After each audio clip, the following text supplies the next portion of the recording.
ẹ̀jẹ̀ mi ni ẹ kí n gbọ́ àkọ́bí ewé ayò ewé tún méje ìtún ló ní ọtún ẹ ṣe ìfà ló ní kan fà ẹ mọ́ra àìbínú gbogbo àtàrẹ gbogbo méjì ọkà bàbà gbogbo mẹ́ta ọkà wáṣẹ́ orí ló túmọ̀ ẹ̀dùn gbogbo ọ̀nà ní túmọ̀ ẹsẹ̀ akọni ìmọ̀ tú ìmọ̀ ọjọ́ ìmọ̀ èmi ni wọn kì í dálẹ̀ bọ́bá lọ mẹ́lẹ́mọ́ wá fi jóye ẹlẹ́mọ́ akọni wọ́n bá lọ gbé fèrè wá fi jóye ẹlòkó bọ́wọ́ wọn bá tẹ̀lé wá fi jóye aláre àwọn mẹ́tẹ̀ẹ̀ta parapọ̀ wọ́n wá jọ ń pẹ́ mọ́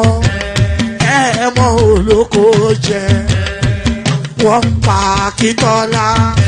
Akíntọ́lá ọmọ Ògún wọ́n pàdé Ìyọ̀dà ọmọ Àtàràbọ̀bà Àkànbí wọ́n pàdé Ṣàtàdàdẹ ọmọ ọba Ìjẹ̀bú Mèrè Aṣíwájú odò gbólùkẹrẹ ajagun lólòdì ọ̀run tó bá ṣe pé tìyẹ tó bá ṣe pé tìyẹ lọ bá ń darí jọ wí àpérò ní kún gbọ́wọ́ ọgbọ́n ti ṣìgìdì máa gbé àgétì ló máa ń gbé àyàn ti ìlàyàn ewúrẹ́ Ọlọ́run dákun má padà lẹ́yìn ẹ kó má gbàgbé ọ̀rọ̀ tẹ́ Aṣíwájú Ọlọ́run.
Obodo jisike n'ụbọchị eruona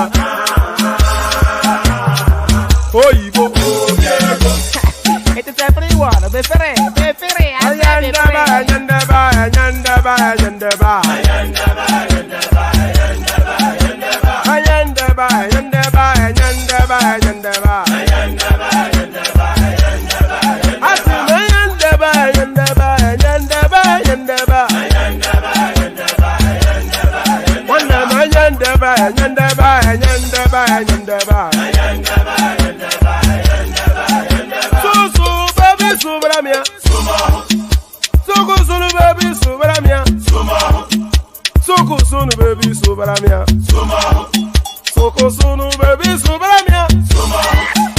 Ladies and gentlemen, sometimes you just have to act like you are drunk, like you are crazy.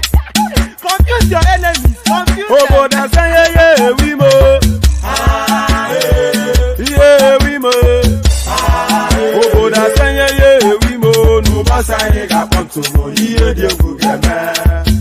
Okwitara kara mi nguru kwuru m ụgwọ ya baby mo How you feeling? Ayandaba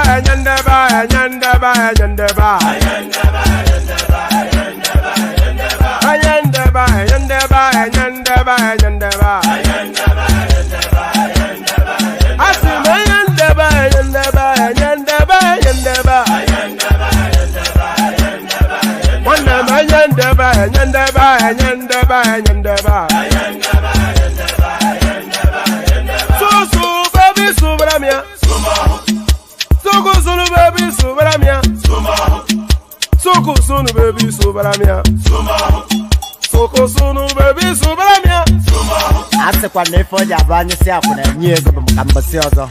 Since I was born, but now I am getting youth. Akuna mota akuna koga book. And there it is right there. So there it is right there. Aiyedatiwa. Maybe one of these days I'll actually get a full translation of that song. But Aiyedatiwa, and here we go again. So Aiyedatiwa, here we go again. It's a jam-packed session, by the way. Just so many things to go through. So sit yourself down, settle yourself in, get your go-to tipple, if that is chocolate or coffee or anything stronger, and just surrender yourself to the space. I'm not quite sure why I'm sweating in the middle of winter, but there it is. Surrender yourself to the space for however long this session lasts. Another blockbuster session by your friendly neighborhood or your laughing man. One man went to mow. So one man went to mow.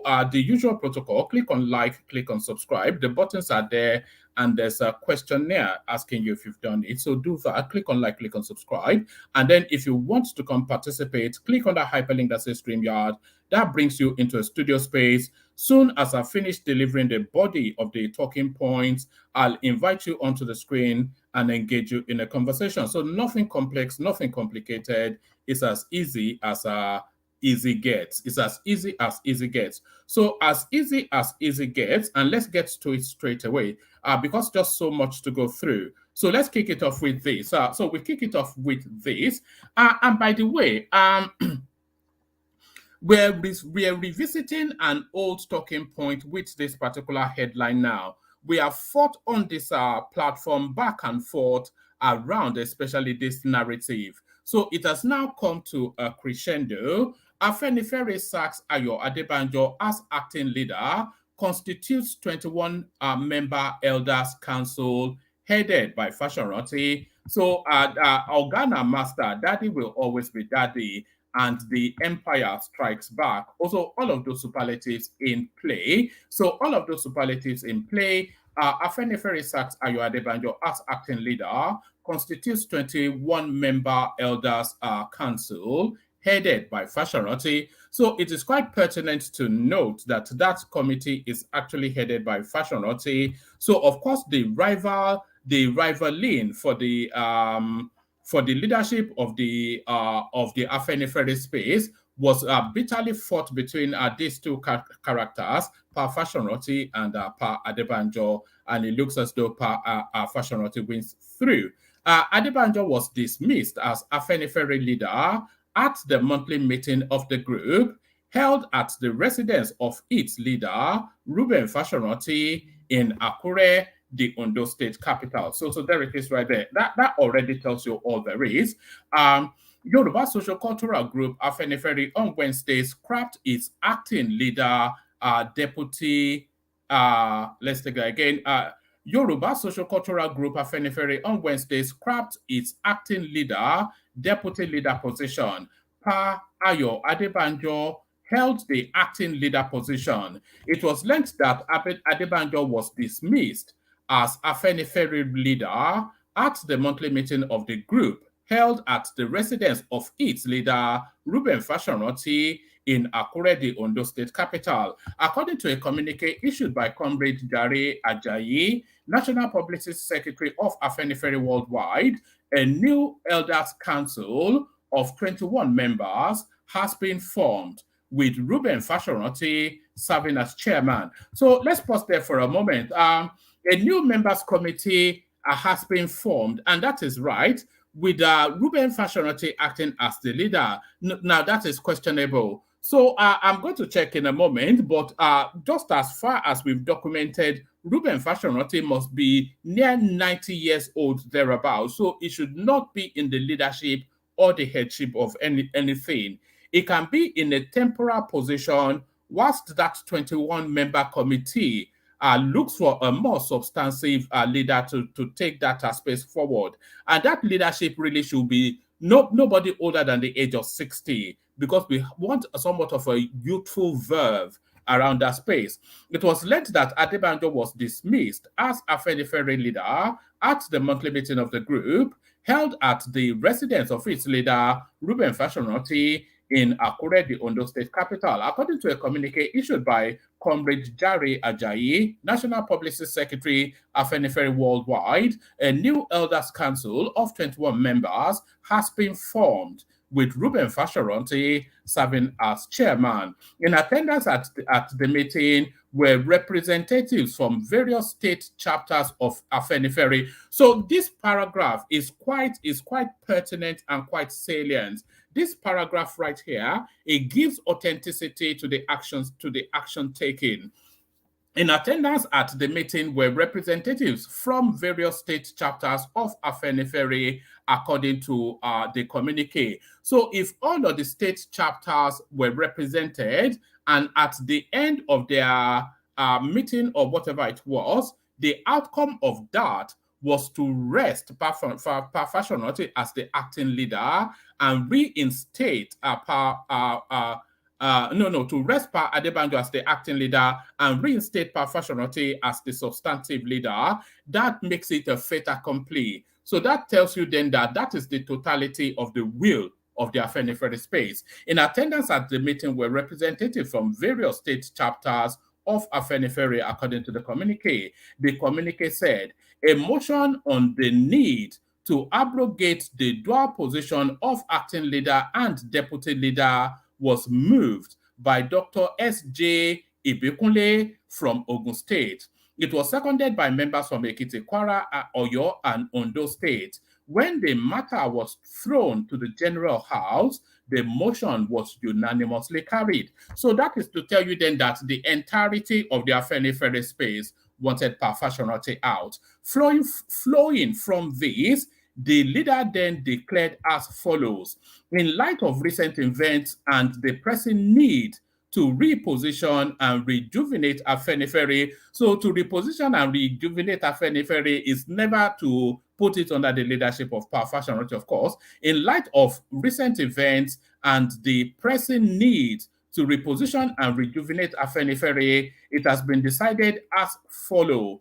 The position of acting leader and deputy leader have now been abrogated. The responsibility and authority of advising the leader, Afenifere and Asiwaju Yoruba, are now vested in the Afenifere and Elders Caucus, which is hereby constituted. Members of the Elders Caucus, then it goes on to give us the names: Chief R.F. Fashonaute, Chairman; Chief Ayo Adebanjo, HRM.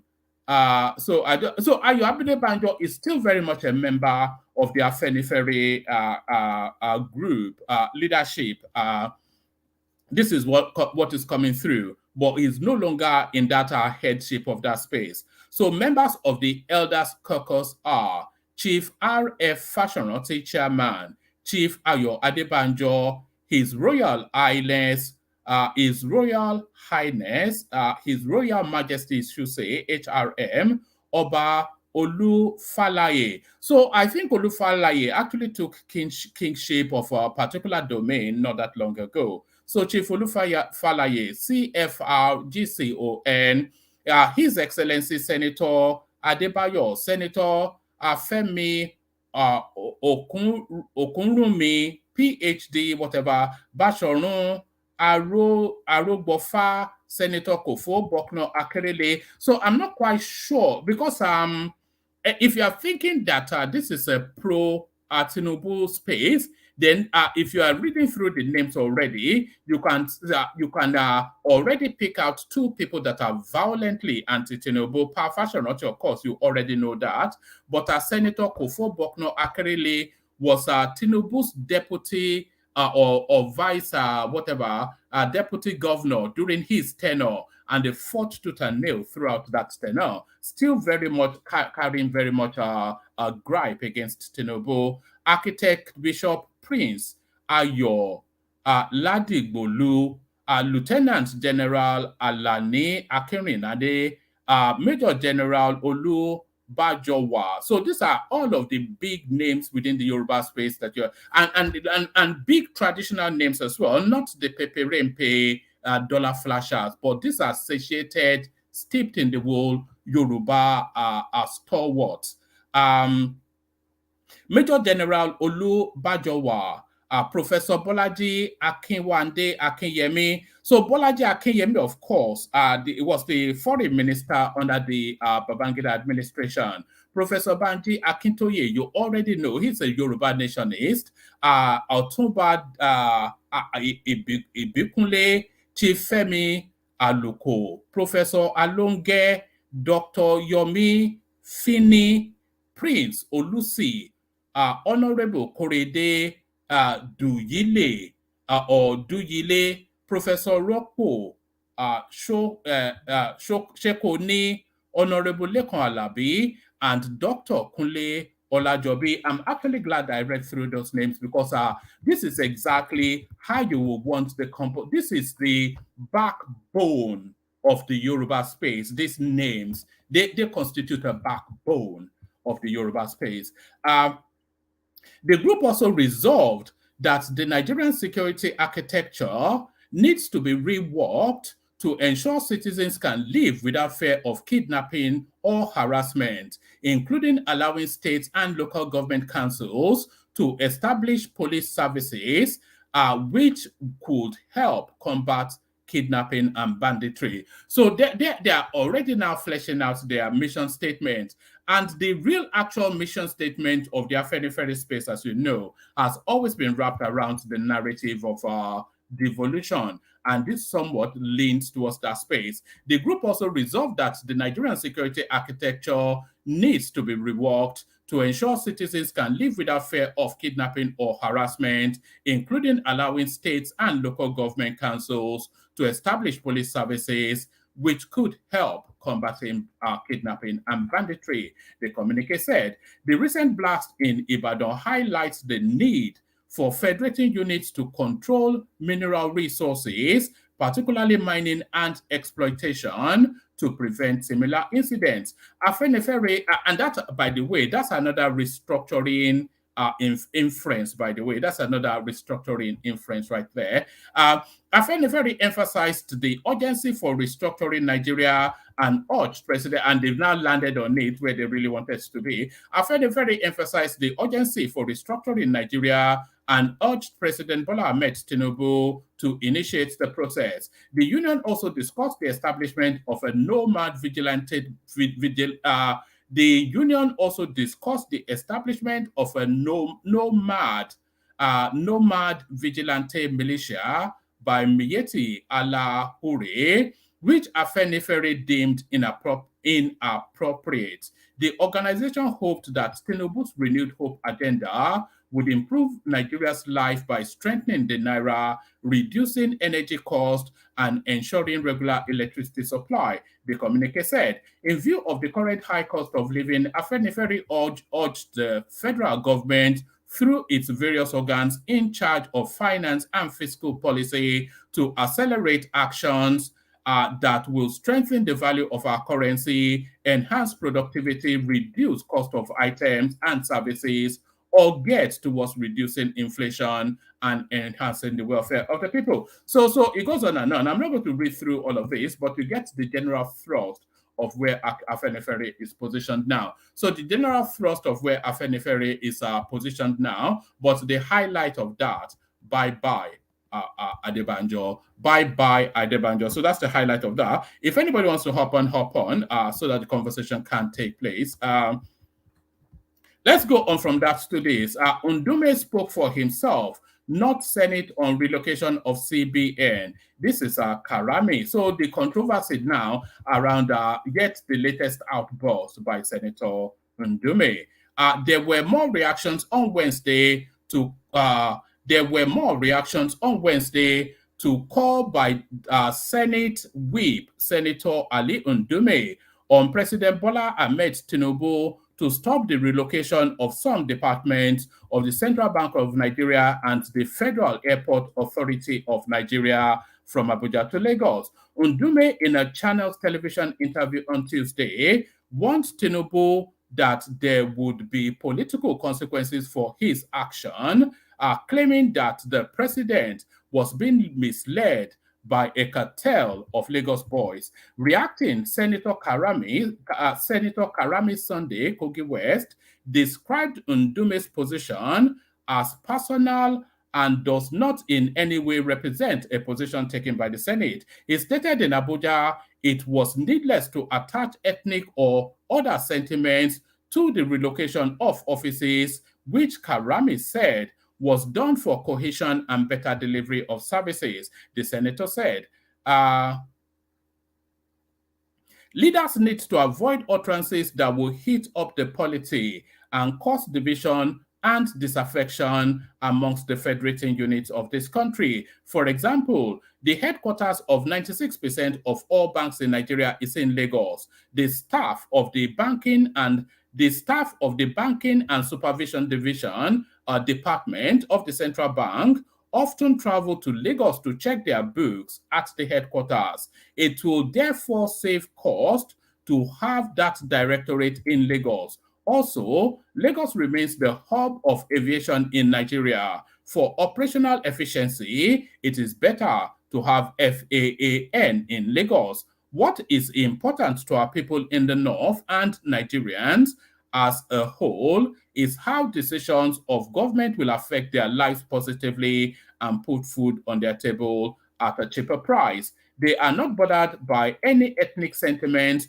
on the relocation of offices of federal ministries and agencies. Senator Ndume's position is personal and does not represent the position of the Nigerian Senate. It was learned that the Northern Senators Forum had not taken an official formal decision on the issue, preferring the option of investigation. During the forum's last meeting, where the issue was raised, the members urged caution on taking a hasty position, calling for a full investigation to be conducted before any intervention, including legal processes, would be explored. When this issue was raised for discussion on the platform of Northern Senators Forum, the chairman of the forum, Senator Abdul Ngi, cautioned on the need to exercise restraint. So that's essentially the Northerners distancing themselves from the wild assertions of Senator Ndume. So that's the North distancing itself from the wild assertions of Senator Ndume. Petrol price to crash in Nigeria. So this is the CBN governor now, Cardoso. Haven't seen the numbers now bringing us a message of hope. Let me screw this in.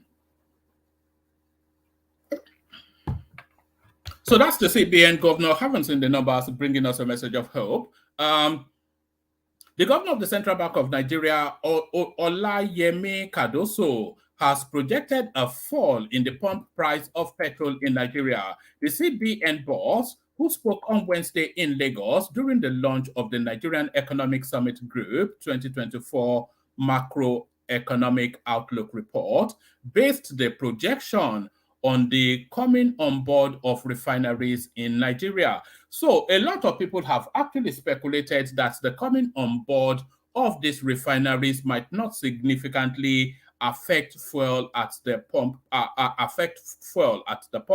But the CBN governor, but what did he actually say? It said to crash. So so to crash is a significant differential. So it's not to marginally lower, but to crash. That's what he said. The CBN governor who spoke on Wednesday in Lagos during the launch of the Nigerian Economic Summit Group 2024 Macroeconomic Outlook Report based the projection on the coming on board of refineries in the country. Correspondents report that whilst Dangote refinery has already commenced production, the Port Harcourt refinery is expected to begin production soon as well. On the basis of these, Cardoso said the expected stabilization or reduction in fuel cost is poised to have a far-reaching implication across various sectors, contributing significantly to overall economic efficiency and resilience. Speaking generally about the Nigerian economy, the CBN governor said, I am confident that we are already witnessing positive outcomes, and these will undoubtedly become more apparent in the near future. So it is important to note that he's speculating to the near future. And when things start to change for the Nigerian space, it's going to change quite sharply and change almost permanently, because they have an agricultural architecture, which of course we have to allow for the grain cycle, which will come into it will start to fruit out within the next in no more than 2 months. So they have this policy around fuel now, and Dangote starts to pump, Port Harcourt starts to pump, and the prices starts to drop. So, and of course, this affects everything, doesn't it? Food prices, etc.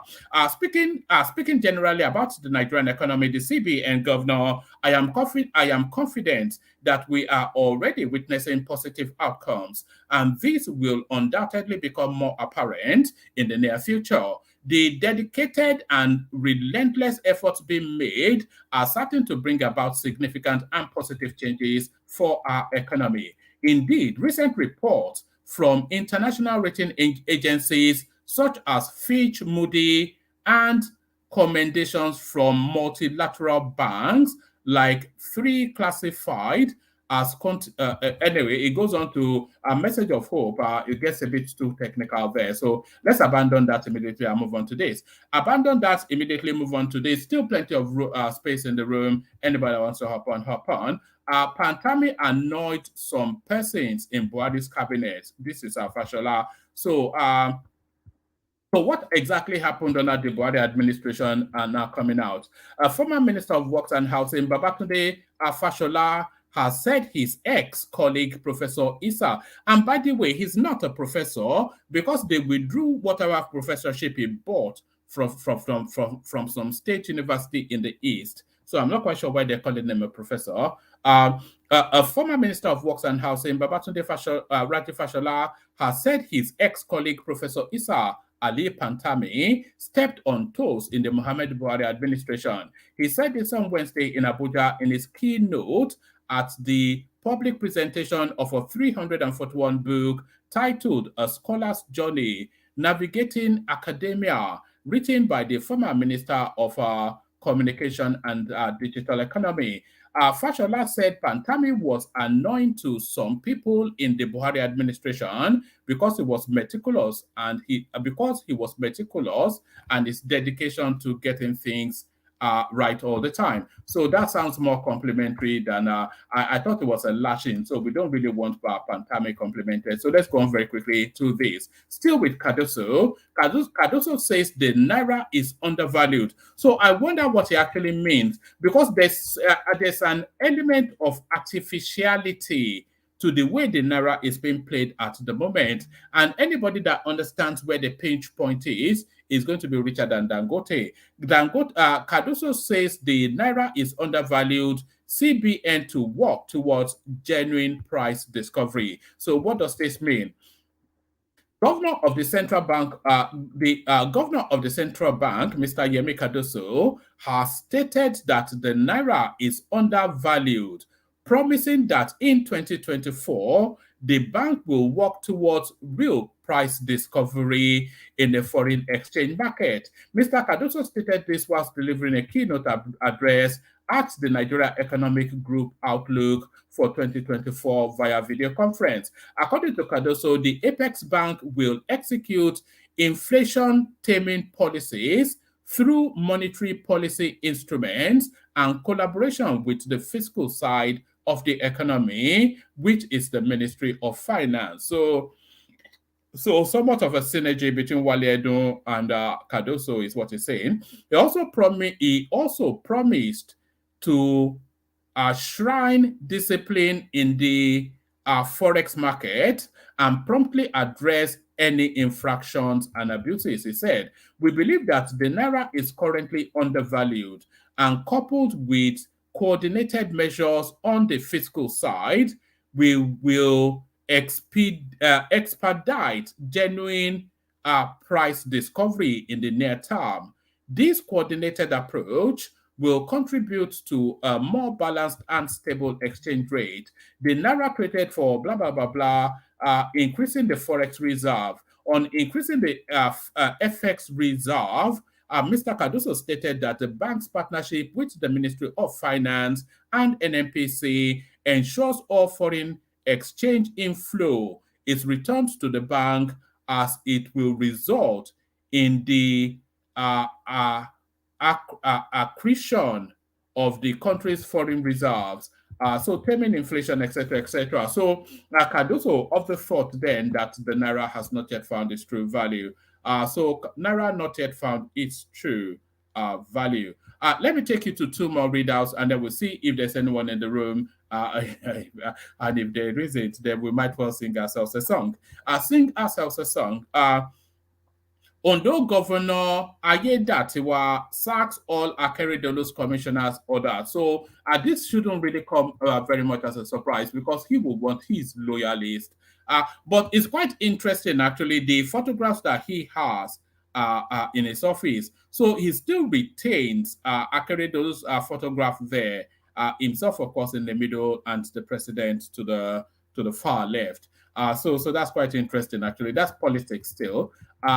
The governor of Ondo State, Lucky Aiyedatiwa, has sacked all the state executive council with immediate effect. The governor also relieved all senior special assistants and special assistants of their duties. In a statement by his chief press secretary, Ebenezer Adeniyo, on Wednesday, the governor said the development would take immediate effect. The statement reads, all members of the cabinet are to immediately hand over to the permanent secretaries all the most senior administrative officers in their respective offices, all the affected officials. And by the way, a lot of these people would have had the anticipation that this was coming, and they would have been doing their last minute.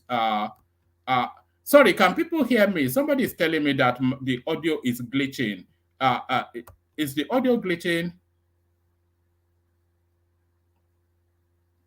If the audio is glitching, let me know in the yes, if the audio is glitching, let me know in the comment section. It may well be just that guy's system right there. So that's Aiyedatiwa sacking all of whatever his name is, Akeredolu's functionary. But that comes really as no surprise. Let me go on to the last reading. P&ID EFCC demands ex-Petroleum Resources Board's death certificate. So the last time we visited this storyline, it was essentially that this woman was dead, declared dead in I think it was in the UK, but apparently the EFCC not convinced. EFCC demands ex-Petroleum Resources Boss death certificate. So what's led to this? The Economic and Financial Crimes Commission on Wednesday demanded to see the death certificate of the former Director of Legal Ministry of Petroleum Resources, Grace TIAGA.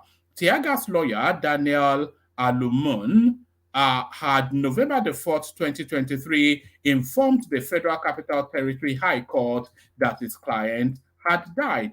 TIAGA was standing trial before Justice Olukayode Adeniyi on allegations bordering on bribery in the controversial gas supply processing agreement between Process and Industrial Development and the federal government of Nigeria. She was first arraigned on September 2019 before the court in the case. On October the 3rd, 2020, the EFCC increased the charges to 11 and again amended the charges to 13. The EFCC first amended, EFCC further claimed that she violated various laws by entering into the agreement without prior approval of the Federal Executive Council and a certificate of no objection to the contract from the Bureau of Public Enterprises. She, however, pleaded not guilty to the allegations preferred against her. The prosecution subsequently called 8 witnesses to testify against the defendant and closed this case on February 27, 2023. The court then directed the defendant to open her defense on the next adjourned date. At the hearing of the case on November 4th, 2023, counsel to TIAGA'S told the court that the defendant passed away. On August 1st, 2023, at a hospital in Abuja, and urged the court to dismiss the matter. The matter was, however, adjourned till Wednesday. Not satisfied with the claim, the counsel for the EFCC, Mohammed Hussein, insisted that TIAGA'S death certificate must be produced before the court. How difficult is it to forge a death certificate in Nigeria? I think that's just a nonsense, really. But they want to see the body and they want to see the funeral is what you really want to be seeing. TIAGA'S counsel pleaded with the court to give him more time to get the certificate, adding that her death certificate was not yet ready. So she died, when did he say? August, thereabout 2023, and still no death certificate to produce. Hussein rose again and said, "My lord, the certificate must be brought to the court as stipulated by the law before any decision can be taken." Justice Adeniyi, however, adjourned until March the 6th for further report on the death certificate. So there it is right there. It's just it's just a gift that keeps on giving our dear country. So she just claims that she'll just disappear somewhere into the UK, go and have plastic surgery and continue to spend those endless billions that she looted. So the endless billions that she looted, I think that's sufficient enough to be going with. So let's play the Kegite music and hopefully then a conversation can ensue. But first, of course, you know where we're going. Egbe Elemu, the Kegites. You know, I always struggle to find out this Kegite. I try to move it to a place that is within easy reach, but it seems to have a mind of its own. Where is my Kegite music? I can't blame Thomas because Thomas wasn't here even yesterday, but where is my Kegite music? Who's nicked my Kegite? And here it is, the Kegites. Water, only water. Water, only water. Where they see my water. Water, water, water, water, water, water, water, water, water, water. Only water. Where they see my Hapa o naido.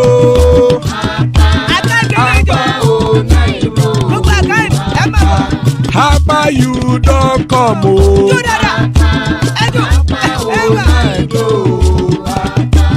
Hapa o naido.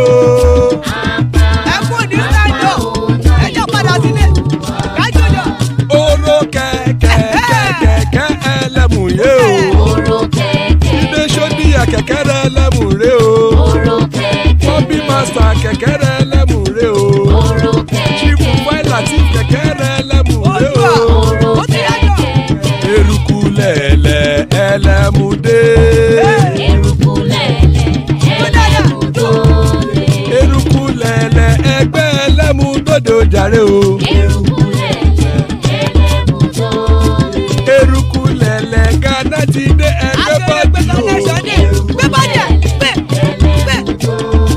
Ọmọ ẹlẹ́yẹ ẹ̀yẹ o ó dilé o. Odúyẹ̀lá ẹ̀yẹ o ó dilé o. Petrosoname ẹ̀yẹ o ó dilé o. Petrosodunke ẹ̀yẹ rẹ̀ ó dilé o. Ẹlẹ́kọ̀ ọ̀run mú ìní o.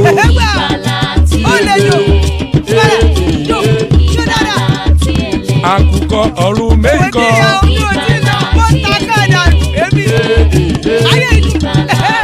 Ikú kò ní ríwà gbéṣe o.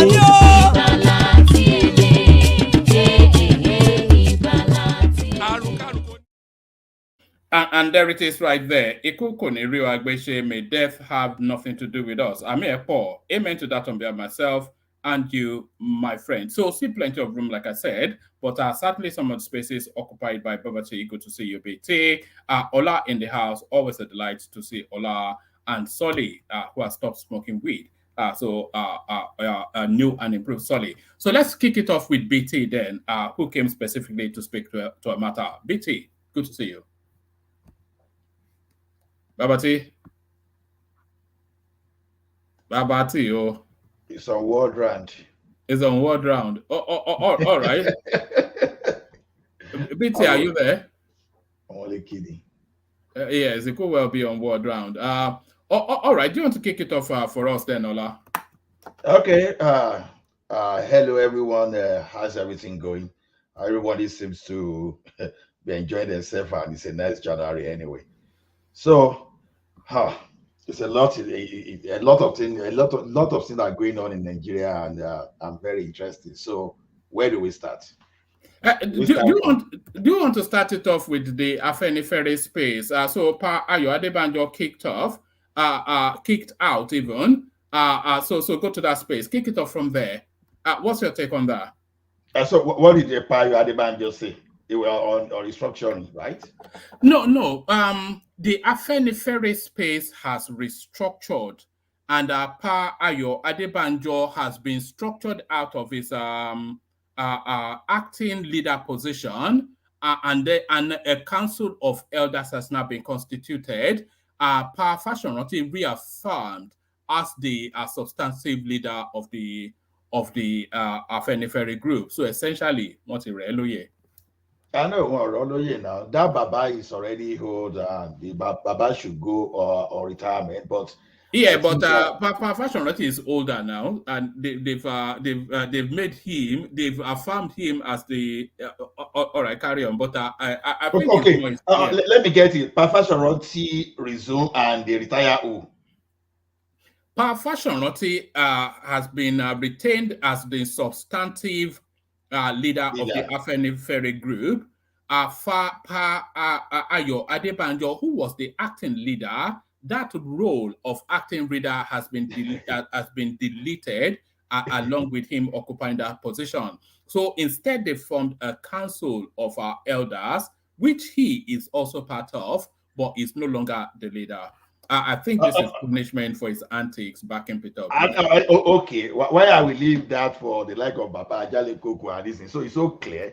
Yeah, to me, do you think I support what they've done in totality? Well, I would say I support it because Afenifere normally should be for Yoruba social political group. It shouldn't be for any other interest.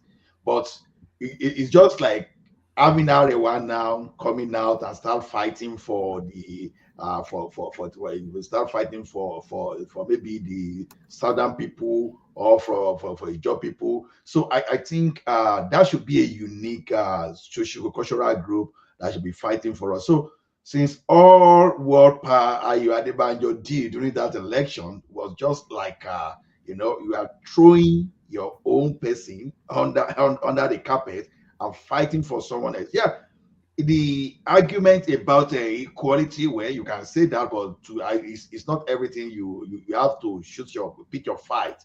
You have to be very careful too, because the candidacy of the person you are even supporting, if you look at it, if you need to x-ray that, he has never represented the fight, what Afenifere stands for. How do I mean? During the time of Nadeko, and when the Abacha, when the Afenifere Nadeko people, when they were fighting the military government, the like of Peter Obi was nowhere to be found. Even the corrupt whosoever we want to call Omoburuku, that we want to call Tinubu now, he played a major role in pushing the military out. You understand? So he did a lot of things to put the military out. So looking at that, we should normally stand for what the like of Afenifere and Nadeko and all those pro-democracy groups stood for then. You understand? I now look for someone that I was a beneficiary that was dialing with the devil then, and that's the kind of person you are promoting, and you are now using the platform of Afenifere to do that. So to me, it just shows that Afenifere is now re-announcing and now trying to put a standard that no, we stand for something different from what Pa Adebanjo was standing for. So it was clear that Pa Adebanjo may be having some kind of personal grudges or personal thing to settle with Tinubu, but where at least we can see that the larger house now is taking their decision. So I don't see anything wrong in it because they really understand what they want. But that's the smaller part of the disruption, right? But the one in Abuja is the one that I'm really interested in. All this foul cry just because CBN. All right, we'll expand it to that space in a moment. But Ola, let me bring Ajanle Koko into this conversation because if you remember when we had this really explosive session around Pa Adebanjo and his somewhat treacherous stance against his own tribe and kin. And Ajanle Koko defended him quite fervently, but it looks as though a normal order has been resumed. So, Ajanle Koko, your party man has been sacked. You guys are funny. Yes. Who is going to sack an elder? Can an elder be sacked? Who is going to sack an elder? Yeah, he has been reassigned to a lower position then. What is Nosegbe? What is Baba Segbe? Baba, why can't they sack an elder? But this is a position, this is not his natural birth, this is not his birthright. Okay. Well, let me say greetings to our listeners around the world. Click on the like button, share, and subscribe if you haven't done so. Who are the people that sack him? One man. Who are those people? Yes, it was the totality of the Afenifere space. So they had a meeting in Akure where all of the state representatives came to discuss how the future direction of the Afenifere space.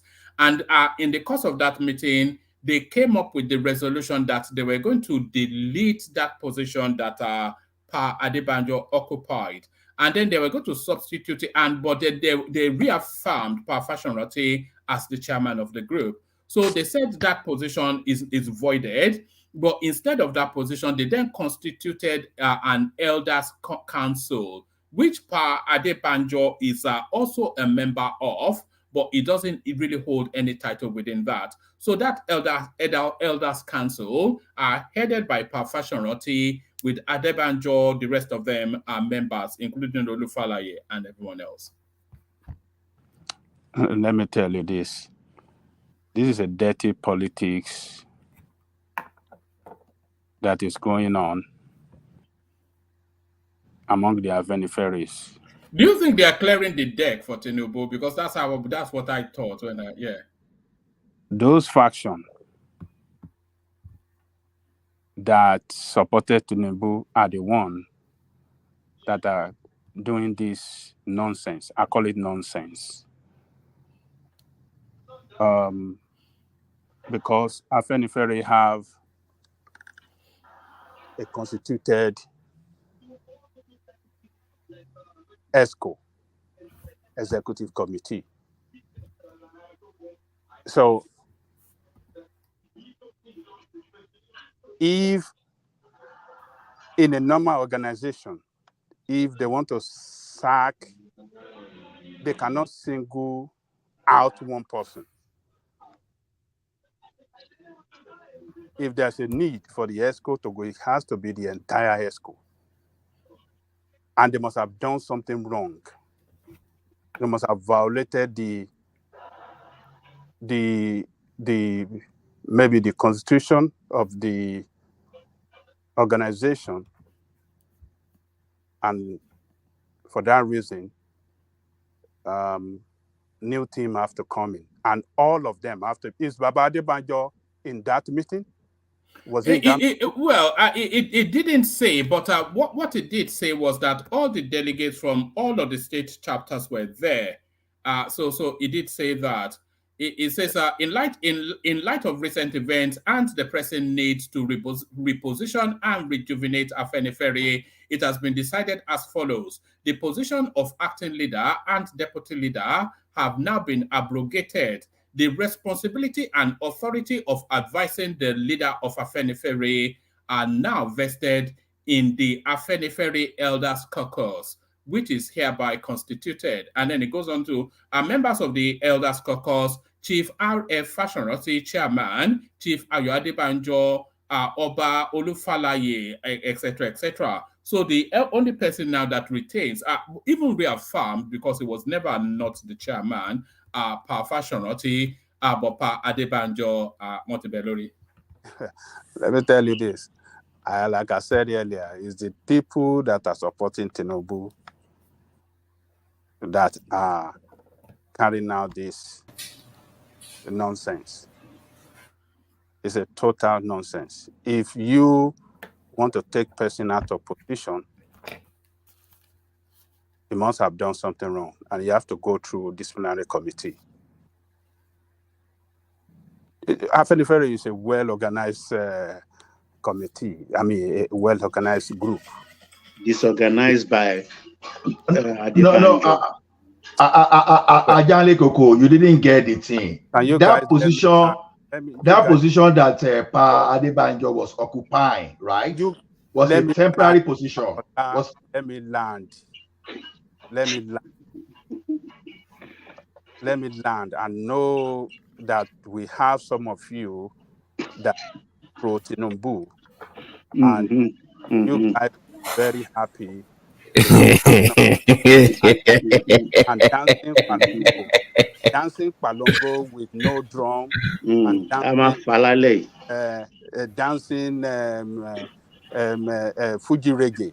So, but Ajale Koko, Pa Adebanjo cannot say he did not. From the politics that he was playing, he knew ultimately that this was going to be the sacrifice. He knew they would get rid of him, of course, if Tinubu won. Let us take out all our biases. Let us be objective, and let us look at. But can you do can you also do the same? Can you remove your own bias against Tinubu? Yeah, I'm not biased. You are. Hold on. Yeah, we know you are. We know. I'm not biased. Look, let us look at an organization, how it is run. Okay? They have ESCO that are running that organization day to day up, running of that organization. Sorry, Adale Koko. Baba, I'm muting you only because of the background noise that is filtering through. Okay. If you want to interject, thank you. If you want to interject on mute, okay, thank you. Yeah, sorry, carry on, Adale Koko. Okay, so if the secretary of the organization is not there, if all the executive members of the organization are not at that meeting, and some people gang up somewhere and saying they are taking out Baba Adebanjo, I think they are doing it in a very wrong way. Adebanjo must be present at any meeting where they want to tell him or take him out of position. It must be, he must have to go through a disciplinary committee if he have done anything good. Okay, finally. And Baba Fashionroti personally wrote a letter, official letter, to say, look, Adebanjo can take over from me as the new leader of the organization. Yeah, but Ajale Koko has done a poor job. That's the problem. And I think they have the right to restructure if they want to. It doesn't have to have done anything wrong. I think it's correct, sir. within their purview.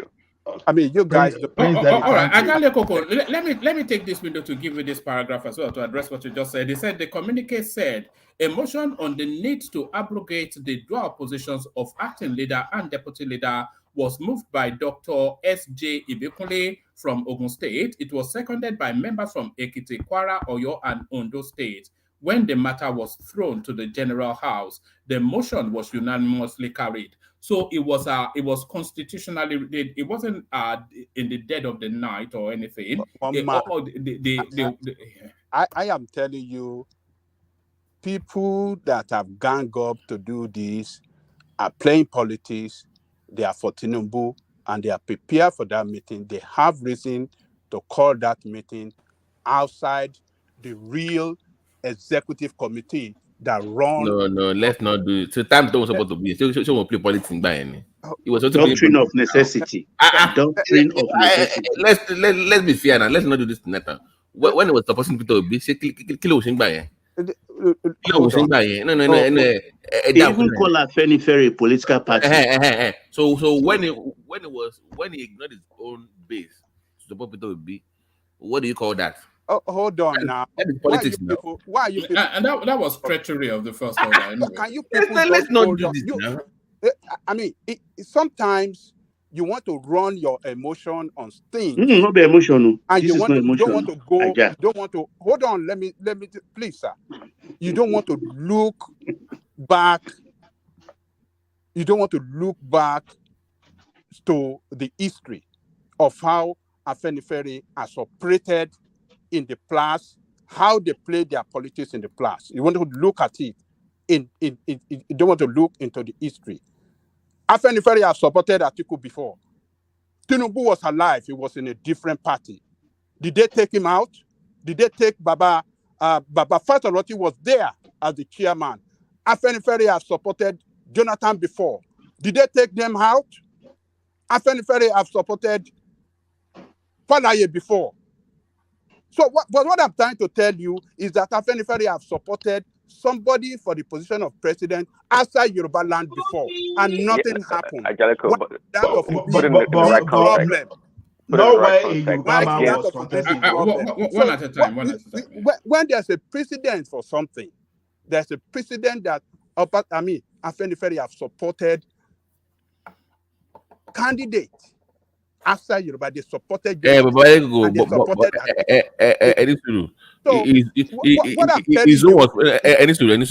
His own was very personal and very vindictive. Not the typical Afenifere. No, don't go personal this time. No, he made it personal. No, the man made it like Tinubu now. You know that. The guy made it personal. That was the problem. You guys just hold on. This is not personal. They have a precedent. They have history of supporting people outside Yoruba land. Is that a good history? That is the key. Hold on now, Adenle Koko. Not when there is a Yoruba person in a realistic position to they've not supported somebody against. They did not support Falaye. They did not support Falaye against Obasanjo. Is Obasanjo not a Yoruba man? People you saw. Is Obasanjo not a Yoruba man? Falaye is an Afenifere member. Look, whether Afenifere member or no Afenifere member, we have an history that Afenifere have supported. See, other people that are not Yoruba. Hold on, is that against a Yoruba person? I mean, have they supported somebody against a Yoruba person? Oh yes. Oh yes. Okay. Oh yes. What is the name of this man from Ibadan that was contesting for presidency? He was a member of Afenifere now. They did support him. They supported Jonathan. What do you call this thing? What is this guy? They supported somebody that you don't know his name. Oh, look, hold on, man. Listen, one man. I can't remember his name, but he's a popular man. I think maybe I don't want to say maybe. And he was running, and I didn't even know his name. Hold on now. You guys, you hold on. His name is I can't remember the name right now. Well, there you are. That shows you how realistic. Ajanle Koko. You know where this argument is. He's an Ibadan politician. He's an Ibadan man. Maybe Adedibu. Is it Adedibu? It's not Adedibu. It's There's nobody with hold on. But I'm telling you, the fact that you can't remember his name, that tells you just what his chances. It is not. Don't say tell me this. This man is an Afenifere man. he play his politics in Mo sọ pé mo rántí orúkọ ẹ̀. Ajalegoko, ọlọ́tẹ̀ you know why this argument is difficult for you to win is this. When there's no where we don't have solid foundation for something we can say is a truthful foundation. That is why the argument is very difficult. Look at it this way. I leave my family, I carry on my support and support other family. And my family now are now angry against me just because they feel that they have they feel some kind of negative effect for me supporting another family against them. How do I come back to them and I say, okay, I'm trying to be fair? It doesn't all go well, because whether we like it or not, whether you like Tinubu today or not, Tinubu was a member of Afenifere, even if you want to claim that it's no longer part. And what caused this problem was just because he was not dancing to them as the governor of Lagos State. But what this guy did for them during the time of that struggle, whether we like it, we can never erase it from the history. And now, in an attempt to now say, okay, for vendetta, you understand, for vendetta, you now went against your policy, against what you stand for. Now, someone that was supporting the military government that you were fighting against, you were now promoting him. So already you've rubbish the legacy and the original thing that happened. What about telling you? Hold Baba, on. it's difficult. One thing. The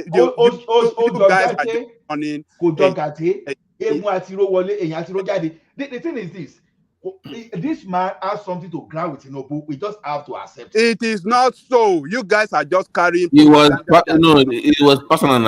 When Afenifere was supporting Jonathan and was supporting Atiku, Tinubu was not in line with Afenifere then. And they did not believe. You talked about Harry Akonde. Hold on. This dirty politics that you are bringing into Afenifere is going to destroy the leadership structure of Yoruba land, and it's going to destroy the future of Yoruba people. That is what you don't know. Hold on. Let me give it to you people. When Tinubu was playing his politics against Afenifere, you guys did it, no problem. They didn't do anything against him. They didn't say Tinubu must die or anything must happen to him. But now that Afenifere is playing the politics of fairness, politics of how do I call it? The politics of fairness, politics of balancing the political power of the country. Let me ask you a question. If Afenifere was playing the politics of fairness, why have they now gone against Pa Adebanjo? No. What I'm telling you is that the people that are going against Adebanjo, they are factional group supporting Tinubu and trying to. No, I read it out. They are representatives from all. They are not. They are not represented. They can claim so. One man. They can claim so. They are not. I am telling you, they are not. They can be. They did the same thing before the election. They did the same thing. Before the election, they issued out several communiques against Adebanjo. This is not the first time. They are disgruntled people. They are inactive people. Let me take. Okuro Omus is a major figure in the Okuro Omus is not a factional leader, member. He's a major. Do you know who he is now? So Okuro Omus is a major now. So how can you now say they are factional leaders? Let me give you the names, BT. Let me give you the names that got rid of Adebanjo. His Royal Majesty Olufalaye, Senator C.O. Adebayo, Senator Femi Okuromu, Bashorun, Arugbafa, Senator Kofo, Akerele Bokno, Archbishop Prince Ayo Ladigbolu, General Alani Akerinade, General Olu Abajowa, Professor Akinwande Akinyemi, Professor Banji Akitoye, Otumba, Dr. S.A.J. Ibikunle, Chief Femi Professor Aluko. Banji Akitoye, that is not in Nigeria. Are you guys serious? What kind of jargon article No, is let this? me finish. Are you guys serious? Hold on. Let me finish. Adebanjo, that is not. Let me finish. Calm down. Let me finish the list. Calm down. There's feeling coming. There's Shekoni coming. What kind of fuckbomoyo article is this? Bàbá tó sí Nàìjíríà tó porúkọ ẹ̀ sí. Calm down, Aja.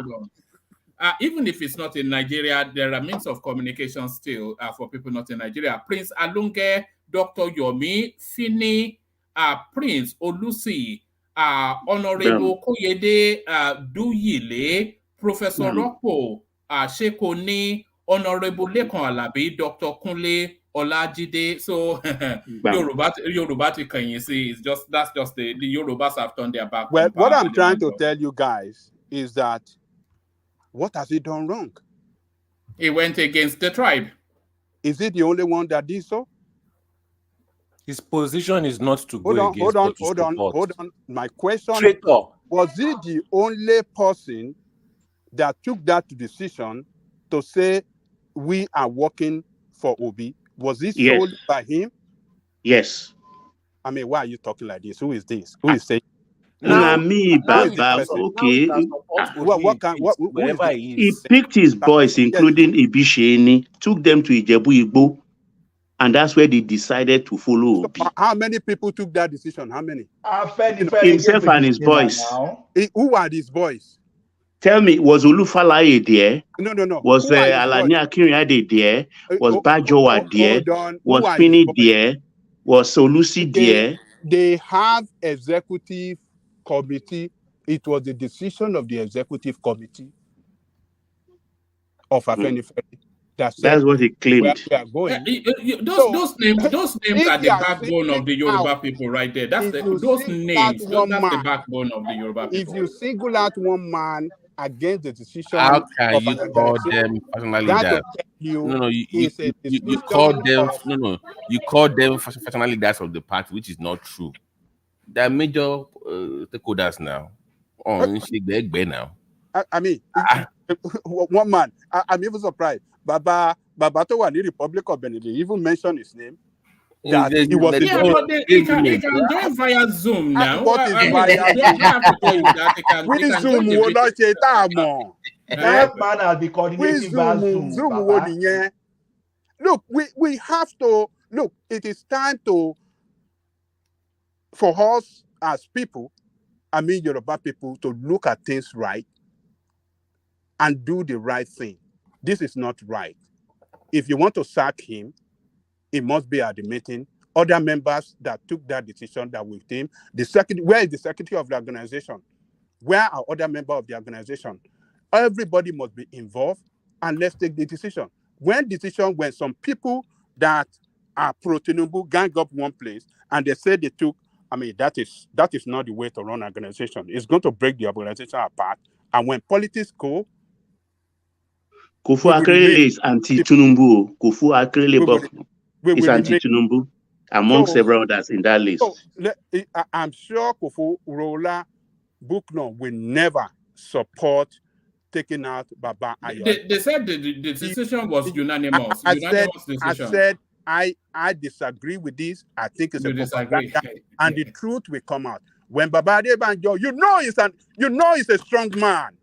You know he will speak. You know he will speak. He will speak tomorrow to the press, and you will hear the truth. This is propaganda sponsored by APC and APC affiliates in what do you call it? In Afenifere, and they will all be disgraced. They are trying to disgrace us as Yoruba people, but they will be disgraced. It's a matter of time. The truth will come out. But Adale Poko, you cannot say they want to disgrace us as Yoruba people, because what Yoruba people wanted was not what passed for. You remember the rage now during the election from the Yoruba space, that why is this man acting in such a treacherous manner? So they are not disgracing the Yoruba people by doing as the Yoruba people will. They are disgracing Yoruba people because this is not the way to handle issue among ourselves, particularly the elders. The elders should be able to sit down, settle their scores, and then, move on and carry us along as people. But when you have a situation where some people, because of politics, dirty politics, want to rubbish our elder, the most formidable elder in Yoruba land, the most outspoken elder in Yoruba land, I think it's not good for Yoruba people. It is very, very bad, and it's not good for us now. It's not good for us for the future. Maybe it can be adopted by the Ohaneze Indigo. What about that? Maybe the Ohaneze Indigo can adopt. Don't take it as don't inject joke into this. This is not a matter of joke. This is a very serious matter. I'm not happy with this. We shouldn't be doing like this. We shouldn't be treating ourselves like this. It is because of politics. Because of who? Because of Tinubu. Who is Tinubu? Tinubu is going to come and go. His politics will come and go. His time will be over. And when it's over, what are we going to? How are we going to settle this nonsense that we are creating among ourselves? No. We shouldn't, because of politics, tear ourselves apart. That is my own concern.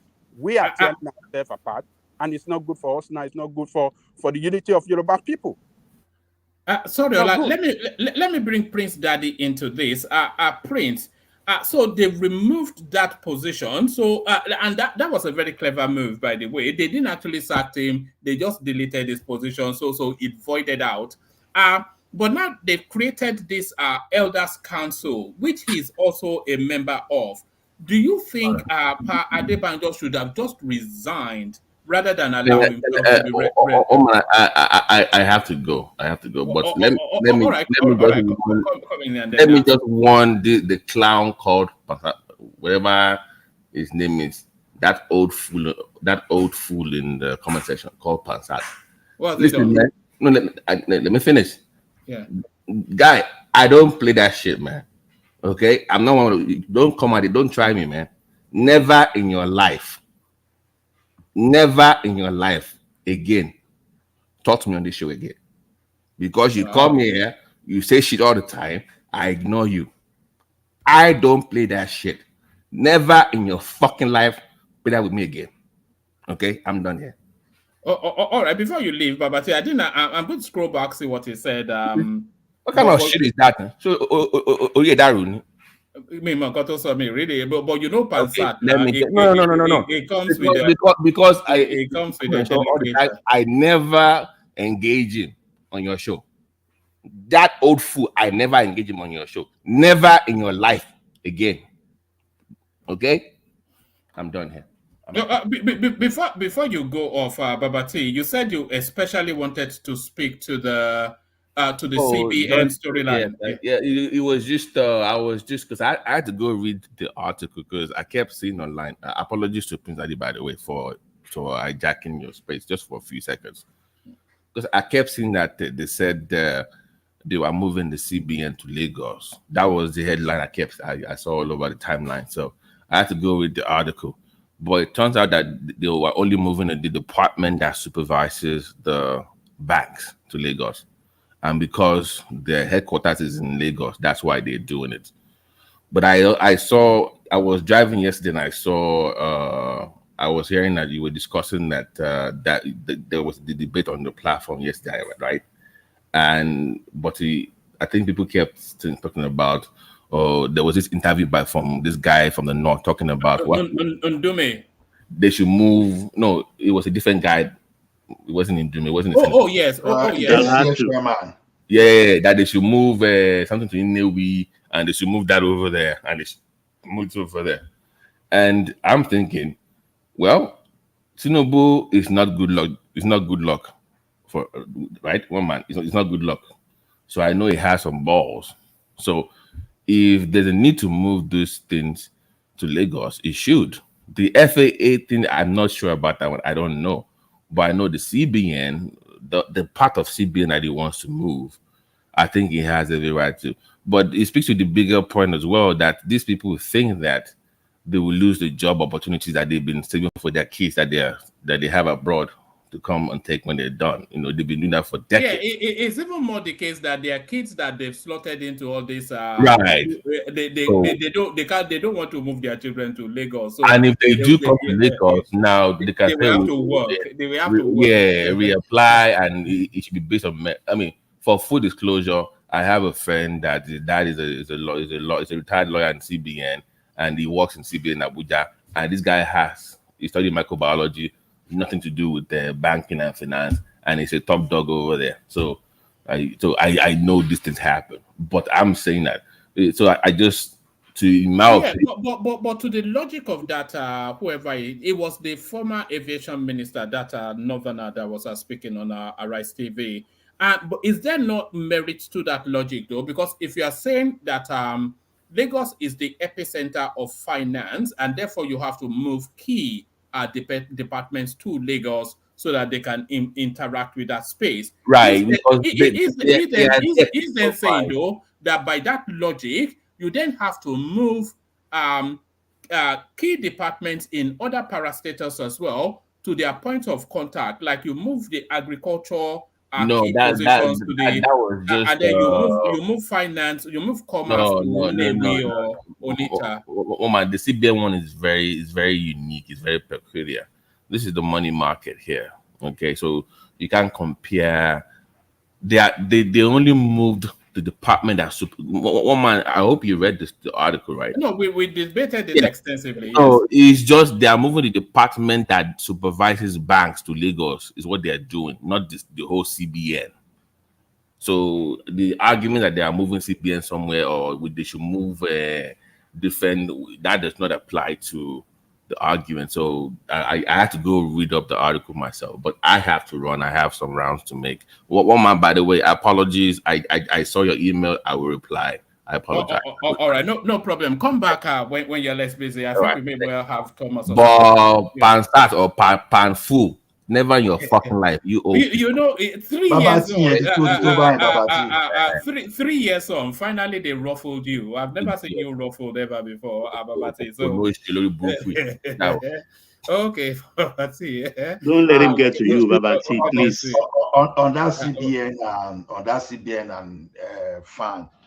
You see, one thing is this: we just have to face the fact. When you don't do the right thing, you get wrong results.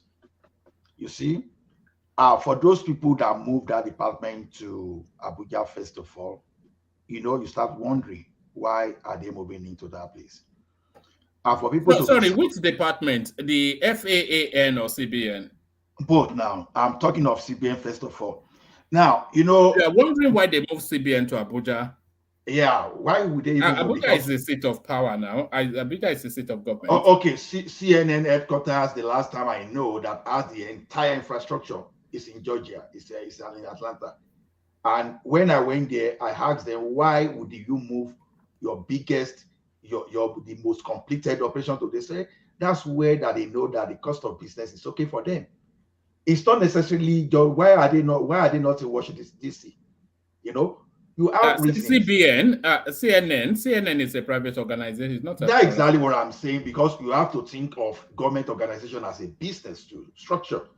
You see, when you have the monitoring and supervisory department in Lagos, there are consequences. For example, some of these politicians you see that are running mouths, they are so exposed.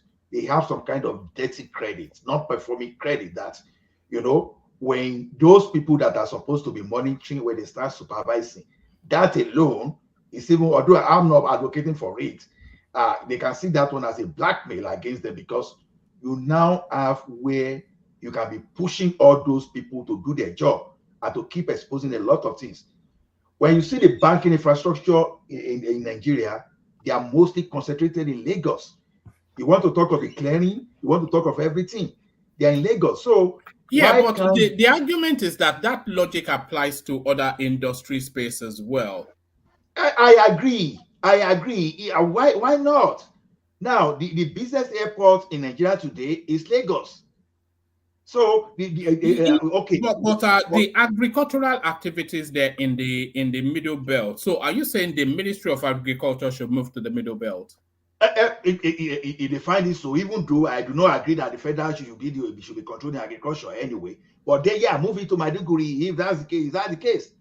You understand? And then under other industry spaces, are you saying that their ministries should move to where they're most active?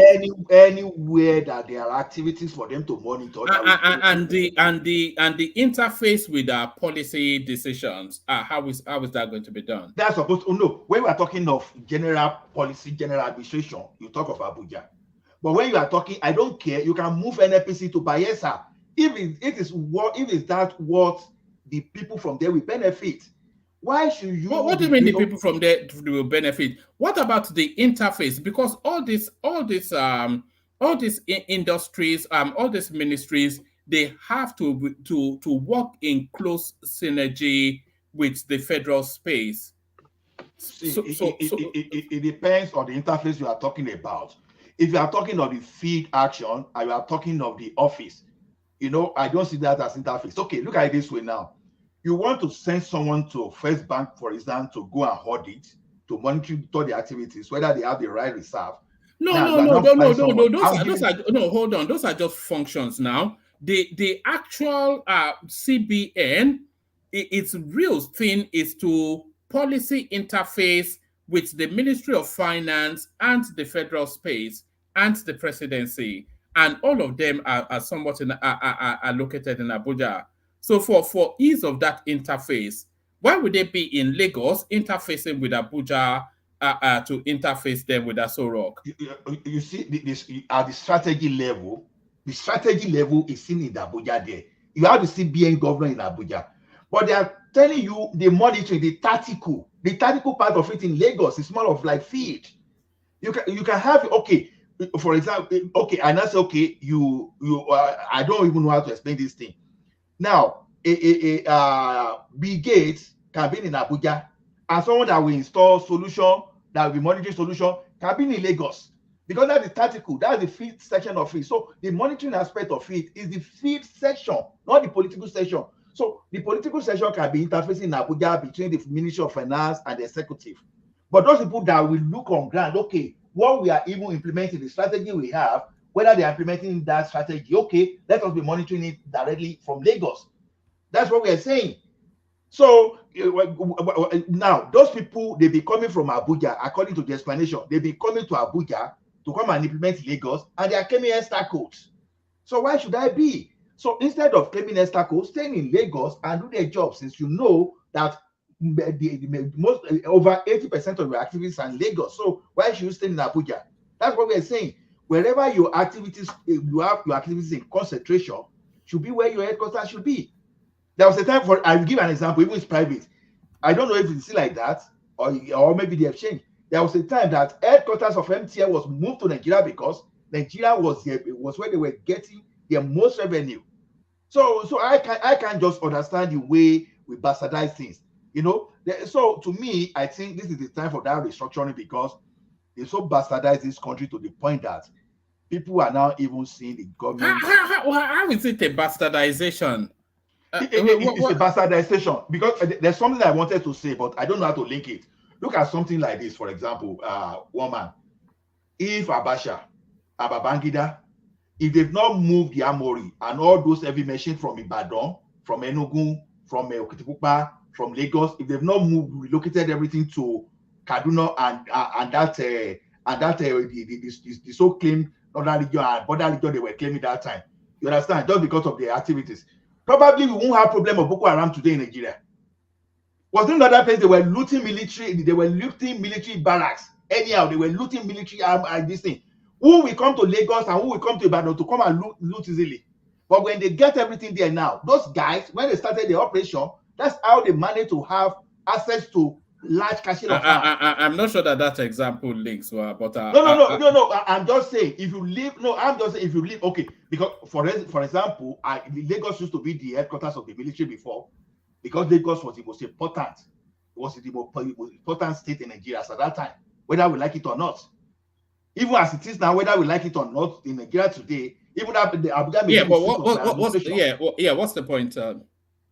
So the point is this: wherever you have most of your activities concentrated, then that means that is most important to you economically, even economically, and there's a link between economy and the politics too. So concentrate there, go to that place. So Lagos is critical because the center of finance of Nigeria today, whether we like it or not, is the southwest of Nigeria, where you may not like it.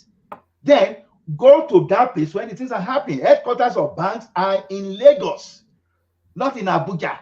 They've asked the bank to move to Abuja, but when they try to move to Abuja, the bank look at it that, oh, operationally this was not okay for us. The bank on their own, they neglected whatever the federal government was saying the other time. They found their way automatically back to Lagos because Abuja was not visible for them. So then let's CBN that is going to be monitoring the activities too, especially the units. Let them come to Lagos. They are not relocating the entire CBN. It was just a unit, but some people are now seeing everything, every move to make the government, to make the country better as anti their region, which is so sad for that country. And this is why has that not always been the politics of Nigeria? Like the Nigerian politics has always been an ethno politics now. When Babangida Buhari was there, it was not the same narrative that it was cornering all of the important spaces to his region and his people. I agree with you. This is why we need to restructure. This is why we need to. We know we need to restructure, but as many things that the government is holding on to in the name of Federal Republic of Nigeria, everything should start going to the private people, and let all these lazy people that they think government is where they make their money, let them go and think of like Dangote and Co. and look at what they can do. Okay, look at it this way now. Assuming, because if you don't restructure now, assuming that Tinubu now put Nigeria back on the right track, I want good for nothing person now get to that place tomorrow and reverse everything. Look at the debt Obasanjo paid, for example. They've even made more than that now. And those debts, if they use that one to better the life of Nigeria, we won't be complaining. But these thieves that are stealing everything are even the one now fighting. So this is why we need to, I've maintained my own that at the end of the government of Tinubu, you may like electrify everywhere, give us 1 million megawatts. If you do not restructure that country, I'm still not comfortable because the worst person than Buhari is still there looking for how to use sentiment to get to power tomorrow. I listened to the careless stuff from Ndume, and that's supposed to be educated person. That ACF leader. See what they were all shunning out. This is the time for us to get serious, and all this kind of one Nigerian thing that the like of Padeba you are supporting. There's nothing like one Nigeria. Let's not face this fight. We are not the same. We are not the same. Let us make sure that how do we call it? How do we do this thing? Let us piece this thing to segments and let everybody manage their own unit the way they like. So to me, whatever they are, I know that Tinubu is not like someone said, Tinubu is not Jonathan. If you like shout from now to tomorrow, he's a politician, he knows the game, he will do whatever he's going to do. Look at Ndume was even threatening that there will be political consequence. Already he believed that he's talking to Jonathan. He's already threatening Tinubu against 2027. You understand? So that's the type of mentality. Now, they may be putting CBN and other federal government structure. If they be putting their children there, that one will not even be a major problem. But if they are actually performing, if as at the time of Tinubu at Buhari now, even if they like floor people from Mauritania, put everything there, as long as they are Nigerians, and if they done very well, we won't be here today. If everybody will go to his farm and will not be kidnapped, if they've not destroyed the economy, if everyone is well to do, nobody will be complaining. But we are talking of people that will even destroy everything and they will still feel entitled when someone is trying to wrong to right the wrong they did in the past. That is where the problem is. So to me, it's unfortunate, and I think it is time for Nigerians, and we should stop all these politics. that someone was telling us that if Obi was there, if Obi was to be there, if we doing this thing. You are deceiving yourself. If Tinubu is there, if Obi was dead, I don't think Obi has the political fortitude to make some of the decisions that Tinubu is making. But let's try and bring up. Obi may be stubborn. Obi may be stubborn, but he won't have that political capital. That's just the problem. Because Obi, no, it's not about stubbornness now. Obi is not even stubborn. Obi will be just another good luck Jonathan because he doesn't have the political Obi may be better than Jonathan anyway. I don't think so, but a difference of opinion. Let's say if Prince Daddy, you wanted to come in, Prince. Hello, one more, yeah.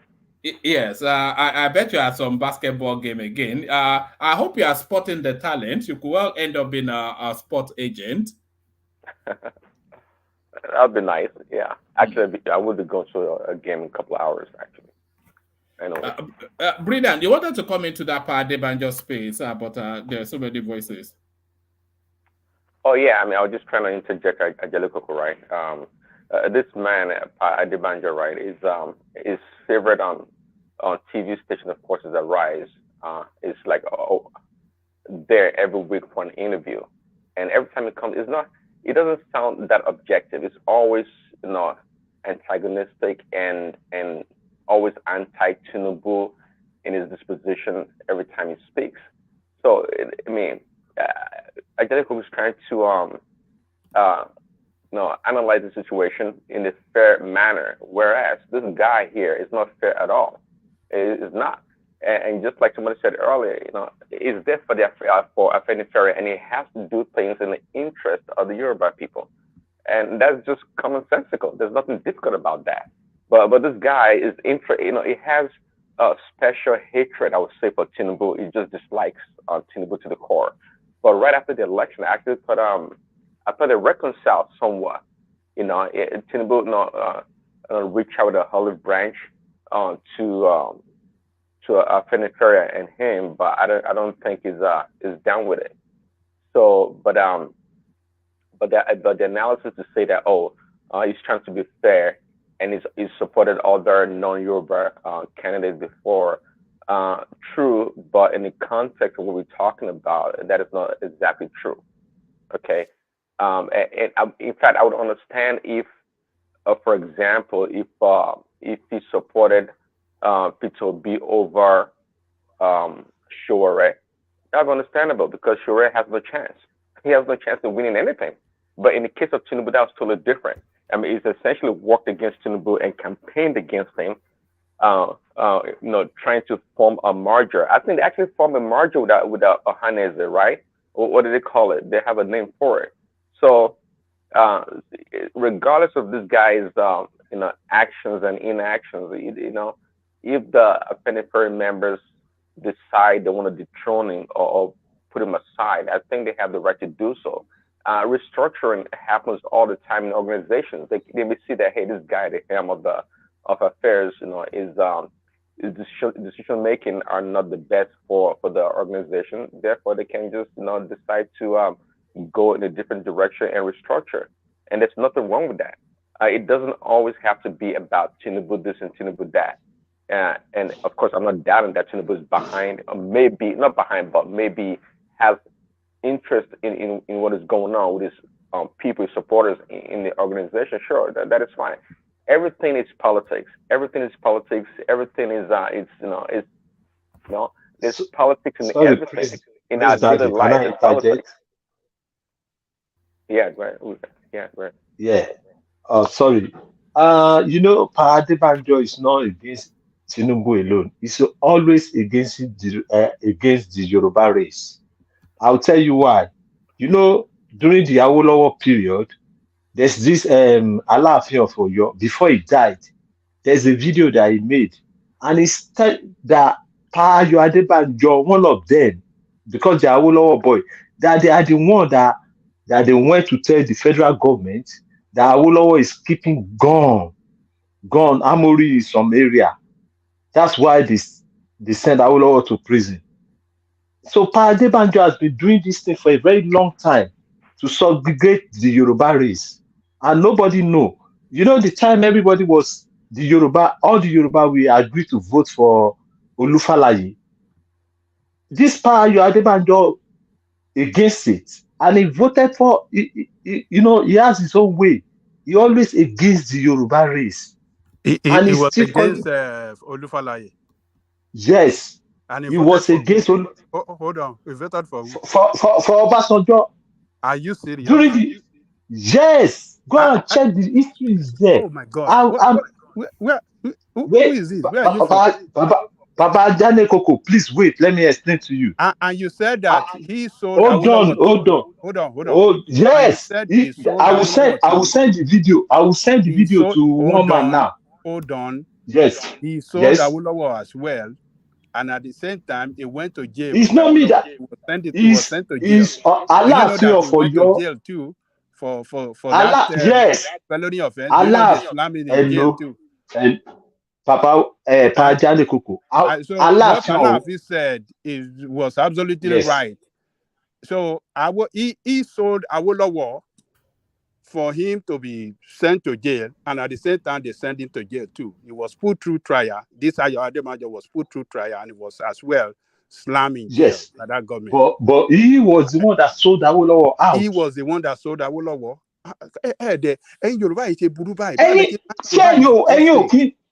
Papa Jale Koko, shame ni mo sọ ni. Adebanjo sold Awolowo. Yes. And that government that tried Awolowo, tried him for and they sent him to jail too. Allah for your said it. It's not me. Allah for your said it. Allah and he said for your will not mention Aiyedatiwa name. Did he mention Aiyedatiwa name? No. He said it in presence of him. Did he mention Aiyedatiwa name? You are there.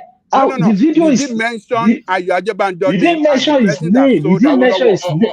All right, I'm not sure where we're going with this, but he didn't mention Aiyedatiwa name. But he said he point to him that he can't inú yín ló lọ kó bá ó lọ́wọ́ tẹ sọ pé ó kó ìbọn pamọ́ ní public ló ti sọ. So did he mention Aiyedatiwa's name? I'm telling you this. Did he mention Aiyedatiwa's name? He will never mention Aiyedatiwa's name. But he mentioned, but why are you? What are you saying here now? But people know that he's the one. He's been doing that. Sir. All right, thank you. I don't know where you're taking us to. And when all of them, including him, worked for Olufalaye, you are now saying that, he voted for... He never voted for anything Yoruba race, he will go against it. It's not only Tinubu. You went, okay. All right, you call yourself the leader. Back to Prince Daddy. I don't know what you're talking about.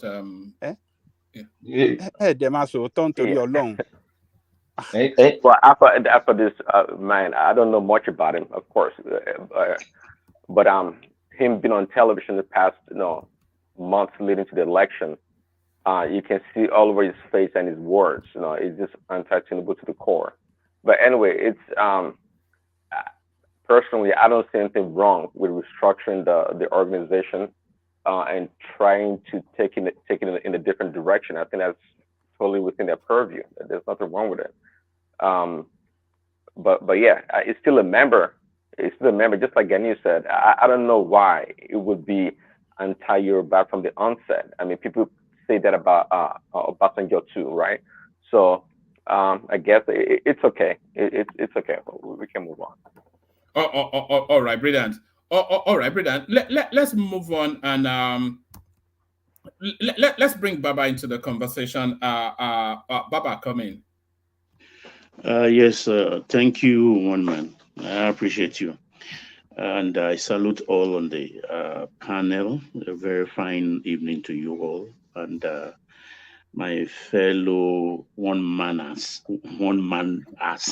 I don't know how to put that in the comment section. Please, our viewers, like, share, and subscribe. But what we need immediately now, as a matter of urgency, is just click the like button so that there will be continuity and you enjoy more from the panelists. This is a program that is always flowered with ideas and postulation of views that are very interesting and useful to our dear country. Now, to the Afenifere issues. I think let's go into its historical perspective first a bit, because I know my time is limited. Afenifere is an offshoot of Egbe Omo Dudua, which was founded in England. That is an incontrovertible fact. That is one, and it's supposed to be, or it is, a cultural organization just in the mold of ACF, Arewa Consultative Forum, and Ohaneze, which came much later, I think in the 80s, Ohaneze was established. The interest of this cultural association was to defend their people, no doubt, nothing less, nothing more. ACF is for Hausas, the Northerners. Ohaneze is for the Easterners. And Afenifere purely for Yorubas. To address first what Ganiu said, let me just deviate.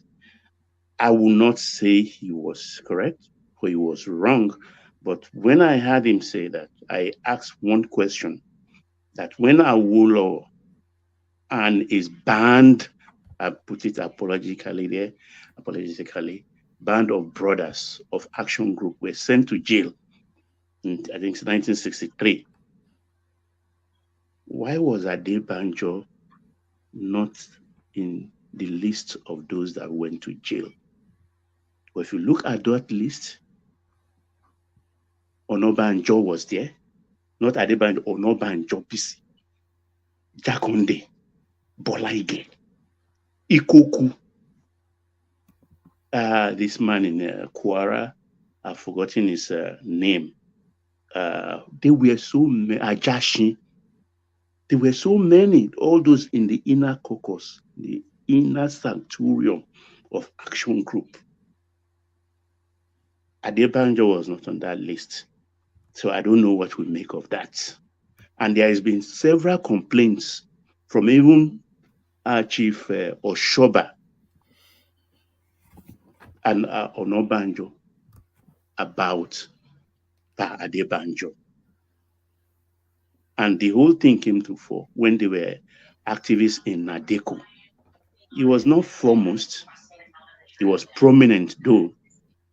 And Tunumbu, most of them, apart from the military arm of Nadeko, which constituted Ndubuisi Kano, the other naval man, Ibuchi Kiwe, Akinriade Bajoa, and their likes, they were behind Tunumbu because Tunumbu was known as a consigliere of the Don known as MKO, very close to MKO.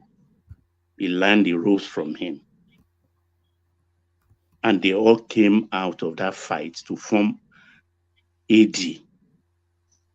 In AD, yes, they all want to control Tunumbu because they wanted first for Tunumbu to go for Senate seat again, not the governorship. They have another candidate. But amongst those who were in the forefront of antagonizing Tunumbu's ambition was Adebanjo. And he was not happy that Tunumbu got the ticket at the end of the day. Yet he persisted. They foisted Kuforola Akeredolu Bokno on him as deputy, even though Tunumbu was free as a nominee to appoint his own deputy governor. That's where that conflict started. They were remotely controlling Kuforola Bokno to antagonize Tunumbu. That was the genesis. And Tunumbu, first-class politician, he beat them all again and formed his Action Congress. And that was deemed to be an unforgivable sin. So the lines were drawn from that moment on. So that is about the genesis of it all. Then let's fast forward to this era of APC politics. Why have we asked ourselves, why should a Yoruba cultural organization be supporting the candidature or candidacy, I don't know which is verbiage is right now, of an Igbo candidate? It's an abomination. Whether you want to be seen to be civilized or to be seen to be fair, it's not the issue. Baba, do you think that was the will of the Afenifere people to back Peter Obi, or do you think Pa Adebanjo superimposed his will on the He organization? superimposed his will. Because yes, Baba, we know as Yoruba cultural group supported non-Yoruba before. No, as far as I'm concerned, not So in they did totality. not support Jonathan. Didn't they support Jonathan? That was because no Yoruba on that sheet, on that ballot. Didn't they support Atiku? That was because when there is no doesn't Yoruba, matter whether Yoruba, calm they down. supported non-Yoruba. So you are saying it's an Not abomination. when a Yoruba is in play is what this. Yoruba had been in play before, and they supported non-Yoruba. Why are you people doing this? Look, the only you are time saying it's abomination. What is abomination there? It is an abomination.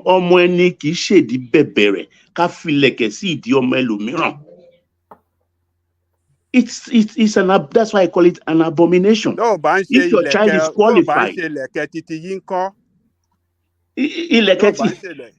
thing was zoned to look. Aja, just calm down. Let me look. It's zoned between north and south. The north are always very clever. North and south. It was in the north. And if you look at the north, everything has been skewed to northwest.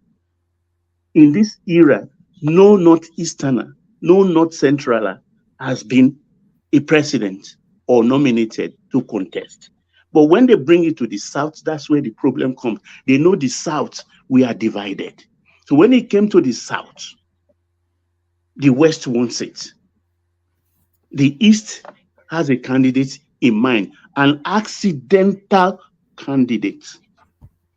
I'll put it in quotes, accidental candidate for the first time, because it is the vehicle of the obedience that propelled Peter Obi to be a front runner.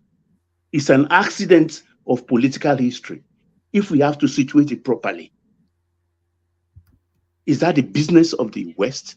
No. Politics involves science of negotiation, hardcore negotiation. It was absent there. Tinubu was domineering, yes, because he has made it his lifetime ambition from the 90s, even on the blind side of people like us. Most of us didn't see it coming, particularly with his health issues. I'm being very honest now. But when he showed his hands... Baba, one question. Yes, sir. Baba, say again. Yeah. What is the spirit of that rotation? I mean, if it's north to south, because we want fairness and balance. It does it not automatically imply that when it comes to the south, it should be west and east. Let's even forget maybe south or something, which I come from. We should not forget because we are large. Does it not make sense for us to say, okay, north and south, they have agreed? Is it not also fair for us in the same spirit that related north and south? Is it not fair to say east and west and south? Anytime it comes to can I answer? Yeah. What we are talking about here is not constitutional. It's just a doctrine of political or for core political convenience. But if we look at the north, which most people like me will want to point to. They never said northwest or northeast or not central. And I've not had a northeasterner or a central northerner contesting or going against or saying in our locum. Whoever comes up, not east, west, or central, they accept it. Unfortunately or fortunately, no northeasterner or central northerner has come up into the picture. So if we have to now superimpose it on the south, so it's like, okay, we throw these dice to the south. Anyone can pick it up. I'm saying now, in my own interpretation, fairly or unfairly, the ball has been thrown into our court. It's left for us to hit back. It's like we are playing doubles in tennis. When the ball is hit in the middle of the court, you either tell your partner, take it. If the two of you go with it, you will knock your rackets together or you butt heads. You have to leave it for one person. You move back and say, take it to the right or so. You talk to yourself when you're playing doubles. But in this case, I don't know of the East, but I know no Easterner has talked to the Westerner. No handshake across the Niger. Even if we knew for 8 years of Buhari, we knew power is coming to the South. The West did not make any move because Tinubu already has an ambition. The East did not show their hands because they were undecided. And I can tell you, during Obasanjo's time, there was this, I've forgotten his name. He was ambassador to Canada, a fair-colored, light-skinned man of Igbo stock, who in an interview told Obasanjo not to hand over power, because then they've not brought this principle of North and South power shift. Say he should not nominate an Easterner, that they are not ready. Anybody can fact check me. He died. He's dead now. Ambassador to Canada. I think he was compensated. He held a ministerial position too. You understand? So this is the reason why. But somebody, a cultural organization like Afenifere, led on acting capacity by Pa Adesanya, now clearly stated. Don't forget, prior to that, there was a property dispute, or people accusing Pa Adebanjo that where he is staying at Lekki Phase 1 today, that Tinubu provided for him. He brought out a lot of facts to say, no, he did not give me a land, or he did not build my house, I built my house. That's beside the point, because that could be petty if I have to go into that. And came out openly without consulting his own people to say, no, what we are doing is wrong. Even cunningly do that, be seen to be asking questions or negotiating.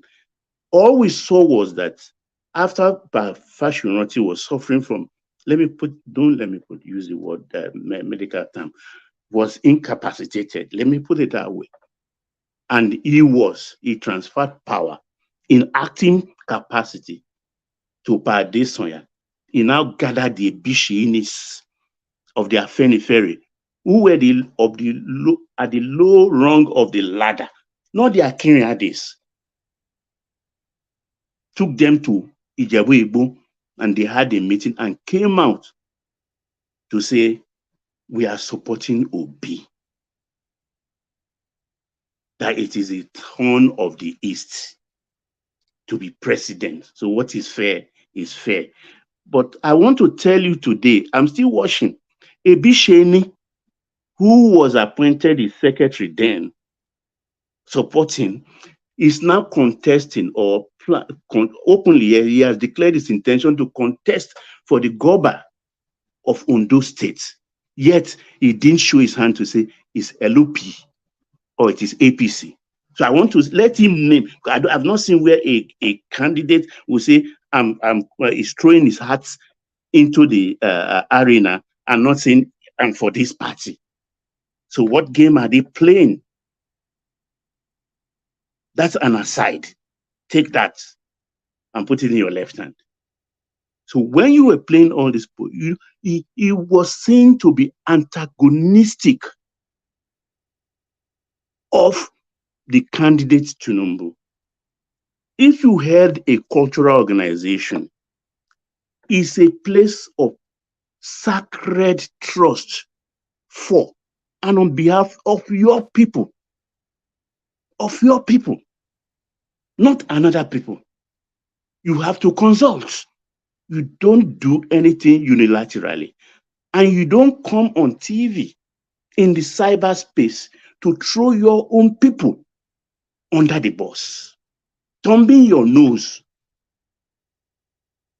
at your house.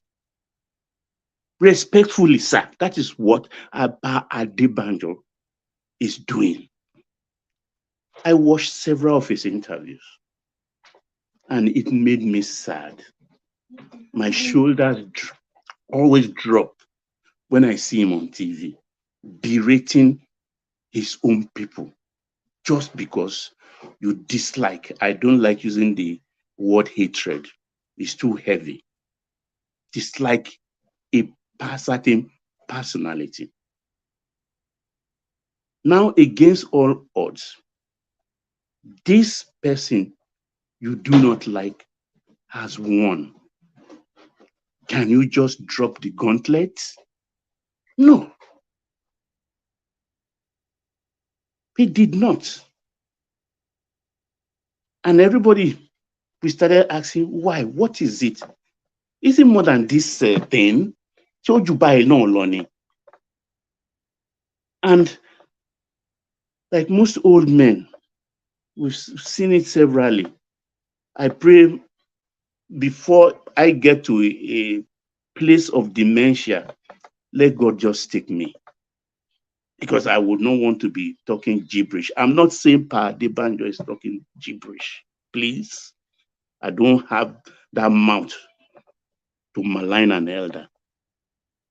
No fiber in my body supports that. But it is time to let this rest. And those people that have come up now with what I will call a doctrine of necessity to ease him out of that position he coveted so much, on whose or under authority of which he is performing this onerous act against his own tribal grouping. They just ease him out. And those people are eminently qualified to do so. Because is it General Alani Akinrinade you want to diminish? Or is it Bajowa? Or is it Fini? Or is it Shikuni? Fini and Shikuni were in HSC in my school when I was in class 1 in secondary school. So these are eminently qualified people, among several others on that list, and many more. And I don't think they took that decision lightly. They must have consulted wide. Because if you look at the formation, they come from different zones of Yoruba land. So it is fair deal.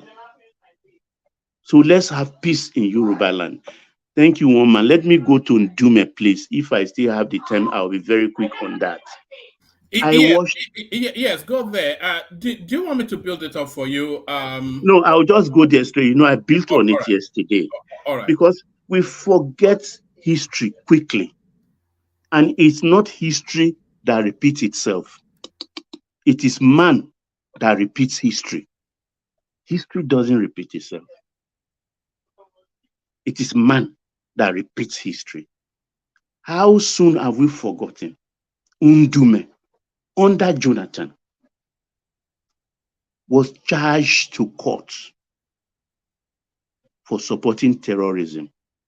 This Ndume, without going into details, those who helped him then are the same people he opened his mouth yesterday to antagonize. And I open my mouth, I look at the TV screen, I say, heir to Brutus. Apologies to William Shakespeare in Julius Caesar. Heir to Brutus. These are very funny characters. He was putting outright rubbish yesterday. How can you be on a panel and openly threatening a sitting president because you are angry for selfish reason? Because most of you or those people goading you on will be losing the rents they receive from these agencies or parastatals in an economy that is down. They are in the pit hole. We are trying to put light on and put spring in its steps so it can serve the country. I mean, it's behove common sense. Because all I know in my life, I think economics, we started studying it when we were class 3 in secondary school. And I will keep on talking about factors of industries or something, the location of it, where everything is. Didn't these same people bring a naval formation to Kano or Kaduna? Huh? They brought it to Kano or Kaduna. Is there water bodies in Kano or Kaduna? No. What is Navy doing there? What is Navy doing there? So many examples. Was it not Sirika, few months to the end of Buhari's regime, that brought FAAN to Abuja because with himself and Tunde Diagbon, the body man of Buhari, who happens to be his nephew, want to use FAAN for their dubious Nigerian air program?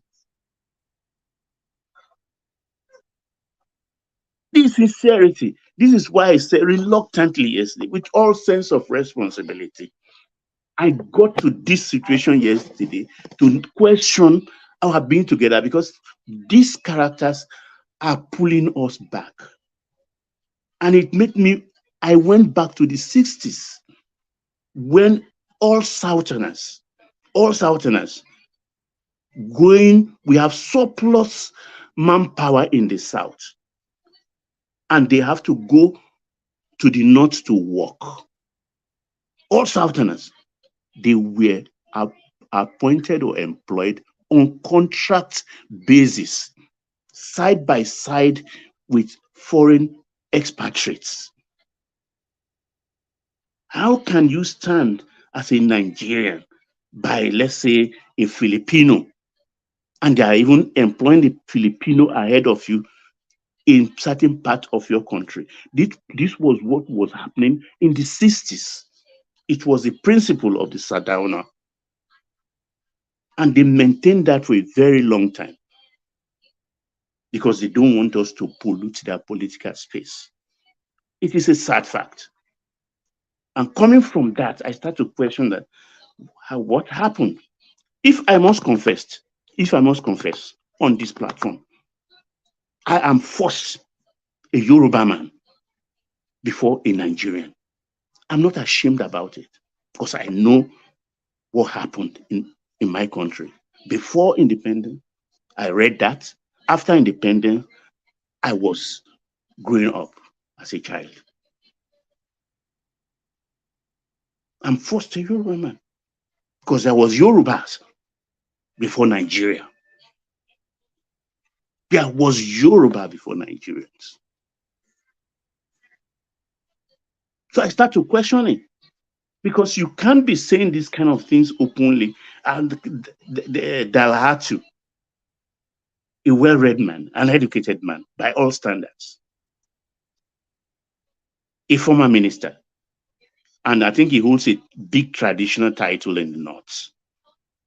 So he was not just plucking those things he said from the air. He was talking for and on behalf of his people. He was the voice of Arewa Consultative Forum, which we recognize as the highest cultural and political body representing the northern interest. And you want to question why I will not question why are we together? Or is this thing working even after 63 years of independence? People are still thinking like this. For God's sake, I don't care. You can take Ministry of Agriculture to anywhere. What do you think is holding our country together, Baba? You know, it is three tripod. The North, they know how to play politics. Because when three legs are standing off a table, you just need to remove one and the whole thing will collapse. So the North, they are very, very good politicians. They were well trained by the British because they were very amenable to the British authorities. They even told them then that, look, you are not educated. The best way to do is go into the military. They were forced in the military.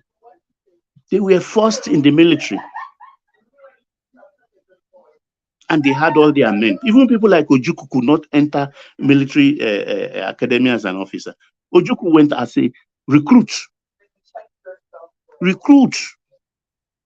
The Yorubas came in later because no Yoruba family, what are you going to do in the army of all people? Because Yorubas were interested more in architecture, lawyering, engineering, and things like that. It was late. People like Alani Akinrade and most of even the first set of the Yorubas went on short course service, not the normal 3 years for hardcore officers, 6 months, professionals. So they were in the military, and they, as if the British were soothsayers. Yes, sir. Please. It was not as if they denied us now. We're the one that didn't go. Let me give you a good example. The first chief of staff and the GOC of Nigeria was an Igbo man. They were even more. I think it wasn't as if the North denied us from going into the army or prevented us. Yeah. The first chief of army staff, indigenous, was an Igbo man, and that is Akeredolu Appointees. You understand? No, you know why? Yes, to add on to that, Baba, the officer cadre amongst the first set of military, they were all mainly Igbos. The army officers were, the soldiers were northerners. Yeah, at the onset of that coup, at the onset of that coup, more than 60% of the officers called. Yeah, go ahead, sir. If you remember, even after Irosi was overthrown, the next most senior officer in the Nigerian army was a Yoruba, and that was Brigadier Ademulegun. So even the Hausas were still below. And at that Ademulegun was a brigadier, Gowon was a lieutenant colonel. So Northerners were stopping us. We were too arrogant. We just said, let's go and study. We didn't see anything in the army, and we felt like the people that were sent to the army from the southwest were the stubborn boys, like maybe exactly. Stubborn boy. Correct. Yes, the Yorubas used to send their children to the army for a the stubborn ones. Yes, we were not interested in the military. You understand? It is not their fault, but they cornered that space and they used it against us. But everything they gained, both as a political party ruling the country and as military ruling the country, which they gained, what have they got to show for it today? That's the question they are not asking themselves. But the Nigerian state belongs to them. To all intents and purposes, the Nigerian state belongs to them. I don't want to put it bluntly. You get my point. The people that we are supposed to even be crying and entrench themselves in the creek are the Jaws, the South. How many? If we have 100 wells today in Nigeria, the Northerners have 60% of this oil well. Are they just dying?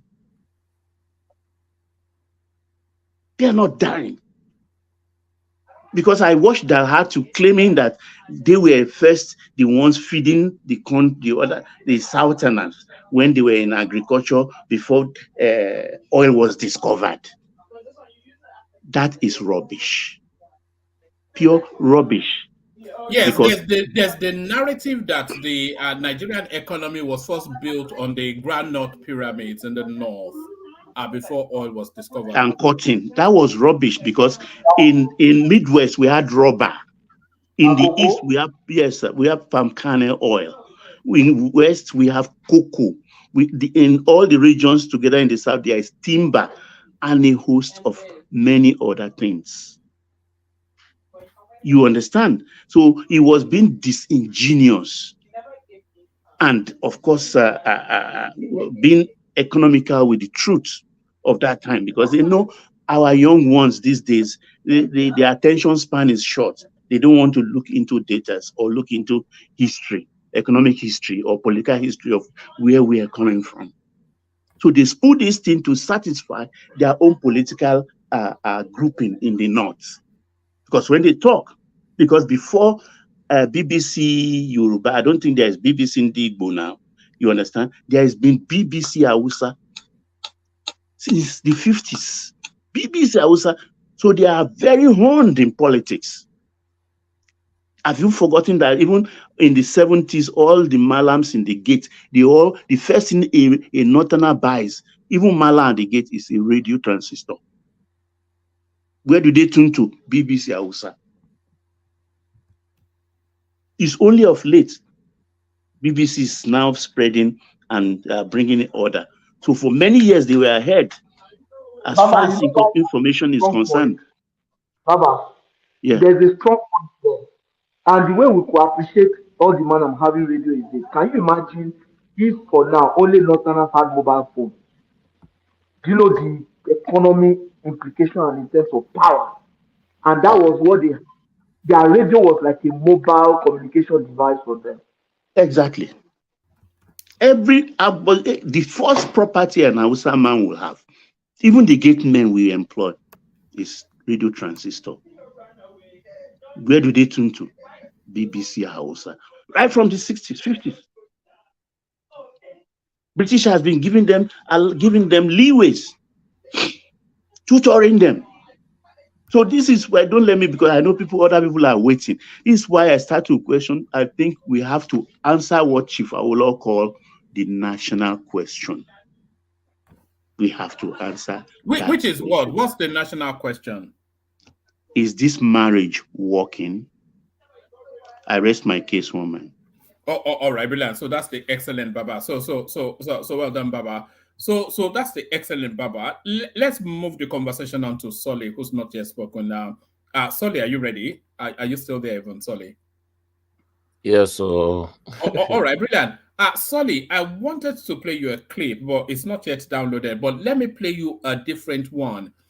For all of the criticisms that we make of the Nigerian state, there are some improvements. Watch this. It looks pretty nice, but I can say there's hope for Nigeria.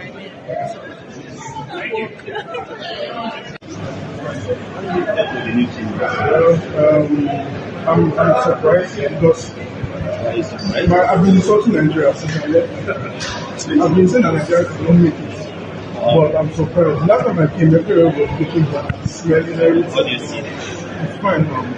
It's fine. If you guys continue like this, I won't do it. The next.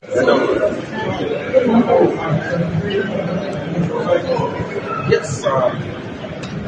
I'm a frequent flyer to Nigeria, and to be quite honest, every time that I come back, I see improvement. Not more in the structure, but the personnel or immigration services. They are very cautious, very user-friendly, and I really appreciate that. Very well, smartly dressed, and so we're not there yet, but to be honest, we are moving forward. And it's a great hope. Thank you. All right. So those are improvements in the airport. Is there slow progression being made within the Nigerian states that we're not acknowledging? Solly. It's better than nothing, you know. You're not impressed? Not really. You know, it's better. I would say it's better than majority of other African countries, especially in the West. You know, however, this is just like, you know, breadcrumbs. You know, if they had a farm and they had chicken, they would feed the chicken more than what they are feeding the Nigerians, basically. You know, this is really nothing. If this thing was serving only Nigerians, would they have gotten it to this level? I don't think so. You know. All right, let me take you to say you don't seem especially enthused with that. I'm not excited because they are still doing their normal shenanigans, disturbing and you know, annoying people that are coming into the country. But the one thing is they say they are bringing automation very aggressively into the airport system. If you remove human interaction from the Nigerian airport, I think things are we'll see leap, because it's all of these people that they're always looking to sweat you for money, you know. One man, what I want to say is world-class hospitals. I want to say world-class hospitals because world-class hospitals are not expensive. These people, one person usually steals 100 hospitals. The amount of money that is supposed to build 100 world-class hospitals. If each state had at least one world-class hospital, that's just 36. Just it's not even much. But one person will you know what I've always thought. Money. You know what I've always thought, Solly. I've always thought that we should have at least one world-class, using your term, one world-class hospital in all of the 6 geopolitical spaces within the country, and then you should back them up with at least 5 other satellite hospitals within all the geopolitical. There's no reason why we shouldn't have it. So why don't we have it even?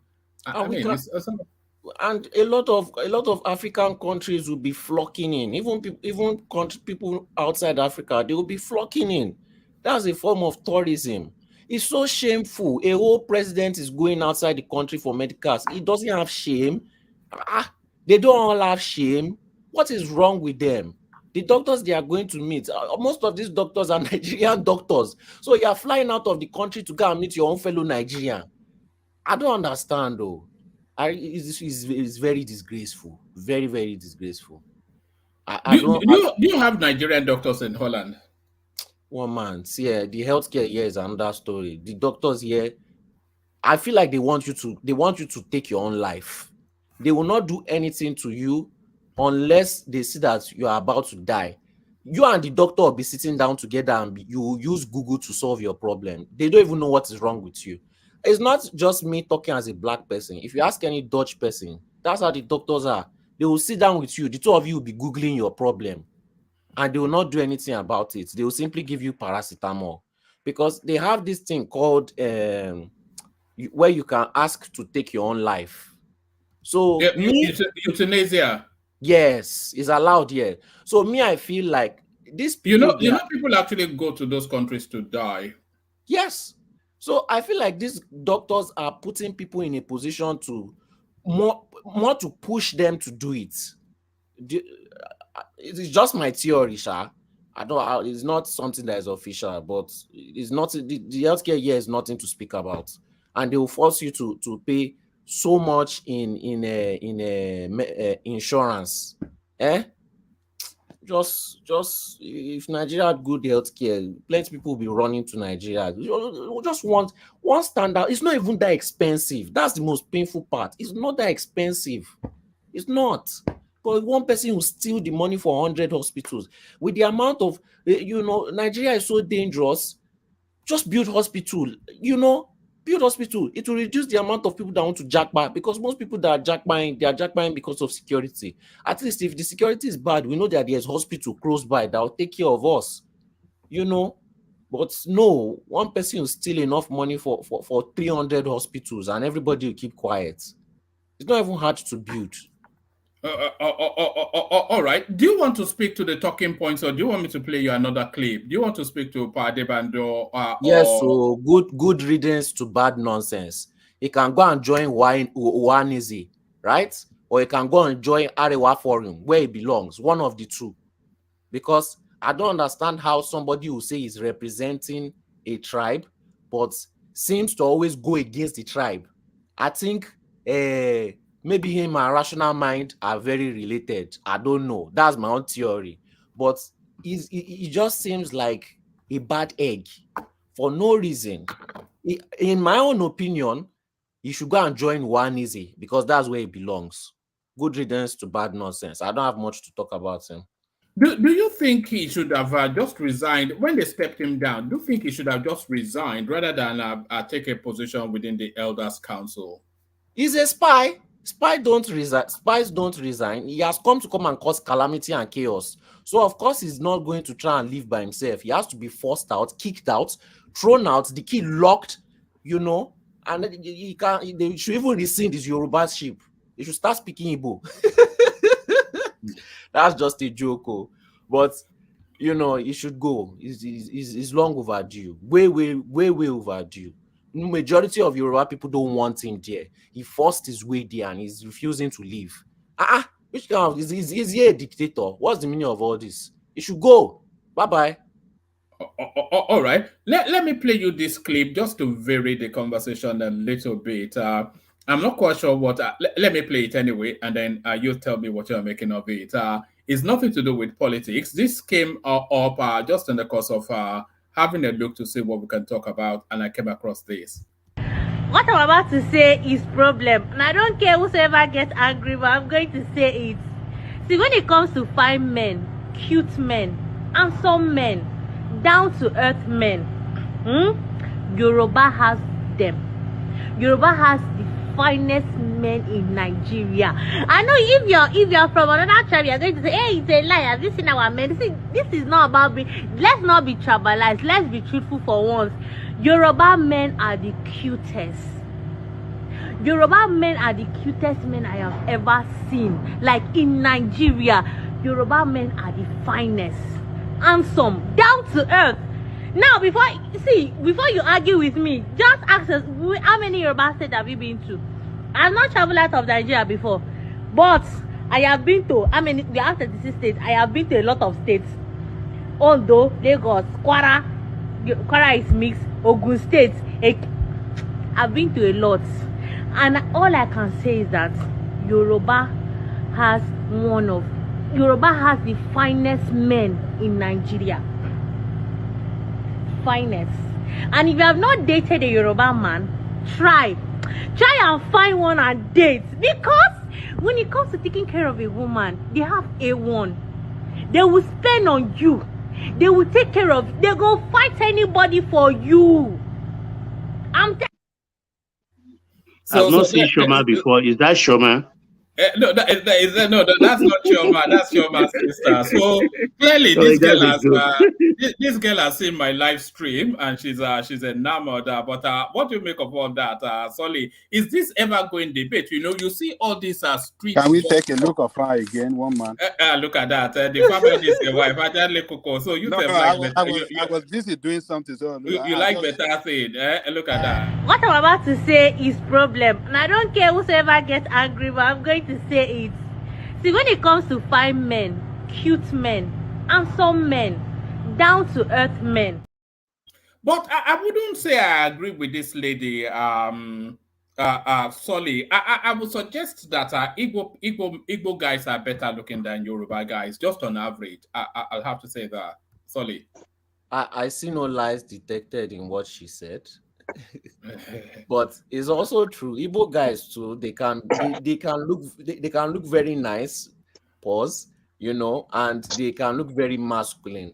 But the key point in what she said was how we treat women.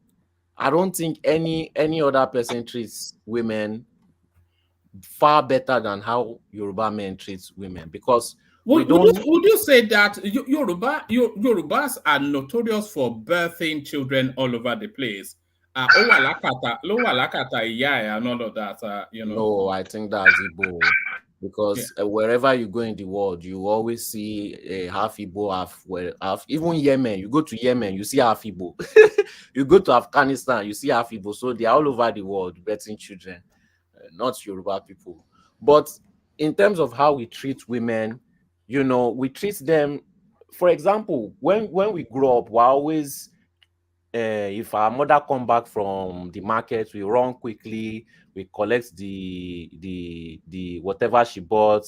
We treat them in a very respectful manner. Even if a woman offends us, we still treat her in a respectful manner, and we clear out of the house in a respectful manner. We are not really aggressive with women when it comes to taking care of them. Even if they offend us, we still, we are not too aggressive with our women. We have a culture of respect. That's another thing. So let me add something for you to add. Let me tell you one thing. You may not want to agree. Those good-looking Igbo people you see, they are either from Onitsha, right, and some other areas. And where you see people bearing Obi, they have link with Yoruba. You understand? No, I would say in terms of hierarchy, I'll say the Igbos probably have the best-looking men, followed by the Northerners, and then the Yorubas come third. The Yorubas, they have this round face and just nativist look. That's not true, one man. That's just a perception. Have you seen? Okay, look at even those the high-ranking Yoruba, even people, the rich Yoruba, even take the sample take your sampling from all those areas. What are you talking about? What are you talking about? I don't know. Look at the like of Otumba Shumomi when he was alive? Look at the like of of course, there are good looking. We're talking on average. We're not talking about. Yes. And in terms of masculine looking, Igbo people are usually the most masculine looking men. But to be honest, may I chip in? Sorry, coming, Baba. But in terms of masculine presentation, I've not seen a man more good looking than Abubakar Rimi.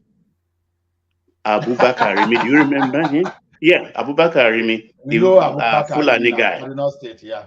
Finer than many, many, many women, followed by Professor Ambrose Ali, Jimu Budu, Ralph Obiora, and Saraki's father, Dr. Olushola Saraki. I mean, you need to see them in live when they were still alive. You've not been to Ekiti. If you've been to Ekiti, 99% of men there are very handsome. What are you talking about? I'm not talking of those they did not all look like Folly B. I don't know Folly B, but does Folly B look like not looking good to you? No, it looks averagely decent, not it's only not looking handsome. It looks like me, just averagely average. No. Woman. You see how slim I am, well cut, right? When I show myself. That's a I didn't see how slim you are. You have a typical Yoruba face. It's not anything. Yeah. Look, one man. I have a typical Yoruba face, but one man. Let us tell ourselves the truth. Any nice-looking Uber man, he got that civilization in Lagos, in Yoruba land. So that is the fact. They can't tell us that we are. I'm not talking about their ladies. So their ladies are, pretty right from Igbo land. They're pretty, but their men. We civilized. I think the North has the better looking women. The best looking women are from the North anyway. Yes. Those Shua Arab looking types. Yeah. So comparing Arab. What I want to say here that every good looking Igbo man is civilized by Yoruba people. So you cannot say that's the fact. No. You say that. I'm going to show you something about that's the fact. That's the fact. They got One every civilization man. I saw Ola. Ola is a very handsome guy. in Yoruba At land. least Ola I don't come to know my about house. that. Yeah. All those civilization, everything good looking, they saw it in Yoruba land and Ajale Koko, just yeah. what you are saying. Can you see on your screen? This is Igbo language by the Right Reverend Bishop Crowther. So the first documentation of the Igbo language in terms of a functioning language was actually done by a Yoruba man. So this is it right here. Oh yes. Yeah, by Ajayi Crowther. Oh yes. So those don't put them above us that they are nice looking than us. No. No, they are better looking than us. So let's surrender that one. We can't win everything now. No, maybe you want to say average Igbo man look nice looking than you, but if you want to generalize it above all Yoruba, I think you are wrong there. We civilize them. We give them every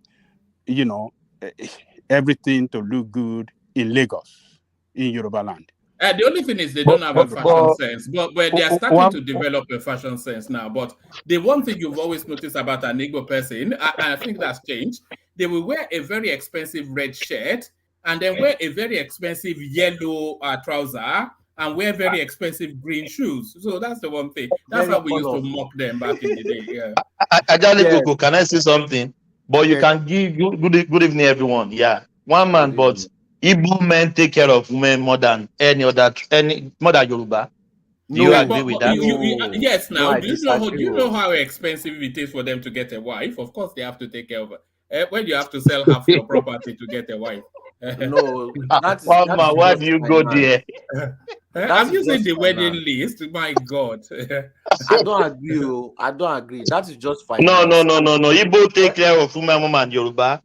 No, that is just finance. In terms of treatment, Yoruba treats women far better than Igbo and Hausa. That's one thing I know. Igbo women are always complaining because Igbo men are very masculine, so they have a very masculine idea of how the household should be. And sometimes it can be too domineering for the women. Yoruba men tend to allow their women to have more freedom in their expression. So those kind of women, once they taste that kind of thing, once they taste a little bit of freedom of expression, they can never really go back, because they can never go back to them expressing themselves being locked up. That's one thing I know. So even this video, if you watch it again, what she said is that how woman sounded like she's from the middle belt. So she was neither. She has no dog in the fight. That woman.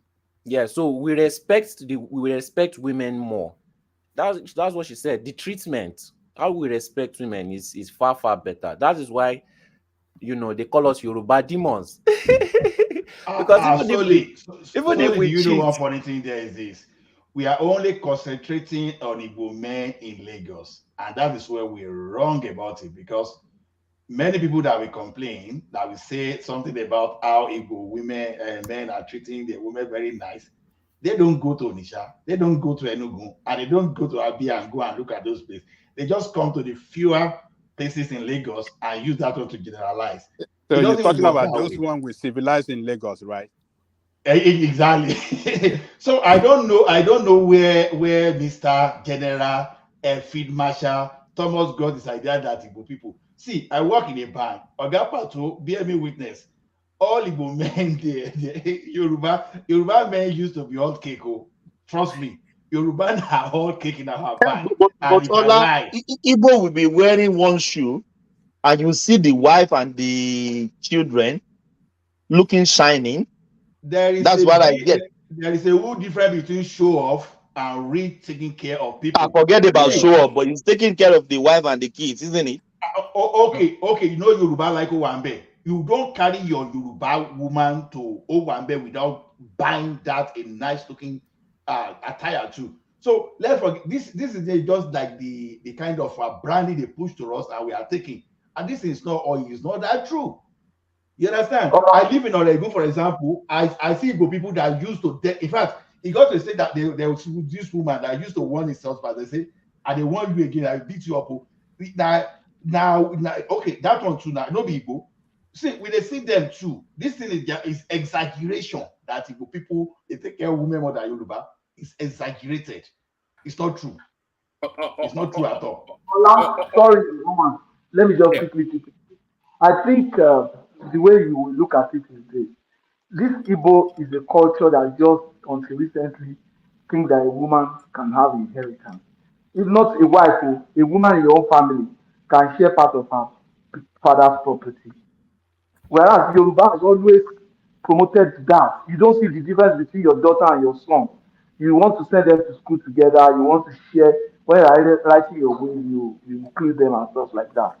A Yoruba woman, a Yoruba man, an Igbo man that marries an Igbo woman probably wants to say, I will take care of you, just stay at home and be enjoying. That is not care. A Yoruba man marries a young girl that is just a school start. It creates opportunity for that girl, send the girl to school, the girl becomes a master's degree holder and stuff like that. In some cases, stays with him, in some cases, you go and marry somebody else. But the point is that if you are a Yoruba girl that marries a Yoruba man, you are sure that this guy can give you the freedom to express yourself, create opportunities, and everything. Igbo is not like that. You just stay at home. We were talking about looks now. We are talking about looks. We're talking about men that they take care of their women more than us. No. We do better in a very civilized way. All right. Let's move the conversation on and take it to the space of this headline. I don't know who wants to take it on. Maybe Prince Daddy wants to lead on this. Me, I want to take it on. Yes, Saudi Arabia. One man. Solly, please give me 1 minute, please. Let me correct some things that Baba was painting a kind of picture earlier when he was talking of Aiyedatiwa concerning the imprisonment of Chief Obafemi Awolowo and others. That Aiyedatiwa was not among them, and it was kind of, I don't know, insinuating as if, yes, as Gani was saying earlier, that what do you call it? Alaafin for your mentioned in an occasion that some of Awolowo associates were the one responsible for the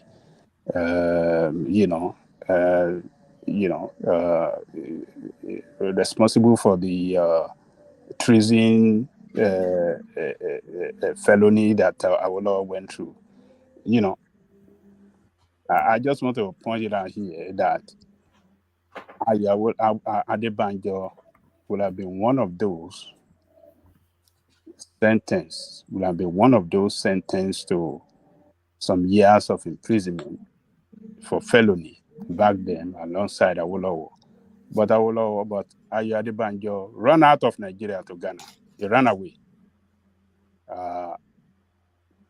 And he was sentenced in absentia.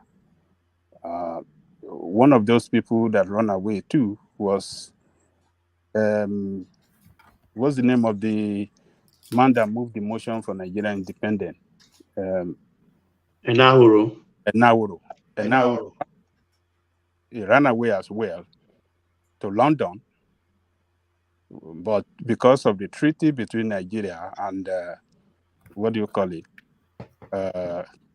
and Britain back then, this treaty of reparation of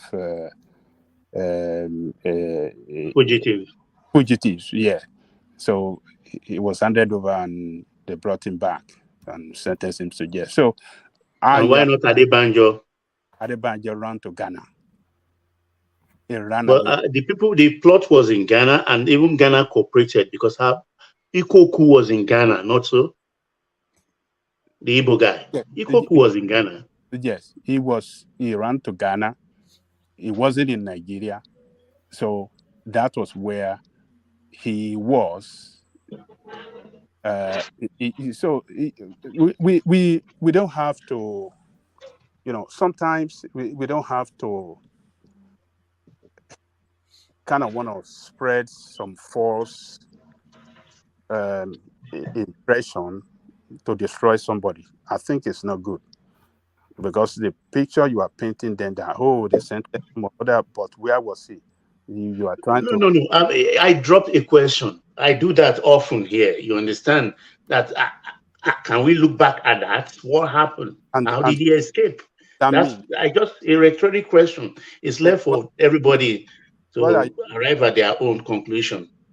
Yeah, what are you trying to, I'm not insinuating anything. I just kind of open people's eye and say, okay, judge it yourself. No, it doesn't. I mean, such a rhetoric question should not even come in the process. We didn't see him, so judge it yourself, because you're trying to show that, he was the one referring to as one of those that sold out Awolowo, and so I didn't say that too. When I say Baba and you put Gida, now you say Baba Gida. And then you mentioned again that during the Nadeco, what did he say? He didn't play a prominent role. What do you mean? No, I said he played a prominent role. I didn't say he didn't play a prominent role. I was just saying that when they all arrived at even then I said people like him were against Tinubu, because Tinubu was gaining prominence with people like BCM, Akeredolu and Oshoba and all the rest. They were coalescing around Tinubu, and his own faction of Nadiko didn't like that, because people like Ndume'S Kanu and all the rest, because actually Tinubu was holding the bag then for Nadeko. Carry on, don't let me disturb your train of thought. Carry on.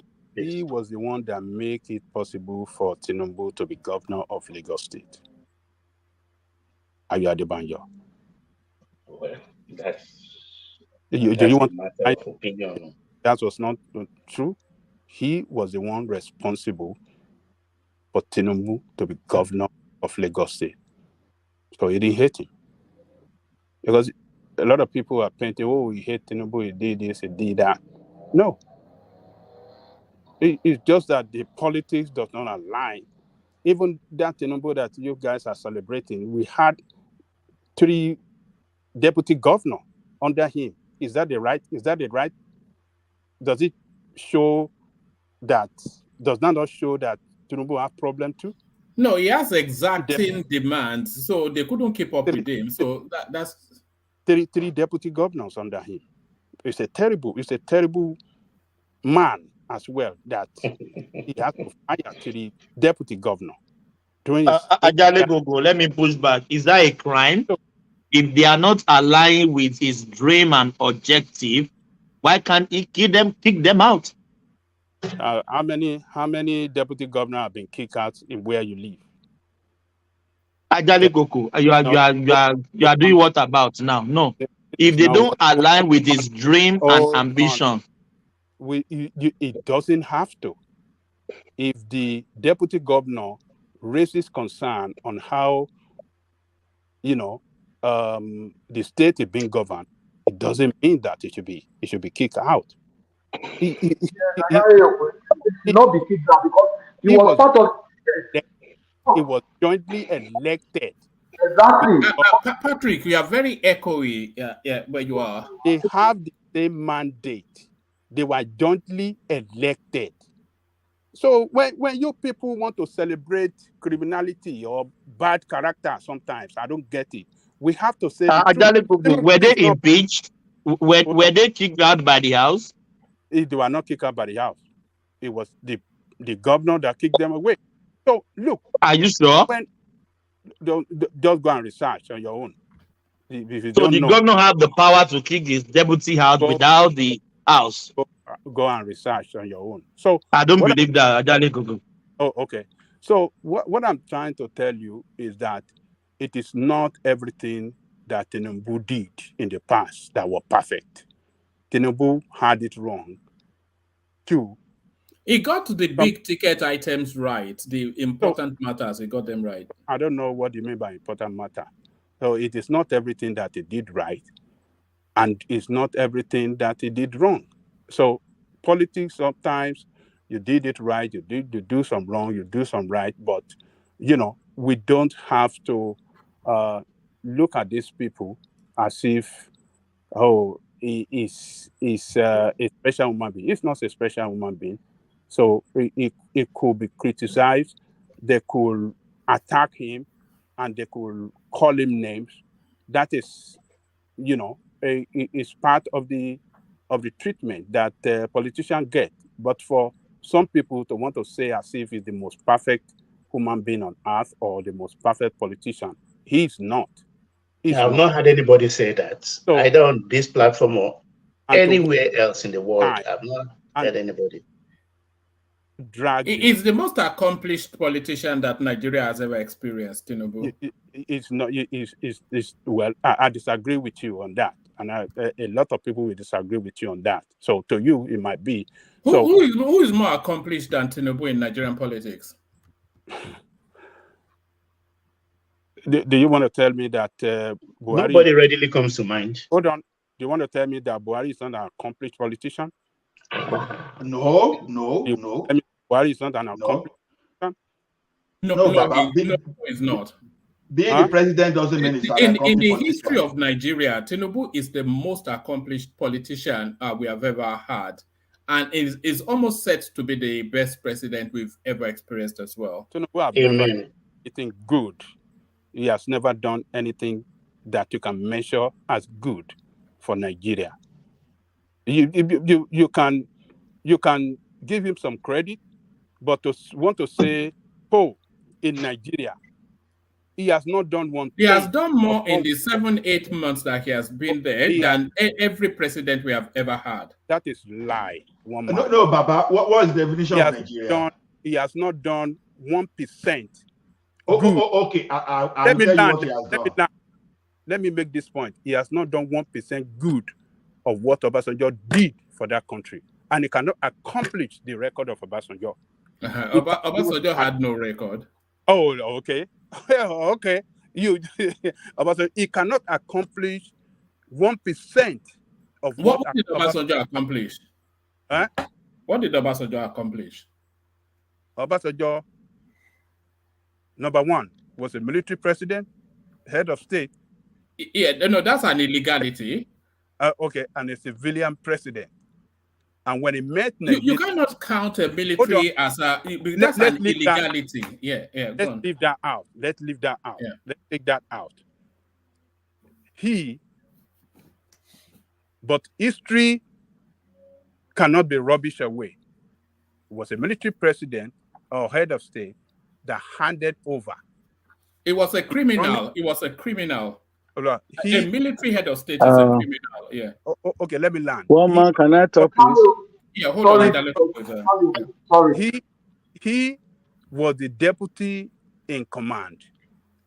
The commander was killed in a coup, and he assumed office as the. Sorry. And you didn't even start from the beginning. Obasanjo had more accomplishment than almost any Nigerian alive today. At the critical point in the history of Nigeria, when the country wanted to break, this was the man that stood the ground, ended the war. And this the man that won the war. It cannot be accomplished by any human being. They said over. The Biafran surrender to this man. That's the first accomplishment. Number two, it was a president, a military head of state, and he promised a date that we will hand over, and he handed over. And not only handed over, but he handed over a buoyant economy that the civilian destroyed. The same thing he did when he came back, the economy was down. There was political instability. There was economic disaster. The nation was heading towards, the stabilization. this man Obasanjo has no abiding legacy. Tinubu has. He brought this nation back, put the nation on track. One man, can I talk to Do you want Ajale Koko to stop so that you can talk? I mean, let him lead now. Stabilize the political terrain, put in place an economy, a buoyant economy, a well-functioning economy that attracts investors all over the world. And it grew an economy that was, during his time, we have 15% GDP. Your man you have today cannot achieve that. Go and mark it down. So there are a lot of accomplishments that Obasanjo, made that he can never be a match to Obasanjo. So that is just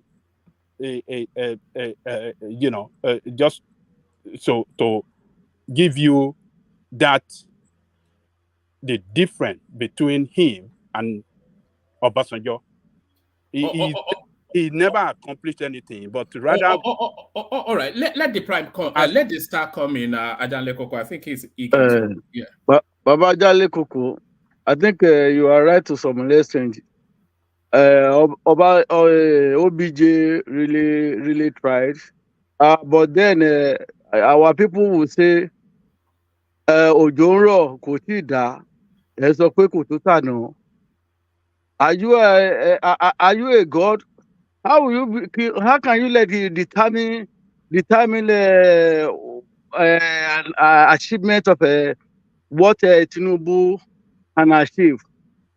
Tinubu is there less than a year, so you are not God. You cannot determine. He can surpass King Obasanjo's achievement. So then, secondly, even the Biafra war, the Civil War, it was a Benjamin Adekunle that fought that. The Scorpion was the one that fought that war. So it was just a conspiracy and politics that made the Biafra to surrender, for Benjamin to be recalled. That is for that. Then I don't really know why you have to you are asked to appraise this man, Baba Adebanjo, Ayo Adebanjo. So what we are not talking about the quality of Tinubu. We are talking about the Baba Adebanjo, somebody that called himself a champion of his cultural organization of his people, just like Arewa in the north, and Ohanese for Indigo. Now, you call yourself, if you are to build a party affairs, Baba Adebanjo choose to use himself with the candidate of Igbo. We say that he has a constitutional right, but moral-wise, you cannot be leading your cultural group of your people that are championing the interests of your people. That one is capital. No, it should be a capital punishment. But just because we the Yorubas, the way we take things with diplomacy and respect our elders, can you imagine that Ohanese, a leader in Indigbo, would do that among the Ohanese, and they will not kill him? Just an honorable, a party man that celebrated the future of Tinubu in his either his unit or in his place. In that February election, he was killed. So Baba Obasanjo, in all ramifications, the way we Yorubas play politics, it is most of the times the Northerners, they play politics better than us, including the Igbos. they play politics than us. This thing that Baba Adebanjo did, it has been like that from the memorial, from the First Republic. That Tinubu lost election in Lagos State will not be the first time. It happens during Awolowo era in the First Republic. The NCLNC, say Dr. Asikwe, beat him hands down, beat Awolowo in Yoruba land until they cross carpet in the last minute. So if Baba Adebanjo, if he wants to be an honorable person, he ought to have even resigned when he knew that his convictions is against the philosophy and principle upon which Afenifere was created. So that is for that.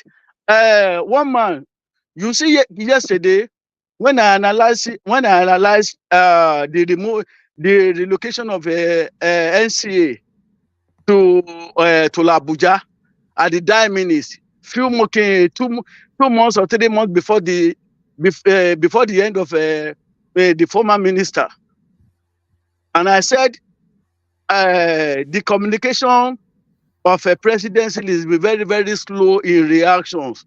Can you now read what the presidency did today through the press release by Ononuga? He explained it there. It was just a few months before this that a useless minister did what no rational mind can ever do.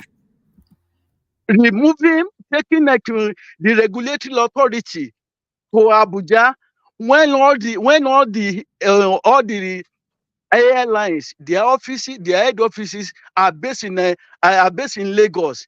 The quality managers that in charge of each airlines, all of them are that interfaces between their organizations and NCA authority. They are in Lagos. For them to do anything now, it means that they will have to travel to Abuja, stay in Abuja, come back where it is done. All the international airlines, they are based in Lagos. Is there any rational mind in that? But because when anything that is done against national interest and Yorubas, the Yorubas, we don't talk. We take everything. Excuse me, can you please go? Take him out. Take her out.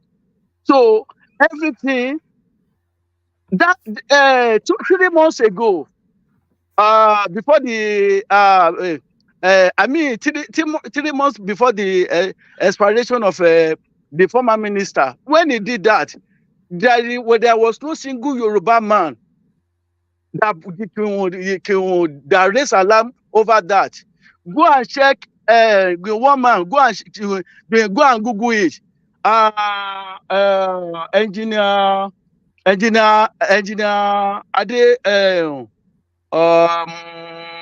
NCA director in charge of airworthiness. He resigned 2 months before because he refused to be compromised. So let us wait and see. Unfortunately, Tinubu has a political will and very, very strong. He's not the type of the president that they can cowed. You could see that if not because you can see the example in what Tinubu did. This in Niger issues. If not because of the outcry of the entire countries, he will have called the bluff of the north. But look at it. The border systems in that place it was closed. When they closed when Buhari in his entire almost 8 years, and he closed the border of the Southerners, the Yorubas, they did not. None of them even kick against it.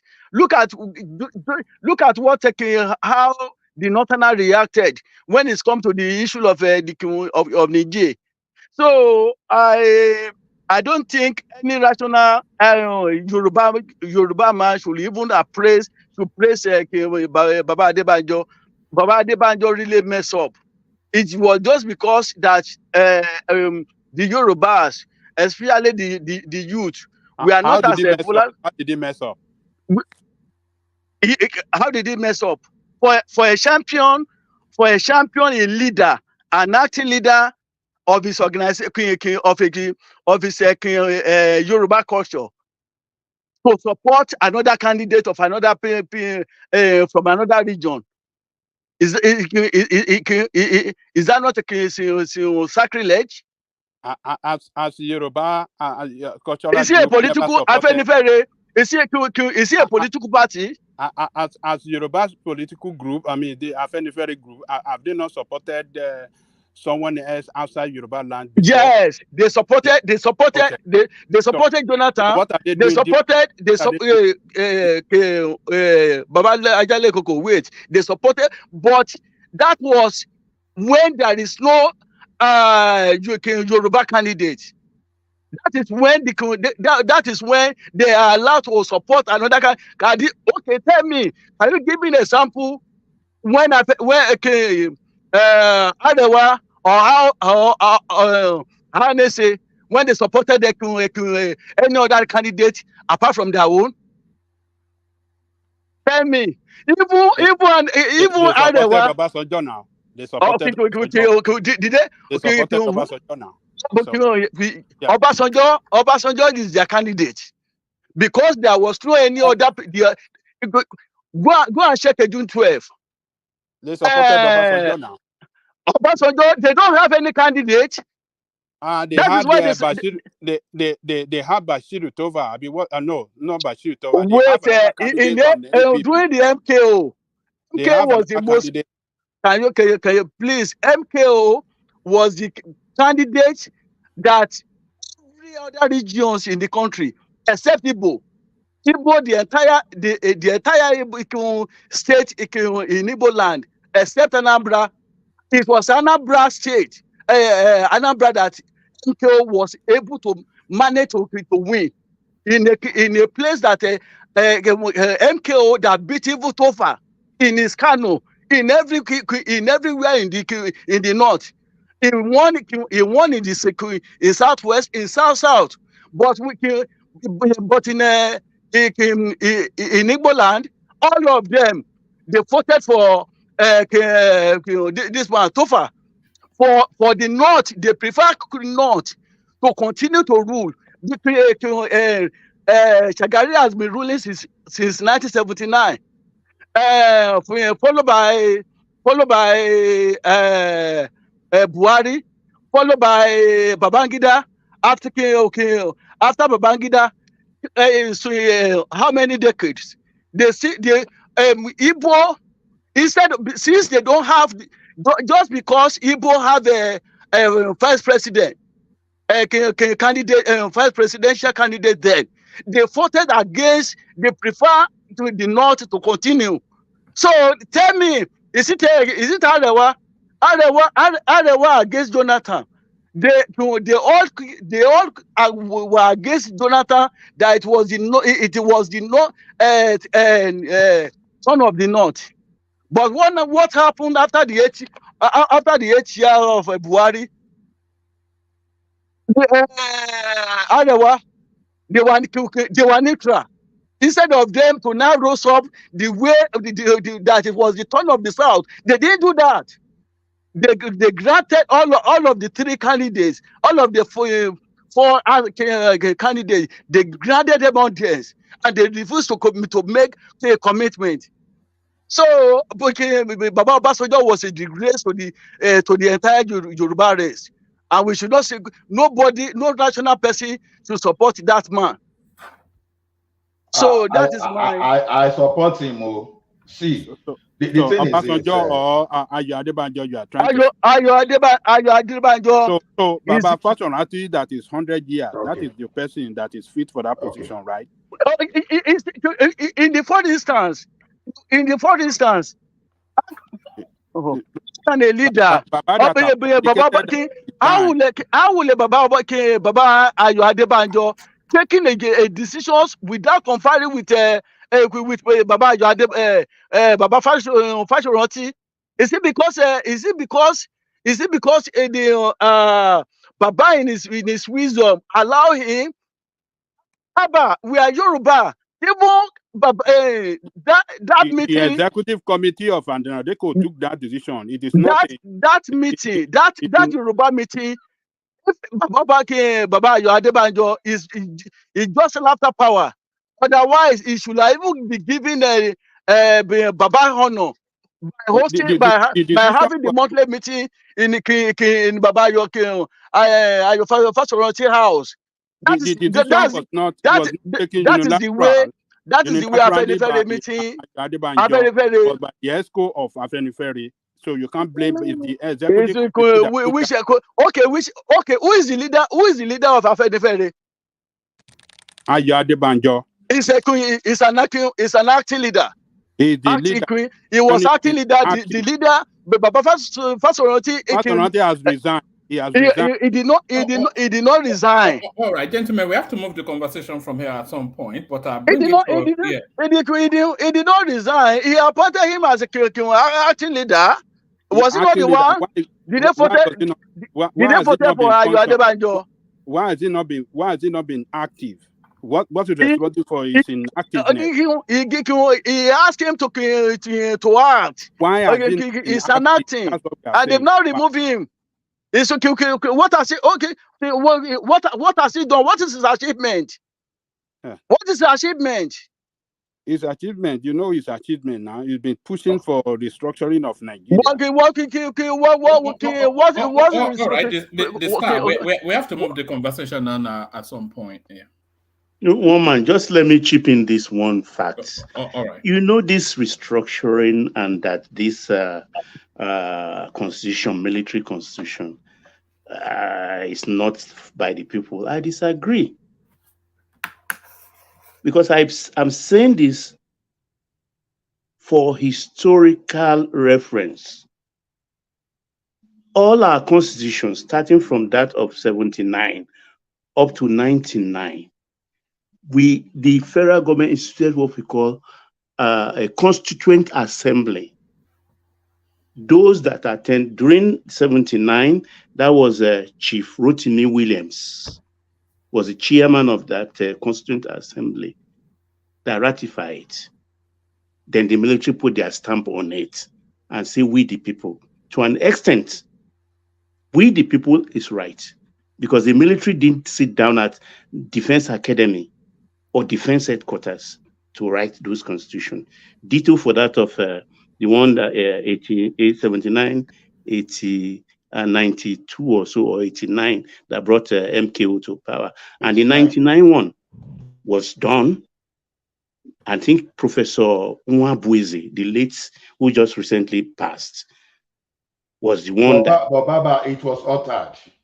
99 was altered. No, IBB added some things. Obasanjo added some things from the military perspective. But 95% of that constitution was by civilians. Professor Nwabueze was the last one. The major thing is this: the alteration, the small alteration is enough to cause trouble. No, it cannot. The military have to cover their own ass, and then to bring it into the fore, to activate it. Abdul Salam activated, I think, rather promulgated Decree 24, and it came into being. Baba, look at it from this angle. Just for history. See, no, look at it from this angle, Baba. See, the thing is this: truly, civilians is sad to suggest, but after they did everything, Absalam Abubakar single-handedly pick someone and they alter some things. Look at it from this angle. You are allowed to form Sharia in the north, but you cannot form the same thing similar when they come to Say again that I can't hear that. For example, the constitution empowers you to form Sharia in the north. But when you want to talk of some other thing that you can form in the south, it's so cumbersome for you to just go and form something similar. So what type of constitution is that? Have we tried it? Have we tried? Have we tried? We did not try. Sorry, and sorry, did the constitution say you could only form Sharia in the north? The constitution didn't say you can only form Sharia in the north. Look at how the constitutional contract. It is where, what is it called? Penal, is it penal code? Because we run two different law systems. I think in the north they run the penal code, which embraces the Sharia into its code. That's one of the problems of Ogbeni can correct me if I'm wrong here. It's a different law system. No, that's what we are saying. See, the thing is this now. No, Ola, maybe for another day, people are waiting. I just put that down, chip it in. Maybe another day because it's something very contentious. Please. No, the main point is that constitution that you are in, because you are painting the picture like as if, it is 1979 constitution that Abubakar just gave to us. Professor Nwabweze. Yeah, but the main issue on this constitution is that 79 constitution has been altered. Exactly. They altered it to give us this 1999. No. It's not the real 79 constitution. I don't know why you knew. No, what I can remember that was removed by OBJ was that which outlawed military takeover. It was a lot of things. That I can remember vividly well. So remind me of others. For example, the 79 constitution did not give governor immunity. What you have on yes. Yeah, that's right. Not give them immunity. 79 constitution. Was that good? Yeah. What do you mean that what is good? Giving governors immunity, not good. Giving governors immunity. Not good. If they can give the president. It is not good. It is not good. And that is what is killing us today. So the 79 constitution did not give the governor the power to control the local government. No. A lot of things were altered on that constitution that does not make your country work today. So let us say... No, I think it's only a bad workman that quarrels with his work tools. Baba. It's a tool. We can work with it if we want to work with it. Then the constitution gave us something like a form of state police in the forest guard that they could bear harm then, right? So a lot of alteration. Talk to your National Assembly. Talk to your National Assembly. All right. Like that was saying. Land that point and then we move on. Exactly. It's a big topic. Saying 1999 constitution is okay, and we want to put it as a civilian constitution. No, sir, we disagree because it was altered aggressively. Okay, so that's for another day anyway. Let's just put that in our pockets. All right, let's move on to the headline on the. This one came as a surprise to me, and ultimately, everybody has to toe the line. This is what this is telling us. Saudi Arabia to open first alcohol store in its capital exclusively for diplomats. So that's the last stronghold that is falling now to that space. Who wants to comment on that? This came to me as a real surprise. You know what came to my mind? Okay, go on. Yeah, go on. What came to my mind is this: our people, our Sharia-loving guys, brethren from the north, are they reading this?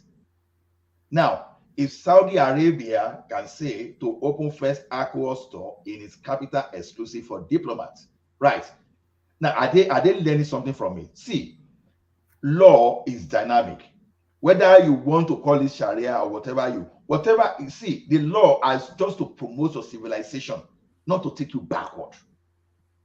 You understand? all those things that those of us that we are so fanatic that we love the religious fanaticism.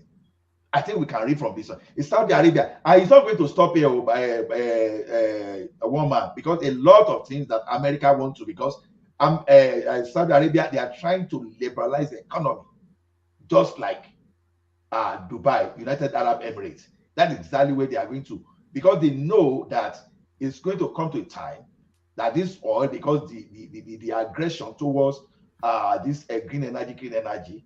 So I think is getting the message to these people by the day, and they are trying to reposition. So if those people that are even bringing these religions to you, if they can be flexible and they are trying to change their way, this should be a real lesson to people that want to use religion to put us in bondage in Nigeria. That's all I have to say. Thank you. Yes, sorry. It was my turn. So yeah, carry on. As for me, it's not even a surprise to me at all. You know, I don't know if I should say this. So Dubai, please let me allow me to enter again. Oh, please. Are you suggesting that it is Dubai that is forcing their hand? Because yes, it's plenty things. Okay. It's plenty things. They are in deep, serious competition with UAE. Deep, serious competition with UAE, especially for that tourism. In UAE, Dubai, nítorí Ọlọ́run, I beg, forgive me. In UAE, do you know how easy it is to buy coke? Do you know how easy it is to buy marijuana? They will even be disturbing you. You know what I saw when I last went to Dubai? I saw two men walking, wearing very short shorts, holding hands and walking down the road, and that was I think my first time in Dubai as well, and I was very apprehensive that all these people with their Islamic whatever it is, and I saw that and I thought, how can this be possible? I was waiting patiently to see the stones being thrown at them. That didn't happen. And then people were getting drunk and whatnot, women cavorting on the beach. Hey, see, there's no difference between that Dubai and Europe. Whatever they are doing in Europe, they are doing in Dubai. Just that they don't publicize it. The things that they are doing, you would think you are in Europe. It's one of the biggest prostitution hubs in the world. There's a whole hotel dedicated to it. A whole hotel just for woman Taubo. Just for it. You will see women of all nationalities. Australia. Let me give you my experience. Hold on, Ola. Let him have a moment. Let him. See, you can't avoid it. Even if you go to the mall, it's one of the first few things you will see just from entering. You know, they have a lot of these flyers. They just stick it on your car. Women, you know. It's just in open. I was shocked when I went there. You see it on the road, on the street. Because I had an Arabian expectation, some conservative fundamentalism, total opposite.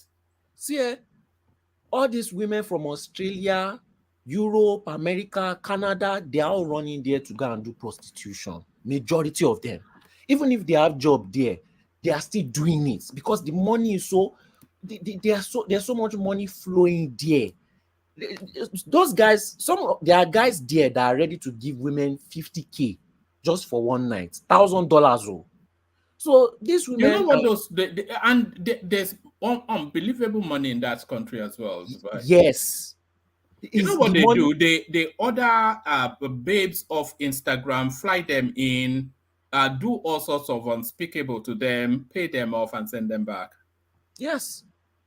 And you would think, oh, it's only poor women from poor countries. It's a lie. You see rich women from rich European countries, rich first world countries going there to do all these things. So when I met an Arab man, and one day he told me if they have business to do with Israel and money is involved, they will do it. That's when I knew that religion was for the poor. Religion was for the uneducated. Since this man had issue, this Khashoggi issue, he has been pushing that Saudi forward. The first they allowed them to drive car. That's when I knew that, bam, this is it. From there, it is going to turn into pure Europe. If you see all these people from all these Muslim countries, they are crying online. They are crying. They are saying, no, how will he do it? They hate the man. They hate the man. I just used to look at them and laugh. Like, you people don't know anything. You think these people care? You are just tourism to them.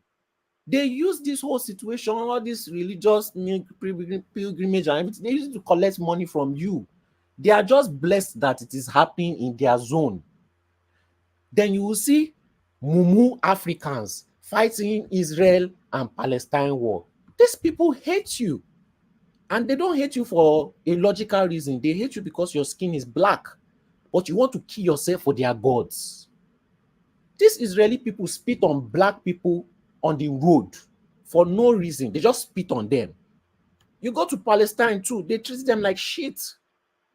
So why are you fighting for their gods? I don't understand Nigerians though. If they see you that you are fighting for them, if they see you today on their streets, they will spit on you unprovoked. I don't understand. So you see these northerners, I'm not insulting you, but I saw them online, ranting, rating, saying subnala. Hey, God, this one, they were crying. Most of them, you have not traveled to these countries. When you travel to this country, you will think twice about all the rubbish that you are doing. They don't care.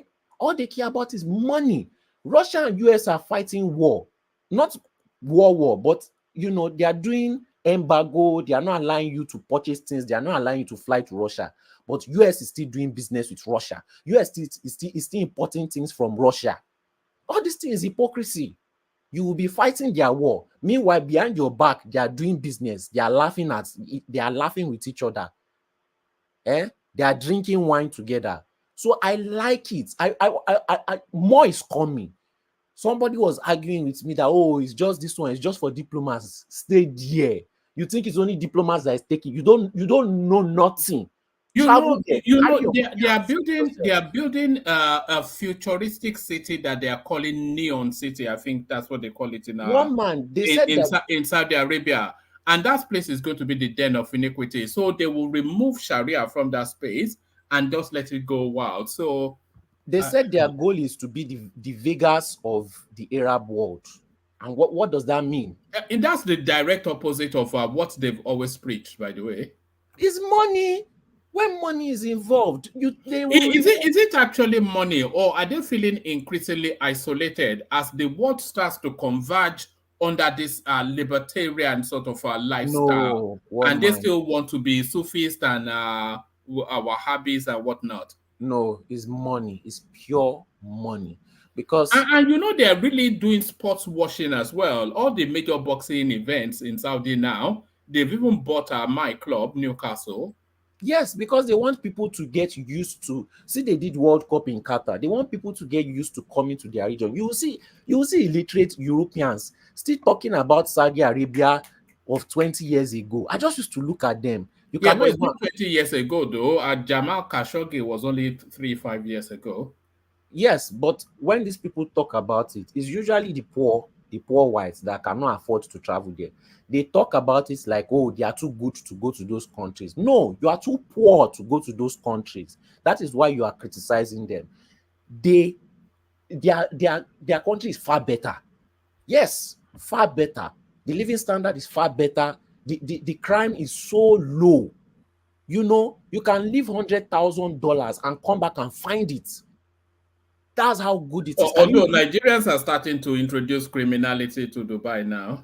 Yes, but they are starting to introduce, but there's still a sense of morality. They introduce the crime, but most people, they will turn a blind eye away from it. You can't say the same thing about Europe. Most people will not turn a blind eye to it. They will enter into it. These people still have fear. They still fear because their laws, once they catch you, is very strict. For example, if they catch you in Dubai, right, doing something bad, they will treat you like you are in Europe.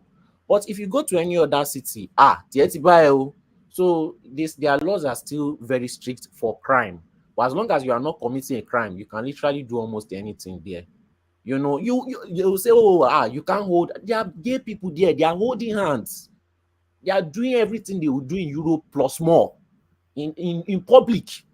So it's very good. I like this news. I like this news because I want to see how other people that put religion on their neck will react to this. I wonder how they are still able to justify smashing bottles of beer in Kano when the people who gave them the religion are all getting drunk. One man, you see that they removed so many laws when they brought Ronaldo into the country. I knew that was the beginning. They are using these celebrities to somewhat tweak the laws, and because of people's love for these celebrities, they will not have much criticism. Who wants to complain when Ronaldo is coming to live with you? You know, so everything is just strategy. And I feel like there's Western pressure because of that Khashoggi thing. They are using it to pressure the guy. That's the thing. So it's not just out of the goodness of their hearts. They also have pressure on them. So it's good news. Good to see. More to come. All right, brilliant. I don't know who wants to come into that space. It's a major news, by the way. This is a generational moving of position. Something that they will chop your hand off in the town square. Now they are liberalizing it. Does this surprise you? One man, it just like Soli said, it's just telling us that how do you describe them?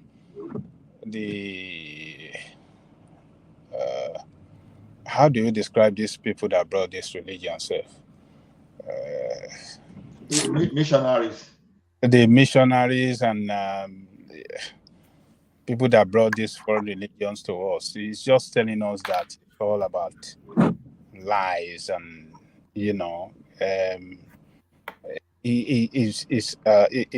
religious was meant to colonize people, colonize them mentally, psychologically, and enslave them forever. That is what this action that Saudi Arabia is taking. That is what is it's telling us, because specifically it's a taboo to take alcohol according to the Holy Quran. That is what the scripture says. It is clear. And even according to it, whoever that give another that alcohol will get cost more from God than the person that he gave it to. Do you understand that logic? You that offered another person alcohol to drink, you will get more punishment from God than the person that took alcohol from you. So what that means is that don't go near it at all. It's a taboo. It's a sinful act according to the Holy Quran. Very sinful. God doesn't want human being to go near it at all. But you see, the custodian, that's the real word I was looking. The custodian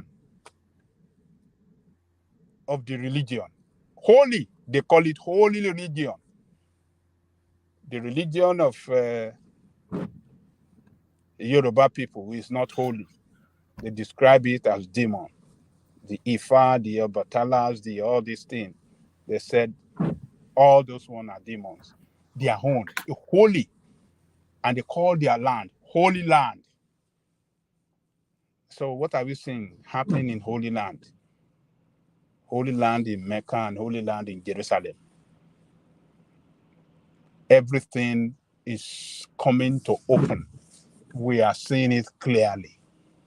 But yet, do you think it's going to? I believe some of the new generation, the generation of the younger generation that we have today, I think they will turn the table against them because they don't even want to even practice it. Their eyes are more open than ours because they are seeing a lot of things via the social media that, tells them that, there are too much lie out there and they must not accommodate lie. So everything is coming open, it's coming clearer. And it's a matter of time. Abdul Momoni will convert to Onifa. He will hammer you from the comment section now. Abdul Momoni, I'm expecting you to change to Onifa very soon. And Muti, they have not allowed you to become Muti in Saudi Arabia. Yeah, well, I bet by more seriously. So, look at that. So it is just shameful. It's deceitful, and they have. Because I know it's not good for my body. It's not good for my health. So, but they have made it known for a long time in the holy book, that do not touch it. So if the custodian of the religion is now acting contrary, what does that tell us? They are acting contrary to the scripture. So one man, all those Northern University, they don't have Kegai program. They can't. You know, the one thing I've been seeing coming out of those northern universities now, they are now turning into fashion police, telling women that they cannot dress in a certain way, telling men that they cannot have certain haircuts, that you can't have a tattoo, or, all of these sort of things. Same thing in the south too. Yeah. The University of Calabar, University of Benin, even Unilag, VC, Lagos State University, they pronounced it, I think, a couple of weeks back. Actually, the kind of dressing, no. Kuda. If we are imitating Europe, that is different of the way Americans dress. Yeah, but you cannot tell them how to dress. That is different, now. But how can they tell we them are Africans, please, I beg. We are to barrier. If you see some of our girls, young ones, they won't wear it from home. It's in their bag. As soon as they jump down from Okada. Let me quickly correct you. Yeah, but that's the free expression of youth now. The experimentation of youth. No. One man. Are you sure you're a Kegite? No, I'm not a Kegite too.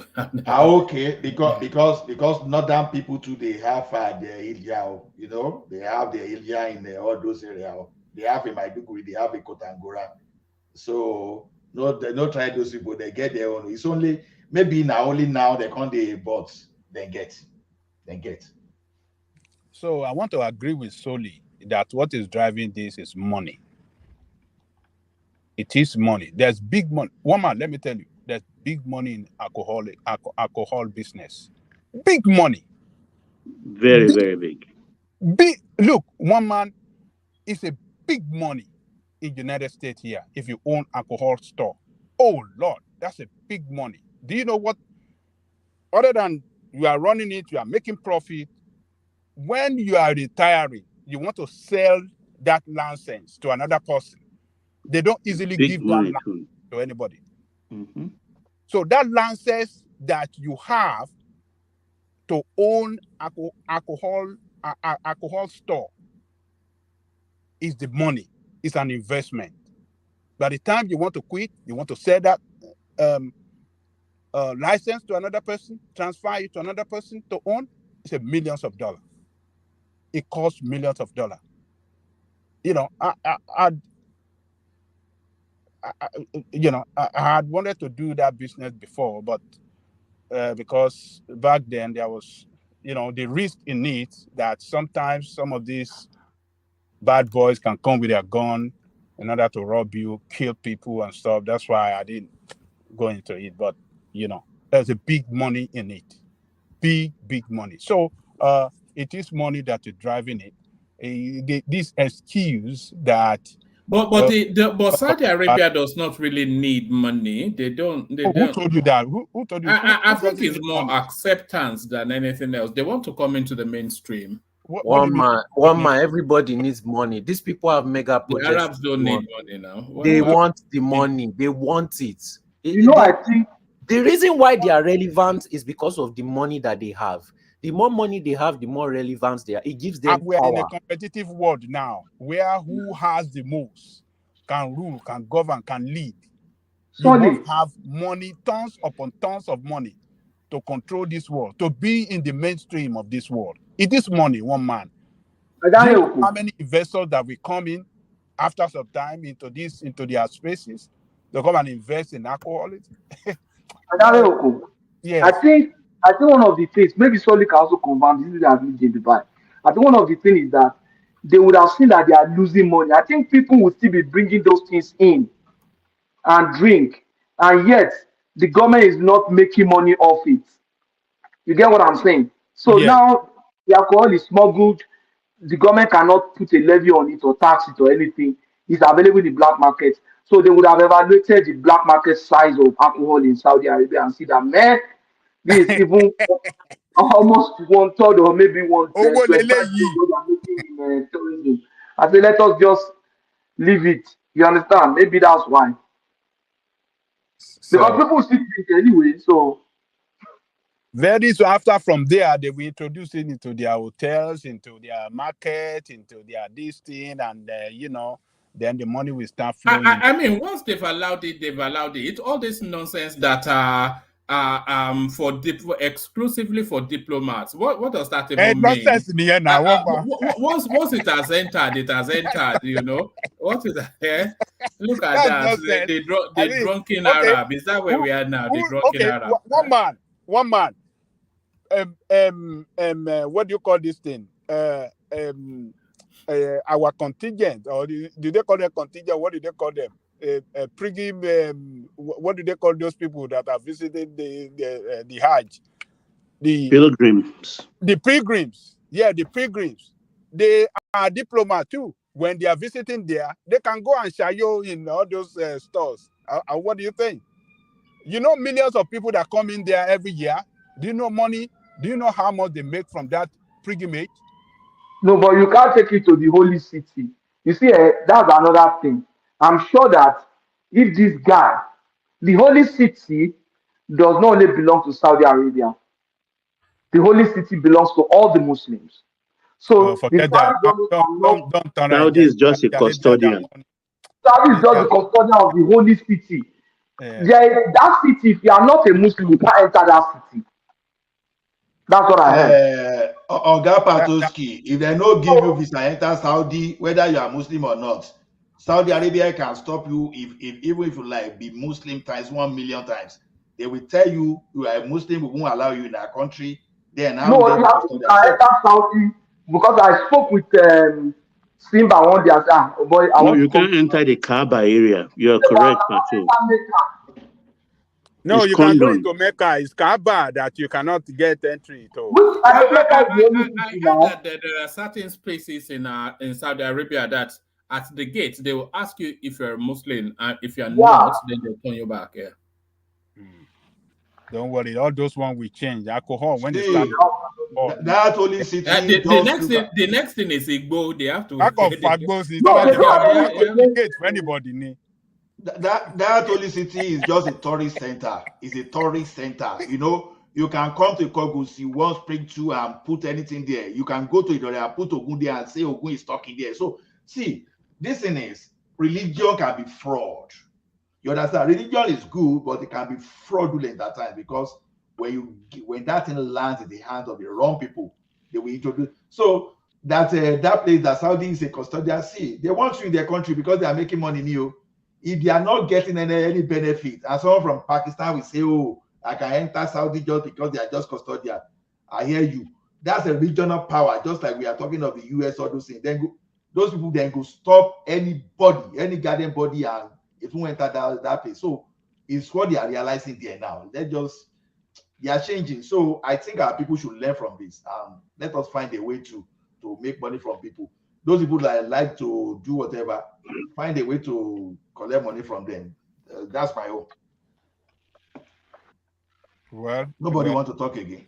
Let's see. Let's wait and see what is going to happen. But since they have introduced it, gradually it's going to spread across that country. It's a matter of time. So one man, when you're about to go, introduce the Cameroon-Nigeria match, please. Let's warm up. Yes. We can have it as I'm just waiting for Thomas to signal to me that it's ready. But I was just saying in chat yesterday that the Nigerian team they have this habit of getting back home before their postcards, and I cannot see us getting past Cameroon. I disagree with you. We have history. One man, Cameroon is not that. I don't want to talk, but Cameroon is not. It's Senegal that we should be afraid of because Cameroon. We can beat Senegal. Senegal is a one-man team now. Is it not? No. No, one man. That's the only complete team in this tournament so far. One Burugo. Have the Egyptians been knocked out? I heard them rioting. They crawl into the knockout stage. So there's a big debate in the UK. There's a big debate in the UK about Mo Salah being brought back from injury. He has a torn ligament. He will be out for about 5 weeks. But the problem with Cameroon is Onana. Onana is having issues with Rico Betson, their coach, and their FA chairman. What's that? How won't he have issue? The worst goalkeeper in the issue of the current tournament. I don't know. When you have some literary agent, they just project you as if you are the best thing to happen to sports. Onana. That guy is a goalkeeping fraud. Real goalkeeping fraud. I've never seen. It's very, very bad. Samuel Eto'o. He was blasting Samuel Eto'o because they benched him in their match against Guinea, I think it was Guinea, and the other goalkeeper did well. But the way I look at it, they are not going anywhere. This time, I think Super Eagles will have an edge. The problem we have in Super Eagles. Okay, Baba, if it's a day, why do you think? Because I see these Super Eagles as unserious compared to what we used to have. These guys, they spend more time with hairdressers, and they stay in the hairdressing salon more than women. So they seem to take care of their head more than. Let me tell you what these boys have been doing. They've been playing video games every night. It's not about video games alone solely, but you watch Tunisia '94, right? And you used to watch how we play. You used to play them. And look at this guy that they will play as if hey, don't touch my leg, all those stuff, and you will see the hair, the time. You start wondering, a man, okay, a person like me now, I will still do my kaya this evening now. You understand? I will still go and do some inspection of everything. But someone that is supposed to even be more active, even spend time more than me, because we think sport is pleasure. No, this guy are professional. They spend a lot of time, they have time to recover and all those stuff. But they still have a lot of time to. Go on. Sorry, Lana.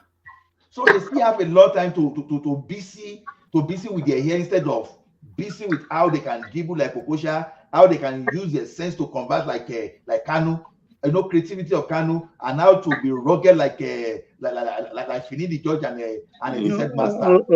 Every era of football with its own set of players. This is a different era of soccer entirely. You understand? It comes and it goes. But this present era is not about looks. It's about the system you play. The players understanding the system. The system we are playing is 5-4-1, and leaving Oshima in front as the arrowhead. Just exactly this. But it's not exactly what City plays. That is the problem. If you are going to have an arrowhead, you play 4-2-3-1. 4-2-3-1 is what you play. So that when you pick the ball and you're starting your this thing from the back, so that the two midfielders and also the front men can have spread themselves while the other man will stay in front. But this Pasero man is just playing outrightly the old format. Baba, Yeah. Let me show you a tweet that Shehu Sani put out. Not a tweet, an Instagram post that Shehu Sani put out. He said that the Nigerian, the Ghanaian teams, they look like convicts, and they are the ones at the top, and the Nigerian ones look like rap stars. So look at that. Look at that. Unbelievable. They just went there to do fine boy. But one man. If you look at all African team in this tournament, I think they went there to project African image. None of them went there with foreign attires. If you look at Senegal, if you look at Burkina Faso, I think it was the CAF that instructed all the team to come like that. So for us to now term it as we always put negativity into some of these things. They dress in our local attires. We suppose instead of us to actually commend them, then we start giving meaning and say ex-convict or whatever. It's not good. And besides that, we don't want to. Do they not have fashion designers in Ghana? It's not about fashion. It's promotion of our culture in Africa. We don't look like convicts in Africa now. Look at the Ghanaian team. They look from prisoner cell blockage, But this is not even their traditional way. If we want to talk about, maybe you can still see signs of their this thing there, because they're supposed to wrap kente around them. But look at the pockets. Look at their pockets.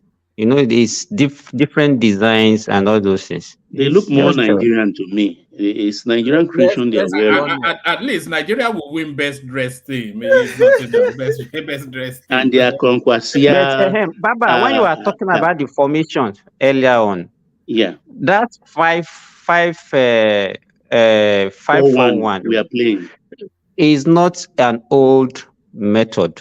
It depends on how long a team has been playing it. This Pasero has not been using this formation before. He just adopted it during this tournament. And, it takes time for a team to get used to a formation. Maybe because he lacked some of the players I wanted, some of them are injured. So a player like Ndidi and Co that can actually play the 4-2-3-1 formation that you earlier told them. That one you have a 2-man pivot as your defensive midfielder. Then you have the 4 front men are the attackers.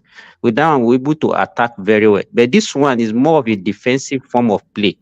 So, and that is why you see that Nigeria have not considered much in this tournament, and they've also scored least goal for them to progress. True. Because very correct. Very correct. So this one, if you can play it very well, if you are able to manage to score a goal during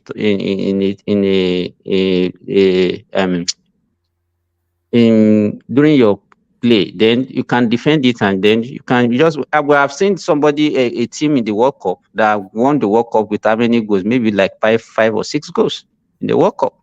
So it depends on. This is a short tournament, though it comes biannually, and it's supposed to excite your fan base. I think that team is more suited for a 4-3-3 system, not even 4-4-2. 4-3-3 system will make them highly mobile. 4-4-2, but it's a 4-4-2 that is old fashioned. You rarely see any team playing 4-4-2 again. No more. But 4-3-3 will serve so better because Oshime will have support. And if it's not performing, it's isolated. So far. It's isolated. And this guy, what's the name of this Okocha cousin? Iwobi that's supposed to be playing closer to him is actually playing more of a defensive role rather than attacking role. So, It's a and they have not problem because mastered they it don't very well. trust in We don't what have they a taught good them. midfielder that can actually master that midfield, like a creative midfielder. Iwobi is the only one, but he's not playing that role in this tournament. So, but the Cameroon, as one man was saying, Cameroon, you can't compare this Cameroonian team with the old Cameroonian team. What we have in the world now is these Gen Z players. They are not hardworking like the player we used to have before. They are more like models than that. This is what shows Exactly. anyway. And then They are just there to do even fine the boy. coaches are afraid. Before the coaches are like bullying. I remember there was a time Joe Cole and then even Didier Drogba, even Obi Mike were talking about the way Mourinho used to deal with them when they were in Chelsea. That he will abuse them, he will rail curses on them, and they take it like a normal thing. You can't do this one to all these young kids these days. They will sue you. So they just like I everybody agree just. with you. All these players have their So things have changed in the world, and you see. Let me. Look at the world now. How many players can you even before you look at teams like AC Milan, Juventus, Chelsea, Manchester United, and we have stars that you can mention. Can you mention any star in any of these teams now? Even in the likes of Barcelona and Real Madrid, who is the star in Real Madrid now? Who is the star in Barcelona? So they're all average players, any big money, and that's why you see all of them misbehaving like that. Like it's just a generation of a bunch of young kids that are just spoiled with money. Yeah, but I think with Odegba Media now and Okucha. The one thing I object to is us not having an indigenous coach. No matter how badly we play, we must have an indigenous coach. I support that too. I agree. You understand? Hey, you cannot have indigenous. Let me tell you, how many of these players? Half the glory One man. will go to some How many of these players are homegrown that you want to have an indigenous coach? What the advantage, and that's why you see Africa not even performing well in the world. The advantage that we used to have over the room, everybody is playing European style, and you can't play their style more than them. Yeah, so we develop our own indigenous. Our style is not for the regimented European play. Exactly. Look at when Cameroon went to that World Cup that time. They bully everybody, woman.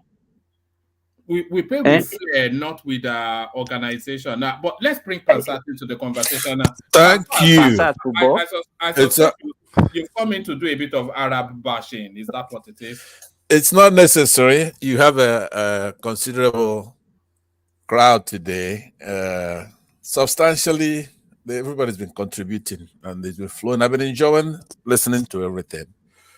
Now, why are you against Coach Jose? I'm not against him necessarily, but I just object to if we are let the thing be purely Nigerian, and then if we get kicked out, let us get kicked out. I just object to the glory. If we win now, half the glory will go to some Oyinbo person. Okay, that makes sense. Have you done the statistics of the coaches, the coaches in this tournament? How many African countries actually use their local coaches? But look, one last man that was coaching the Cameroonian.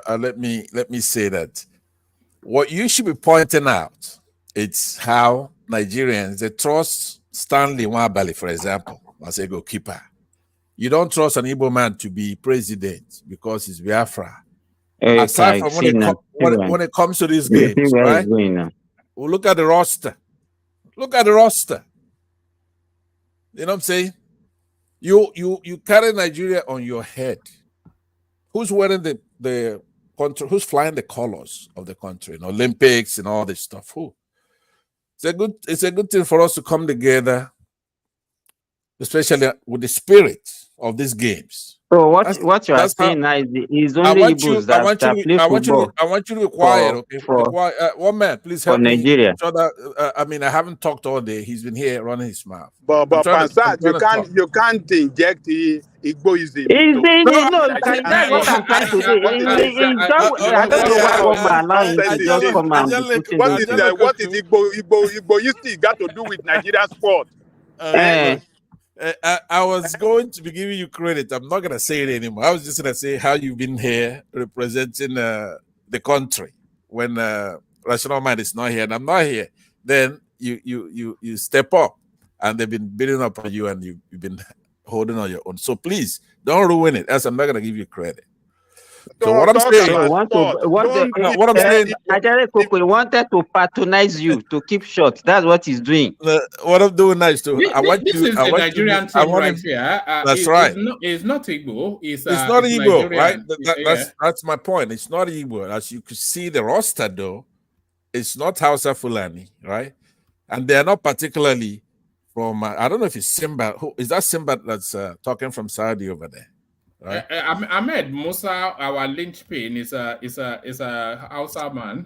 Not necessarily, right? There are a lot of minorities who have all kinds of names. Even Yoruba answer that kind of name. But if you look at that, that's Nigeria.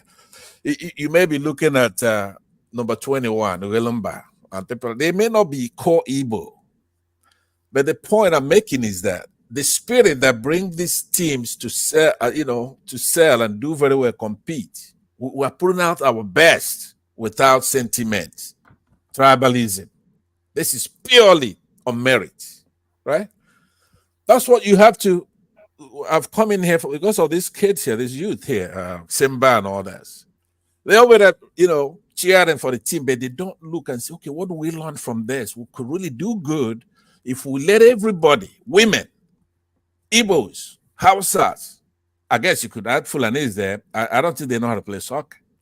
They don't go to restaurants and they don't play soccer.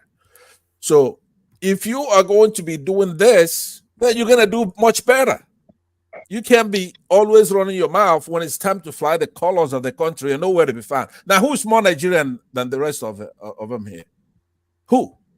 What is your point now, Pansat? We don't understand. What is your point now? Well, what you need to do is peel back your eyes, right? Not said nothing. Peel back your eyes and wax your ears and keep your mouth shut.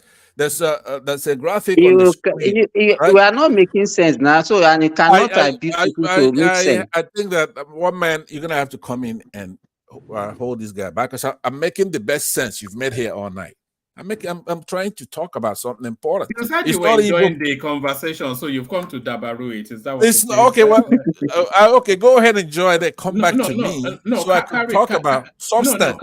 Carry on, but keep it in the light spirit that you bet it's about. Carry on. All right, thank you very much. Now, I would say, with all candor, our country will do very well in these games, the economy, governance, if we embrace every talent in the country. Now, I'm also talking about women here, right? It's not you go to work, you come home to this conversation, and you start having a good time. Too bad. If you want to have a good time, let's fix the country, then we'll have a good time. All these people, Sally, Thomas, even people at that age, they don't understand. They just watch these games, they're enjoying it, but they don't know that what's producing this kind of effort is treating everybody equally. It's right? Igboism, right? No, but I haven't, since I came in here, I haven't even thought about it that way. One man put up a graphic, but you're going to have to deal with the truth, though, if you want to go that route. Igbos are indispensable. They are the linchpin of the team. They're indispensable in the country. I mean, it's all in the government. Everybody's indispensable in the country. Yes. Right. Everybody's indispensable. I don't even know why you fighting me. You should be applauding me. Peel back your eyes, wax your ears, keep your mouth shut, and take the lesson I'm giving you here. You think I came here so you're going to like me when everybody is talking? One man, Cameroon versus Nigeria. That's the topic. All right. What's your take on that, Pansat? Cameroon versus Nigeria. We're gonna whoop their ass, right? You think so? Absolutely. With all these Ajebota people in the team, we're going to do very well. Unfortunately, it comes here very, very early in the morning, which is late at night. But we'll keep praying for them. Keep our fingers crossed. But I appreciate them. The way that these people are gonna do very well is that when they're playing that game, they should be mindful of the country they're going to come home to. That really helps the morale of a team. You know, you have to be respectful. Not just waiting for this match to be over so you could cheer up your country, you know, nationalistically, but you're going to have to, when they come to, if they slip onto one-man show a night before the game, and they just say, let me go on social media, and they tune into one-man show, they should be hearing things that should make them play. But with the kind of stuff you're talking about here, if I'm that goalkeeper, I'm going to let it slip in. I'm going to let it slip in there. I have Cameroon whoop their ass. Right? That's the way you have to look at it. A lot of people come and they soften the net. They want to come in here. They want to hear you talking nonsense how they're not Nigerians. They're IPOP. But when it comes to put on that uniform, you're nowhere to be found. What about Ajayi? What about Aina? Are they which tribe? Which village are they from? But that's you're reducing it to the bare minimum. That's not what we're talking about. There's talent all across the tribes. But what I'm saying is that Ajayi, Aina are important, but so are Nwabali, Ugochukwu, Chukwueze. Now, if you go back and look at it historically, the players who produced in the past, Nwankwo, Segun Odegbami, Michael John Obi, Mother Lawal, I don't know where the hell he's from. Could be a Yoruba there. Christian Chukwu, Vincent Enyama, Sunday Olise, Jejo Kocha. Rashid Yakene. Okay, maybe, yeah, Yakene, right? 90s. So, but Emmanuel Amunike. Who are Adepoju, Dimeji Lawa. We can name them for you. Yeah, but if these are Nigerians, just like Aina, then let's make it happen. Aina, which on one is economic. Yeah, I think it's manufacturing. A wild dog, I know. So I know Aina, not Aina. Aina is a wild dog. You know what I'm saying, right? We want to make this. Let's have a team. Let's have a team for manufacturing, just like that. A team for governance, a team for everything else, so that we can be nationalistic and excel. That's what sports are for. Sportsmanship, the spirit. You should be learning a lesson from that. So with that, if you... Yeah, one man, I introduce the topic. Can I carry on? Yeah, carry on, Baba. Yeah, Cameroon and Nigeria, we have a history. It's like a local derby. It's like a local derby anytime we meet. They've injured us more than we've injured them. And who do you think we enjoy beating more, Cameroon or Ghana? We don't have a good history against the two. We don't have a good history against the two. And when it comes to local, because with Ghana too, I consider it a local derby. And in my house, for instance, tension always rears its head when Ghana and Nigeria is meeting. Baba, you remember when Nigeria hosted it with Ghana? We were beaten right there in Lagos by Cameroon at the final. At the final, that was I don't want to. They went that night with the cup with Aiyedatiwa, afraid that we are going to attack them because they cheated us, and they know that. And when Aiyedatiwa was kicked out at the behest of Nigerian delegates in CAF, I was the happiest man that day. So the thing with this match actually is it's not about form. Derby matches are like cup tie. It's not about form. It's about passion. Yeah, it's about wants passion. It more. It's about who wants it more. Exactly. And that is the thing I think people like Okocha and Odegbami who are on the ground there should be talking to these boys about.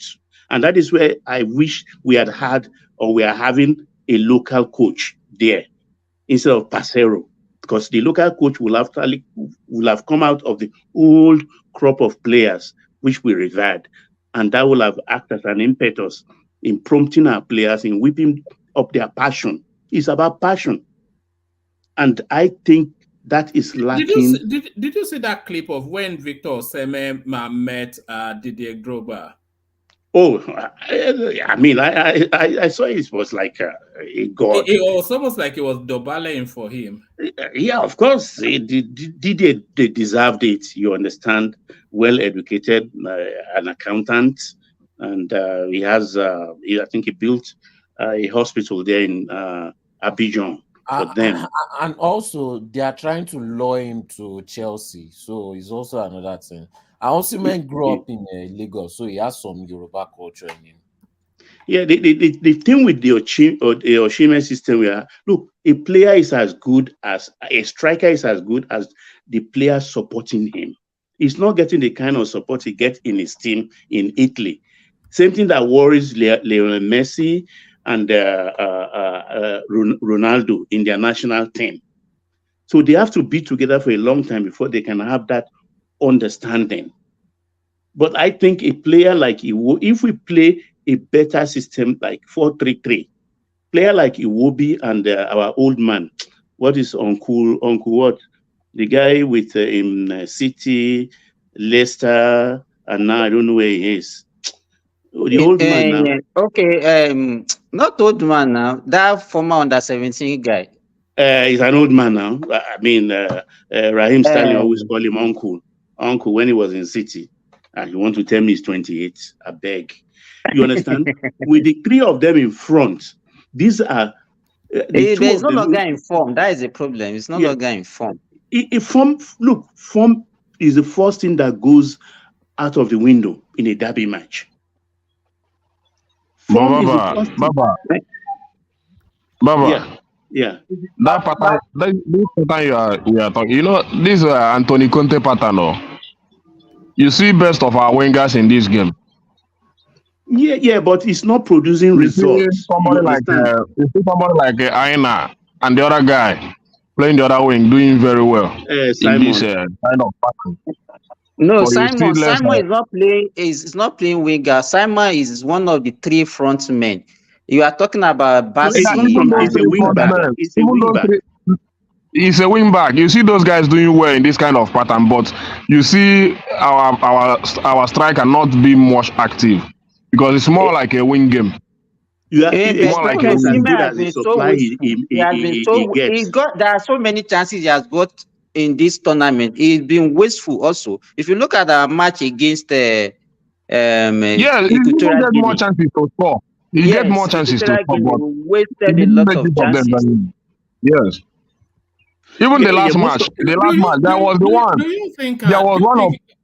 you think his reputation has been diminished somewhat in this tournament, Victor? No, but he's doing well. If you notice this match, his personality is doing very, very good work in the opposition defense. Constant threat. It's a threat. Just like what we did to is it Ivory Coast? He was the hero of that game. He has the experience. Because if not because of the experience he has, that penalty wouldn't have gotten it. Yeah, and what happened in that game was that, look, the Côte d'Ivoire, they made a fundamental mistake. They put 2-3 men on him. That is the problem they face because that is a threat and that's the usefulness of him in this competition. It's not getting clear-cut opportunities, actually. Because the people he plays with in Europe, I mean, it's like they lay the ball down for him in the tradition of Didier Drogba. But one thing I see lacking in him, because even he could do well, if he comes back to the third, like Didier Drogba and Rashidi Yekini, they roll the ball on the floor to ahead.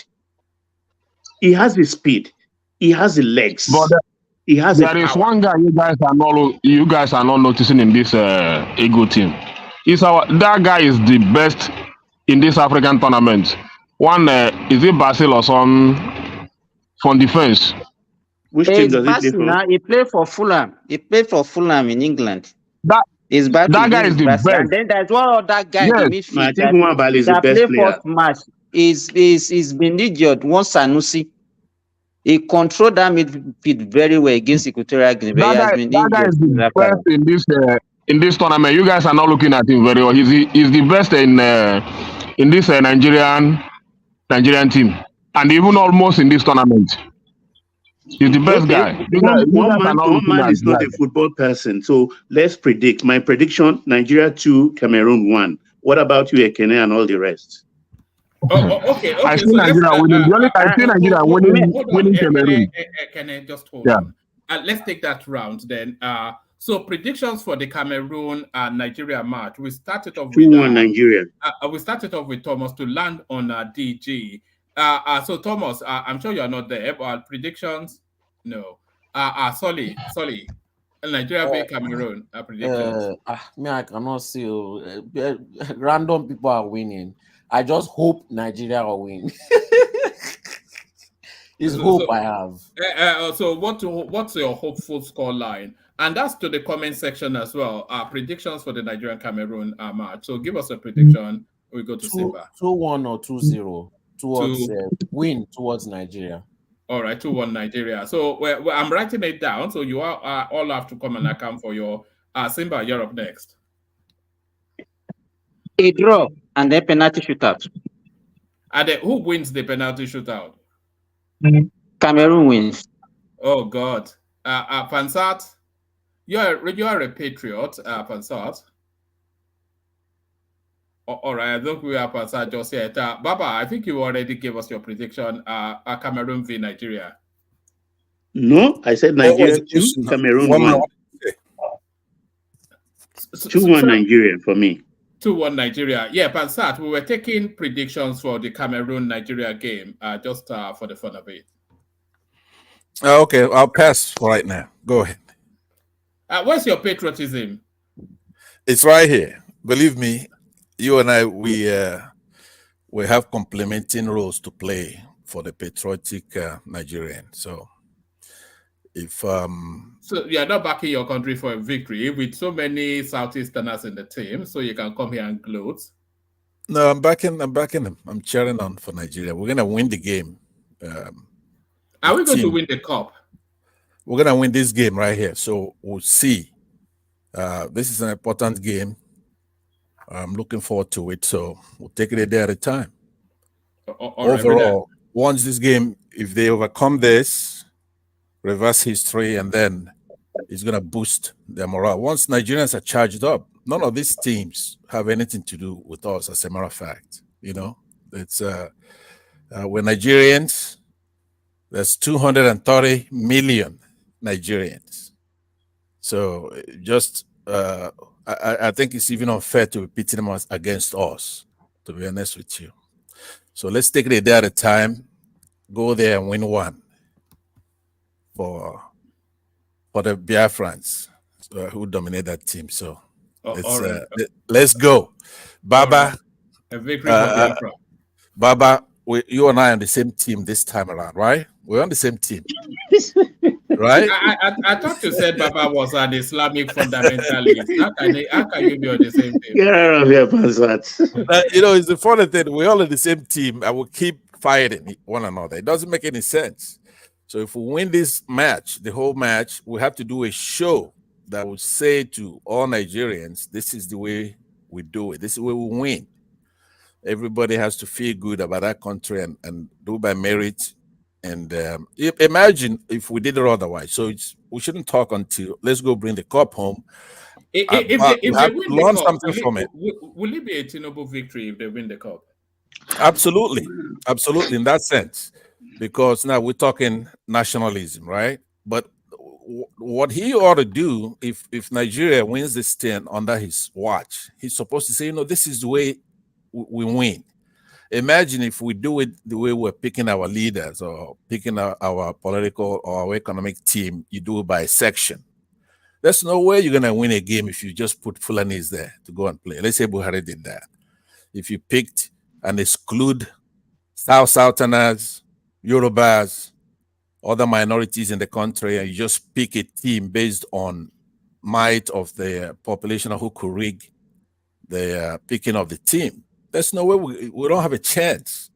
I don't even think they have a goalkeeper in the Fulani tribe or midfielders or any kind of talent. So we have to do it by... Do you think being a goalkeeper is anatomic to their cultural being in the North? Absolutely. right? Because if you look at the analogy, it's like somebody wandering around. If a goalkeeper wanders from that goal post area and start going to take the position of the striker, for example, then they're going to score a goal. We need people who understand the teamwork. You have goalkeepers, you have midfielders, you have strikers, you have all kinds of things to make that team a cohesive team. And then the morale, everybody has to feel good about that team and say, hey, we are equal. If you pay somebody less than the other in the team based on their race or their tribe or whatever, it's not gonna work. So it's but one man, I challenge you to do a show when we carry that cup, because we will carry the cup. If we win it under Tinubu, we want to talk to Tinubu himself or his handlers and everybody in the country how we win. We have to win sometimes, don't we?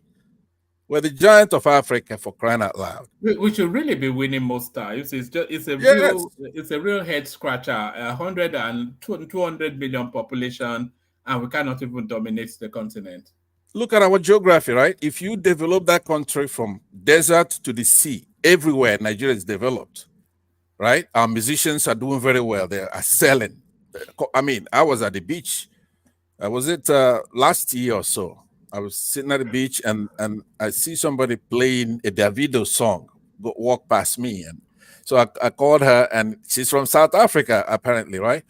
But since then, you turn on the radio stations here, or you go to nightclubs, and they're playing Nigerian music. Now, when I was, in the 70s, 80s, 90s, you would, no matter how good our musicians are, you would never hear any beat from Nigeria being played in America. So those people are doing their own. If you come to Nollywood, look at what they've accomplished. If you go to Caribbean, no matter where you go, they're playing Nigerian movies, enjoying it. On the Prime here, they're doing their own in that arena. So culturally, we're hanging in there. So if you were to bring that inflation down to 3-4%, or you have nationalists who would talk to Britain and say, hey, look, we want this thing to be 1 naira to 1 pound. Or pack your stuff and get the hell out of here, including America. We don't need these people. The problem is that we don't have any real patriot, not even one. So that's what we do. So you want to do a show when we win the cup. I'll help you sponsor it. Let's do a show. The show doesn't need sponsoring. I only need to sit on the laptop. You always cry about that, but every show you shouldn't feel bad about that. I know you need to be sponsored. You need a lot of people here. For example, on this one-man show, it shouldn't be. There's 230 million Nigerians. There shouldn't be a show done here that's less than 17,000, 37,000 people. Stay on that thought. I'm going to show you something in a moment, but stay there, land that, and then I'll take that topic round. One thing you just said there is going to make me show you something, but land the point. And then, okay, the point I'm landing is that this goes to everybody, every other show that's been done, including Niger Watch, Dr. Damages, every Nigerian show. We have 230 million Nigerians. A lot of Nigerians in Nigeria itself are online. A lot of Nigerians in diaspora are online. So every time you have less than 20,000 people, when you put up a show after you've established, then shame on you, because you should have a lot of people here that you're doing something wrong. The marketplace determines what's going on. So what you should do is to be introspective and say, why don't I have 20,000 Nigerians here? And what do you call it? The sponsor, what do you call it when people give you some change here? That place should be lit up all the time. We're Nigerians. You should be lit up. You should be making a lot of money. You should be innovating on how to do this show, get people out in the field and do a real show. All right. You always go too far. But but I'm trying to tell you that's what it is. Other people tell you the truth. there's a video that I did a couple of years ago, and there are about 130 million Nigerians that buy internet data. Do you know what that means? I'm not saying they are buying data for communication. They are buying data for accessing the social media. And that was, I think that was about 2 years ago that I did that. So all of these so-called platforms that we have, we are not really doing anything. And you are right. If you are not getting 10,000 consistent on every stream, then you are not doing anything. Because the mass is there. They are buying, and that is in Nigeria, by the way. We're not talking about Nigerians in diaspora. We're talking about Nigerians in Nigeria buying internet data, 130-something million as at about 2 years ago. So all of that these is right. if it's a Ghanaian show or Cameroon, right? Maybe they get this I'm kind going of to go and numbers. look for that video and dig it out. I did it quite a while ago, but all right. Let's take the football on. Predictions for the match. Let's hear from. Have we heard from Simba? Let's hear from Ekene. Nigeria v Cameroon. One man, I believe in this team.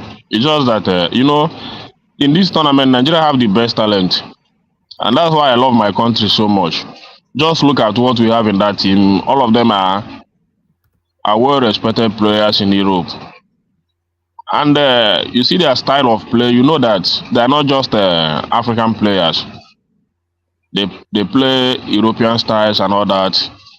So, but the issue we have is patriotism. If those guys can develop that kind of patriotism we want in them, I don't see any African team compared to Nigerian team. The talent is there. The only thing that we need is that patriotism. The way they play shows that they are better than every other team in that tournament. So I still have hope in them, and I believe that they can win Cameroon, maybe 2-0. 2-0. So I still have that hope that they can do it because they have the quality. It's just what they need is patriotism. That's all, one man. Yeah, mine is 3-1. 3-1. Okay, go ahead. All right, brilliant, excellent. So that DG, you're up next. DG, I'm surprised you've come into this Nigerian noise making. DG.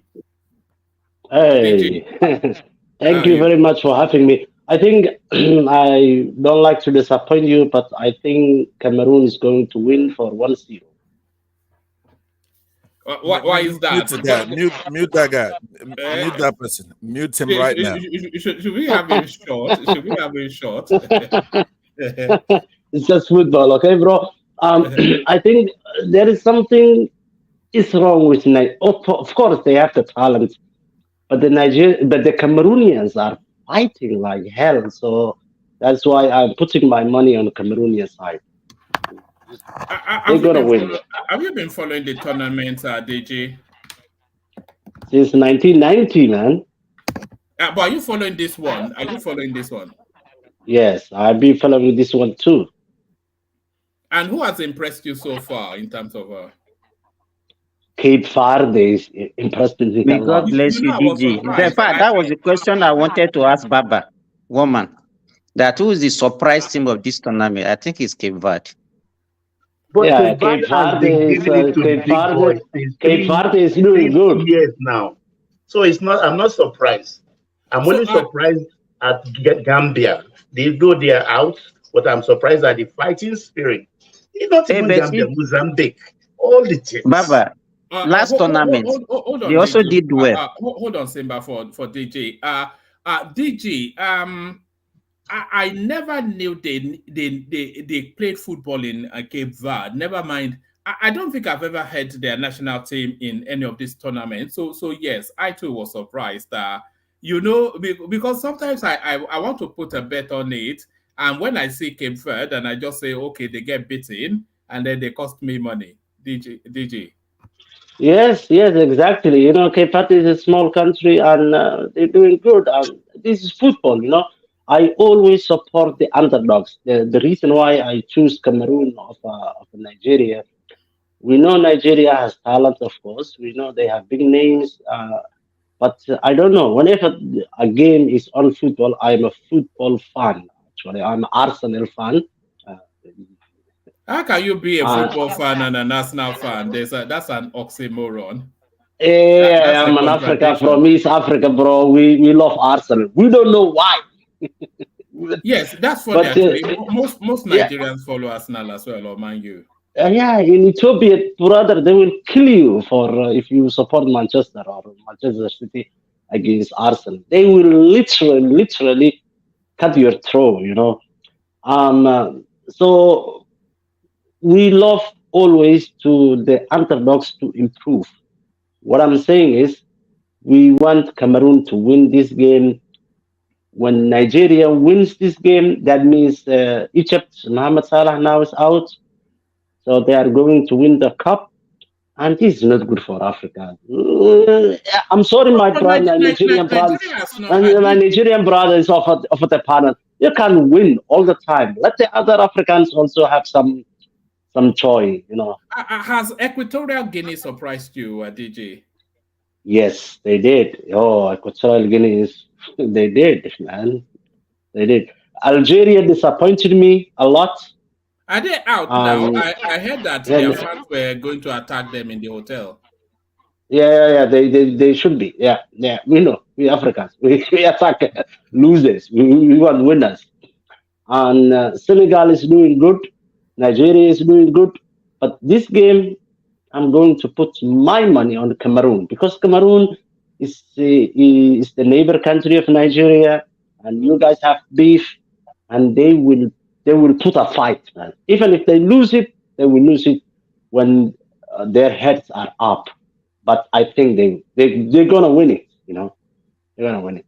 In the last game with Gambia, it was like 0-0, and Cameroon was lucky to get out 0-0 with the first half of that game. With Nigeria, by that time, Nigeria would have scored at least 2 goals. That's what I think is going to happen again. Nigerians will study that tape with Gambia.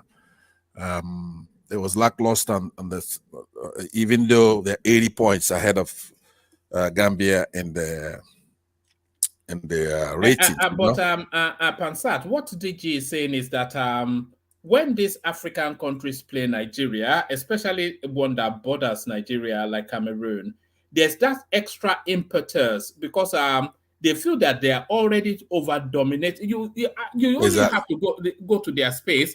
All they ever do is complain about Nigeria, that they are playing too much Nigerian music in their, and they are using too many Nigerian slangs on their they just it's rivalry. So if they get the chance to stick one to us, they will go superhuman. They give it all they got. Yes, they will fight. So they will fight until they want their ladies to come back to the Cameroonian men, because whenever that you win, you are taking their girls, So why not? If I was a Cameroonian, I would fight, man.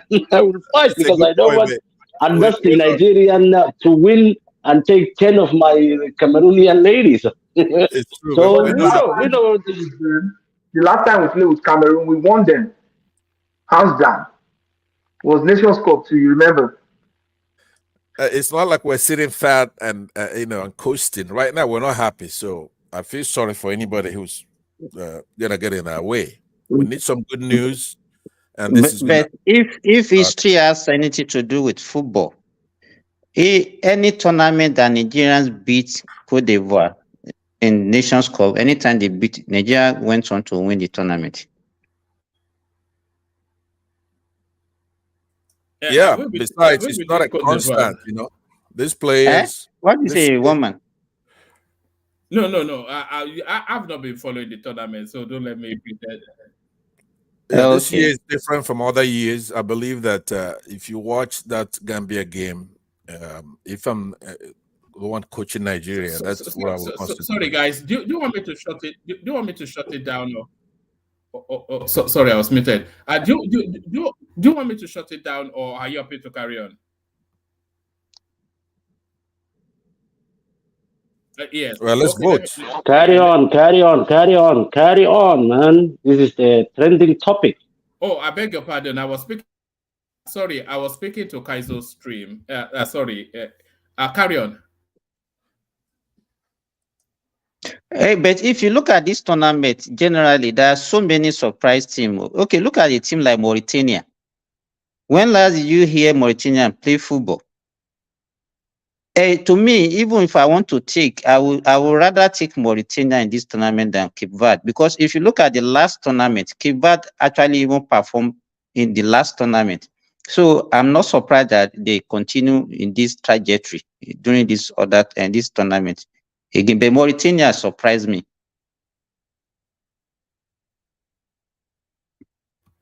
Hello? I beg your pardon. I was actually running 2 streams. Kaizo fell asleep on his stream, so I've been monitoring it. So I forgot to mute myself. So I've shut him down now, just so yeah. Unfortunately, the 2 surprise teams of this tournament are not the one meeting. Mauritania and Cape Verde.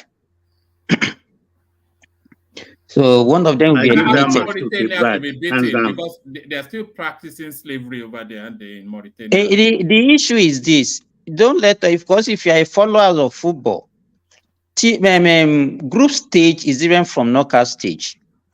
So all these minors they will just, most of them will get eliminated in the knockout stage, because group stage football is different from knockout stage football.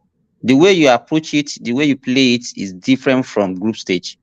So most of the normal big weeks, they are the one that we still imagine in this knockout stage. Or most of these minors will be eliminated in the knockout stage. So that's the way it goes. Okay, my favorite final is always like Egypt Nigeria final. So you have a northern Arab sort of. I always like. Then we know who the boss is. You know, like a Black Africa sort of versus Arab type Africa sort of final. Actually, what I can predict is that we have at least one West African country in the final. There's no doubt about Nigeria or that. Senegal, Abi? Yes. Yeah, but we give too much credit of Egypt, but we know the Egyptian players cannot. Well, Ivory Coast qualified. Yeah, Africa's qualified. Oh yeah, okay, because it's a home ground. Yeah, but you the guys thing are is, forgetting Morocco is still there. Morocco is an African country, but Egypt is not. That is one thing. One man, the way you put it, like the one West Africa and when the other Africans, the Egyptians, it's very true.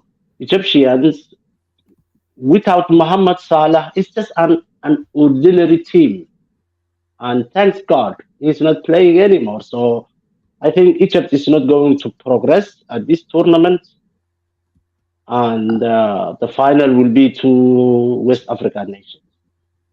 Cameroon will be there. Because if you look at the number, DG, if you look at the number of West African countries that remain in this tournament, we have the highest.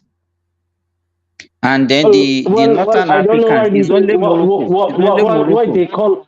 Why they call this Africa Cup of Nations? This should be called the West Africa Cup of Nations. I mean, East Africa, we have only Tanzania. It is already out.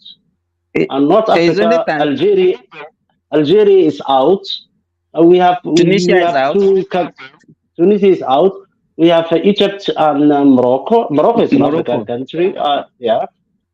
Then we have only South Africa and Congo. South Africa and Congo. Southern Africa. Yeah.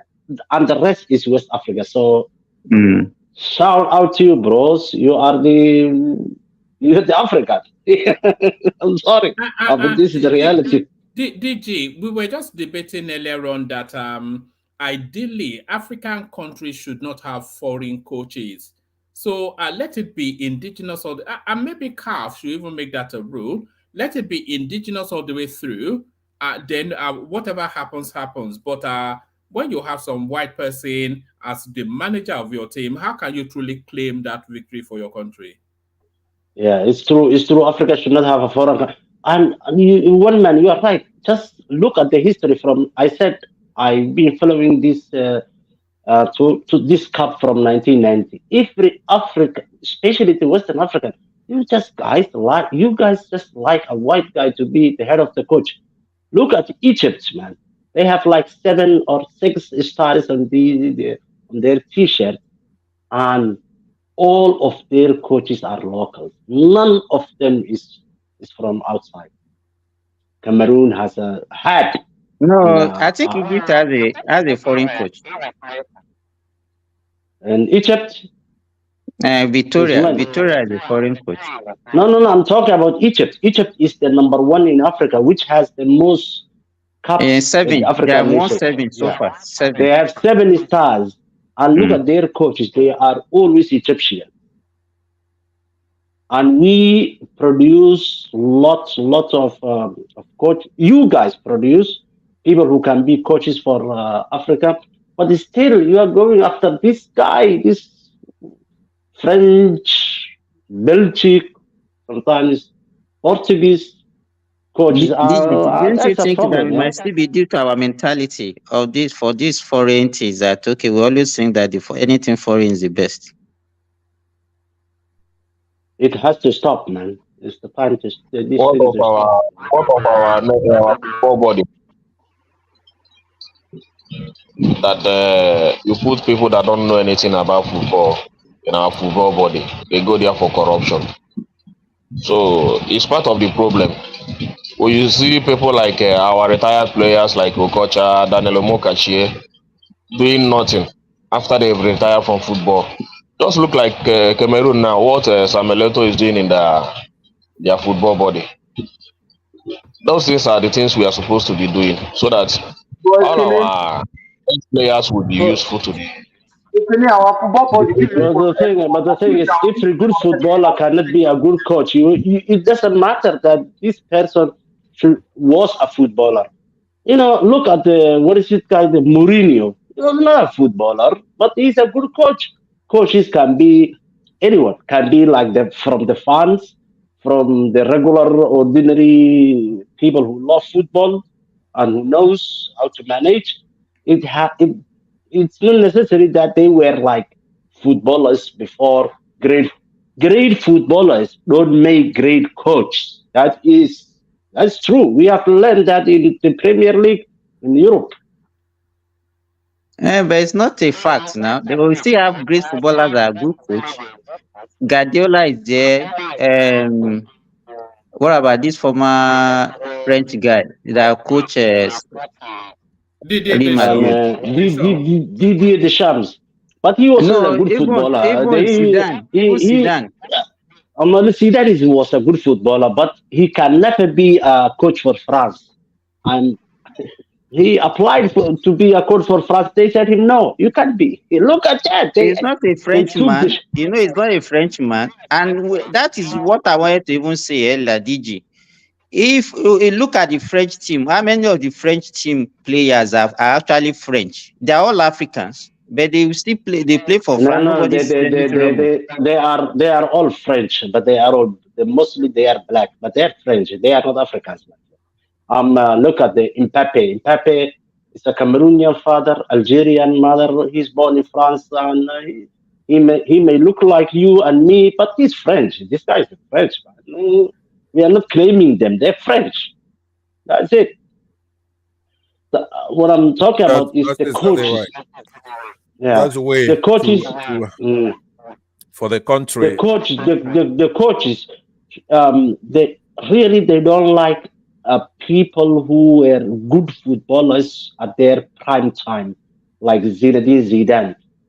They choose Deschamps, the FFF, the French Football Federation, of Zidane because Deschamps is a good manager. When you are a good, great, famous person, to manage footballers is very difficult. You can advise, you can give them, support, but to manage is a completely different thing. That's why Africa needs not only to look for somebody like Okocha or Eto to be the head coach, but other people also, Look at the Manchester United Sir Alex Ferguson, who gave Manchester United so many cups, so many championships. Was he a good footballer? No, he was not.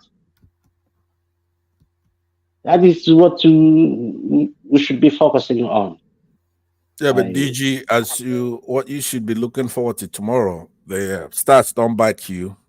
Nigeria has gone head to head against Cameroon 25 times. So we're looking forward for the Eagles to feast on the Lions again, because they beat them 12 times.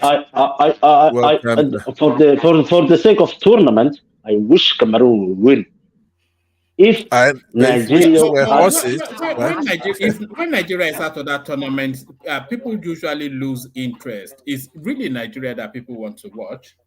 I don't know about that. But in Africa, but outside of Africa, we watch this tournament here in Germany, right? And we all want Nigeria to lose.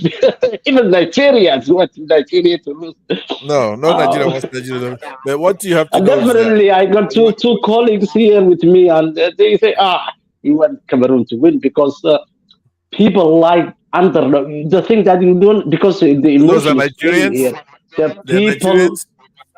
Those friends of yours are Nigerians.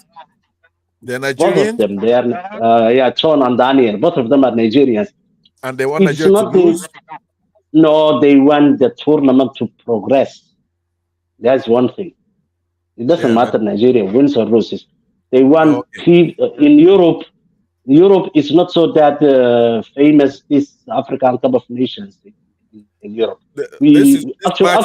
Actually, we pay money for a game just to watch one game. It's not free like in Africa. I don't know whether you are in Nigeria or somewhere. No, it's not free. But we pay for it. But listen to this.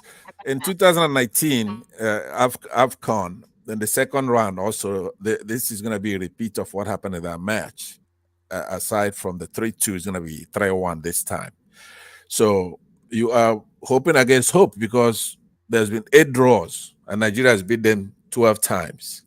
And this time we're not happy.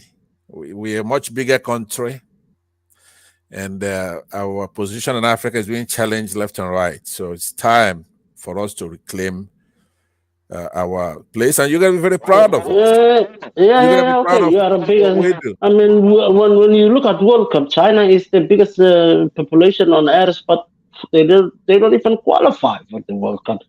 It doesn't matter how many persons that you have in your country. They don't have rhythm. We're Africans.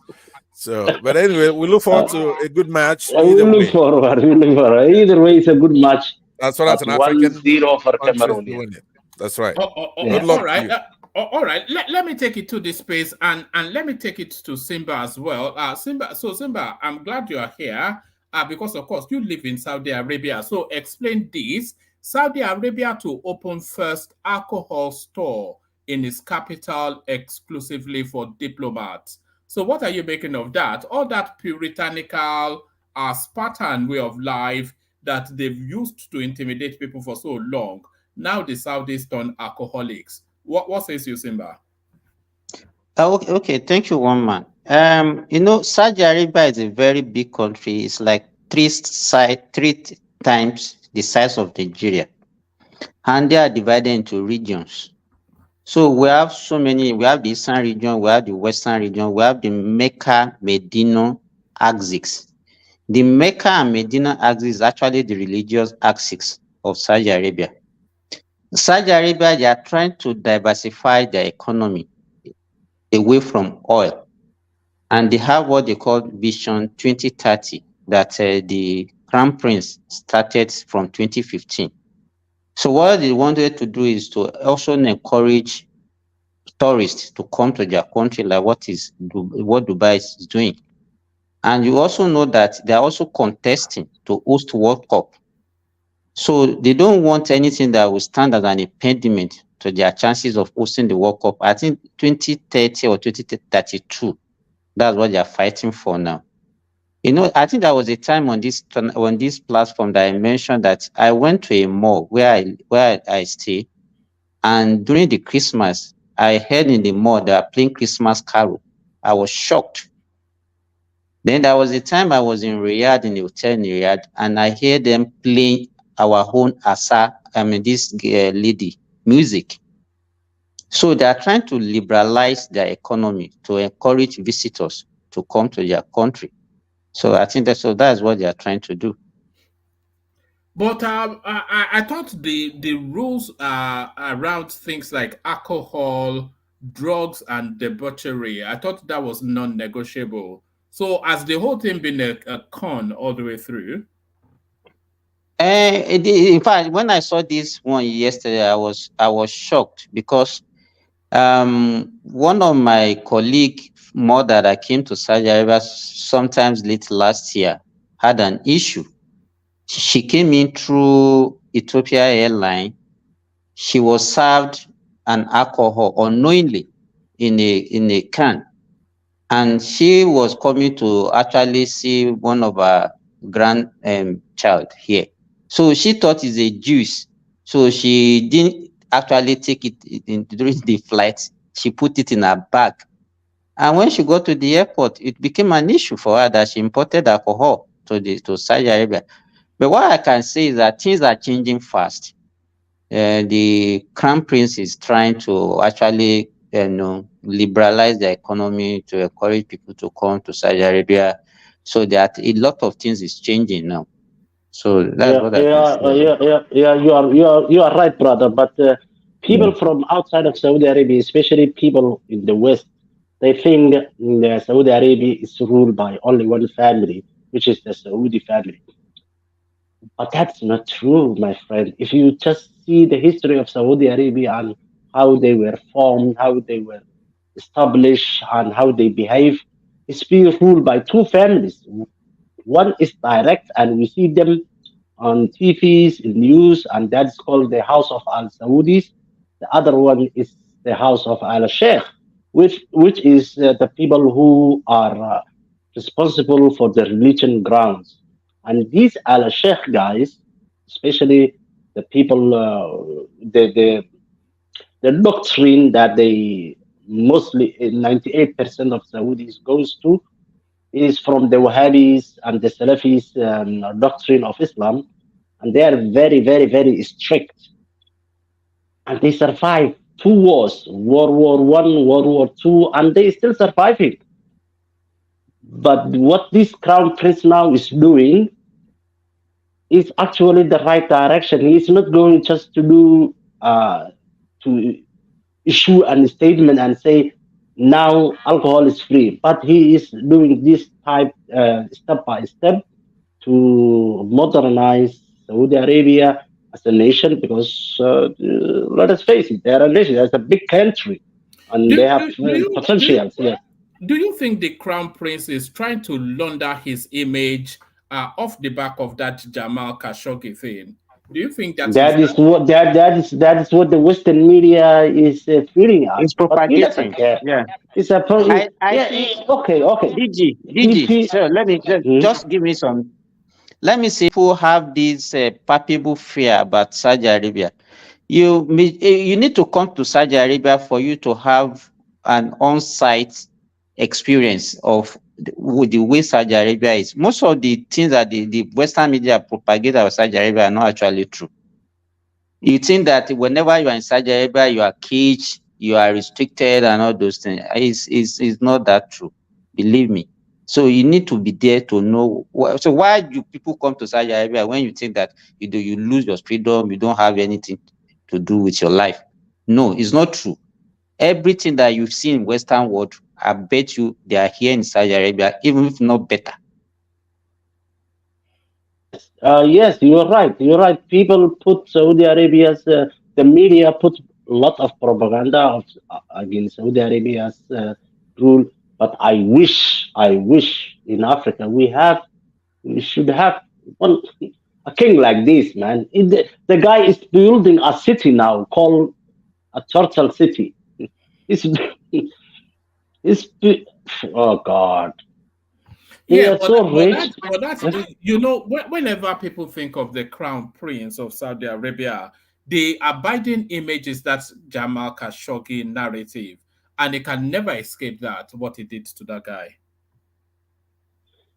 Yeah, we know. But thanks to Trump, Donald Trump, he put it down. If he was a Republican, a Democratic president, a liberal left president, he will put Saudi Arabia on accountability. But you know, when you look at Putin now, he just killed his enemy on air. You know, this the Wagner guy.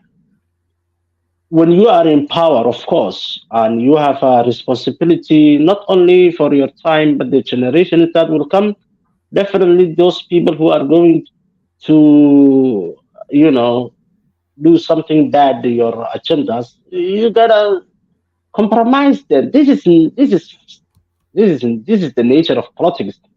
And let us not forget, Kamal Khashoggi was part of the Saudi family ruling party.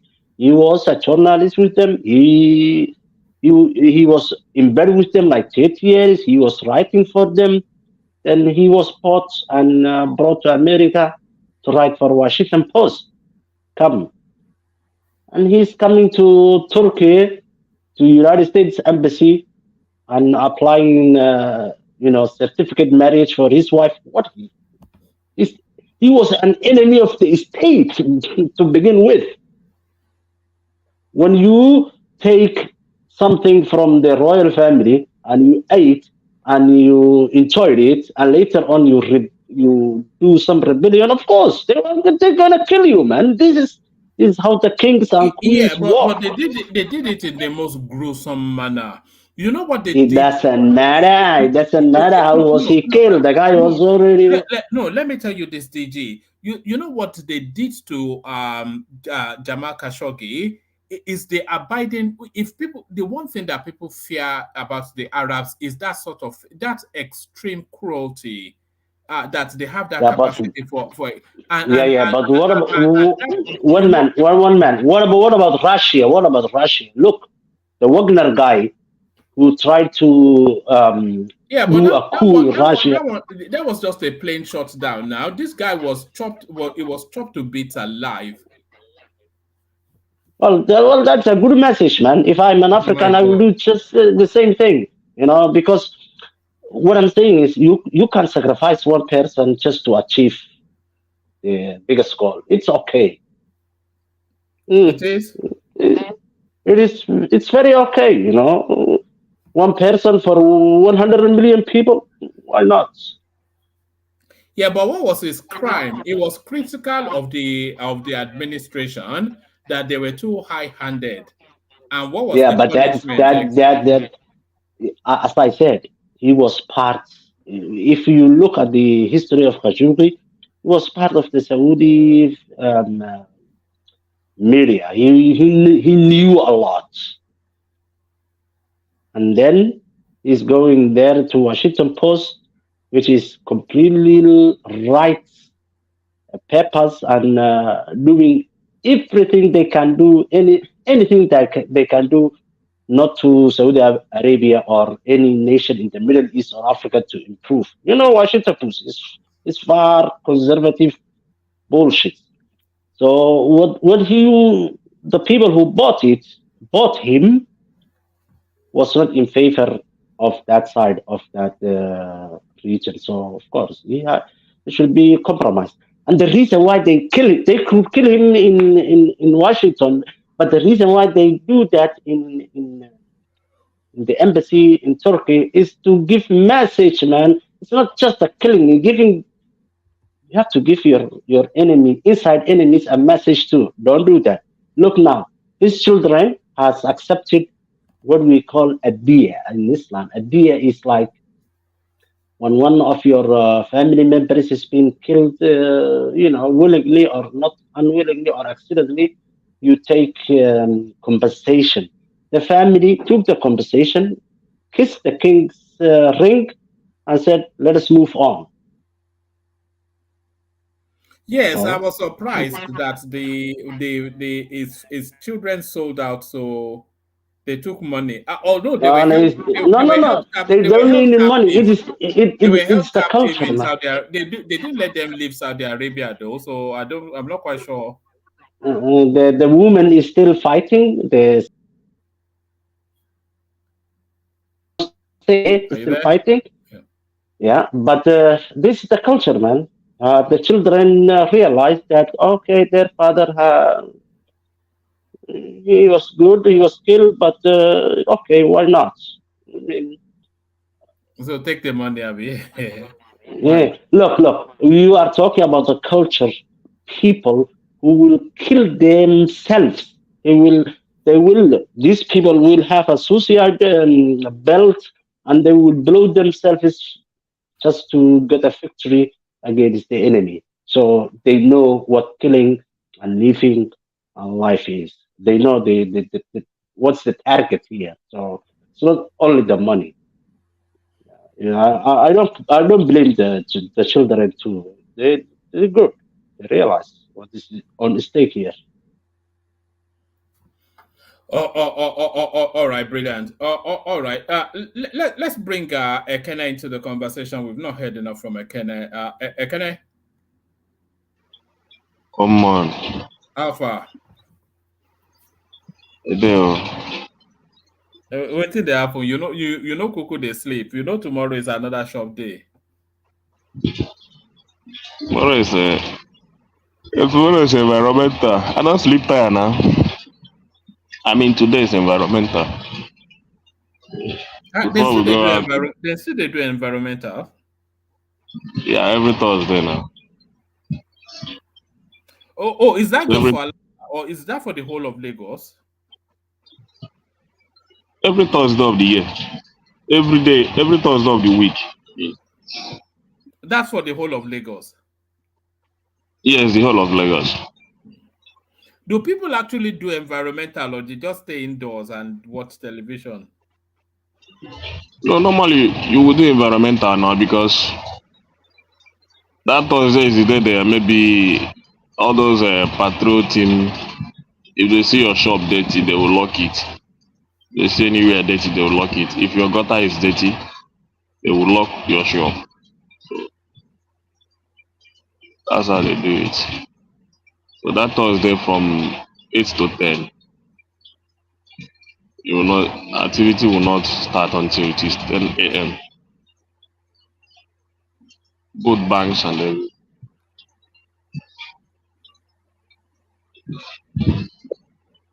Normally. So, like people like us, What's we do our that? Hold on. I've been meaning to ask you, what's that sound that we always hear anytime, like some noise? Like, what's that sound? It's the fan. Let me lower it. All right. Is he in Nigeria? Is he using fan? We are dying for cold here. We are using heaters.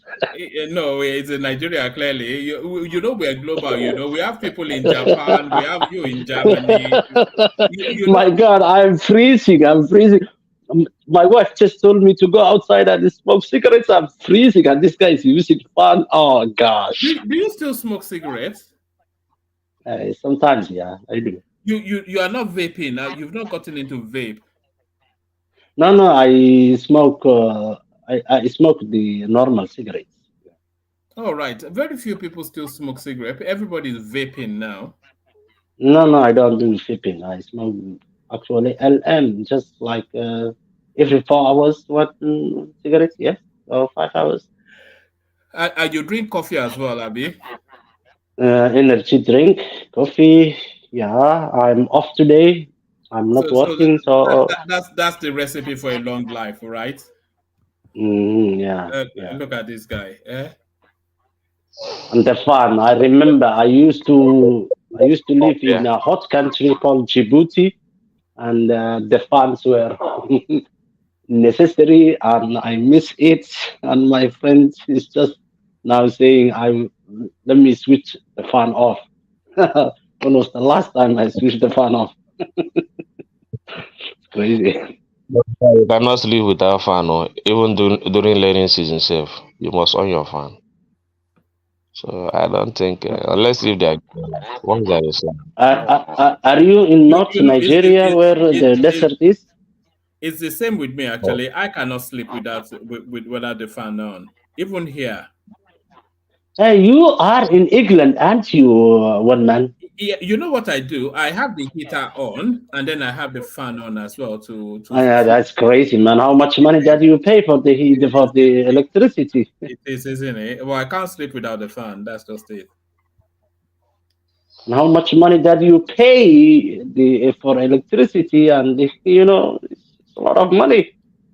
Yeah, don't worry. I don't look at my bills. I just set up a direct debit and then just. Gosh, man. No. I don't buy it. You can use both heater and fan. That's crazy. Yes. That's crazy. That means you just enjoy the sound, the music from the fan. No.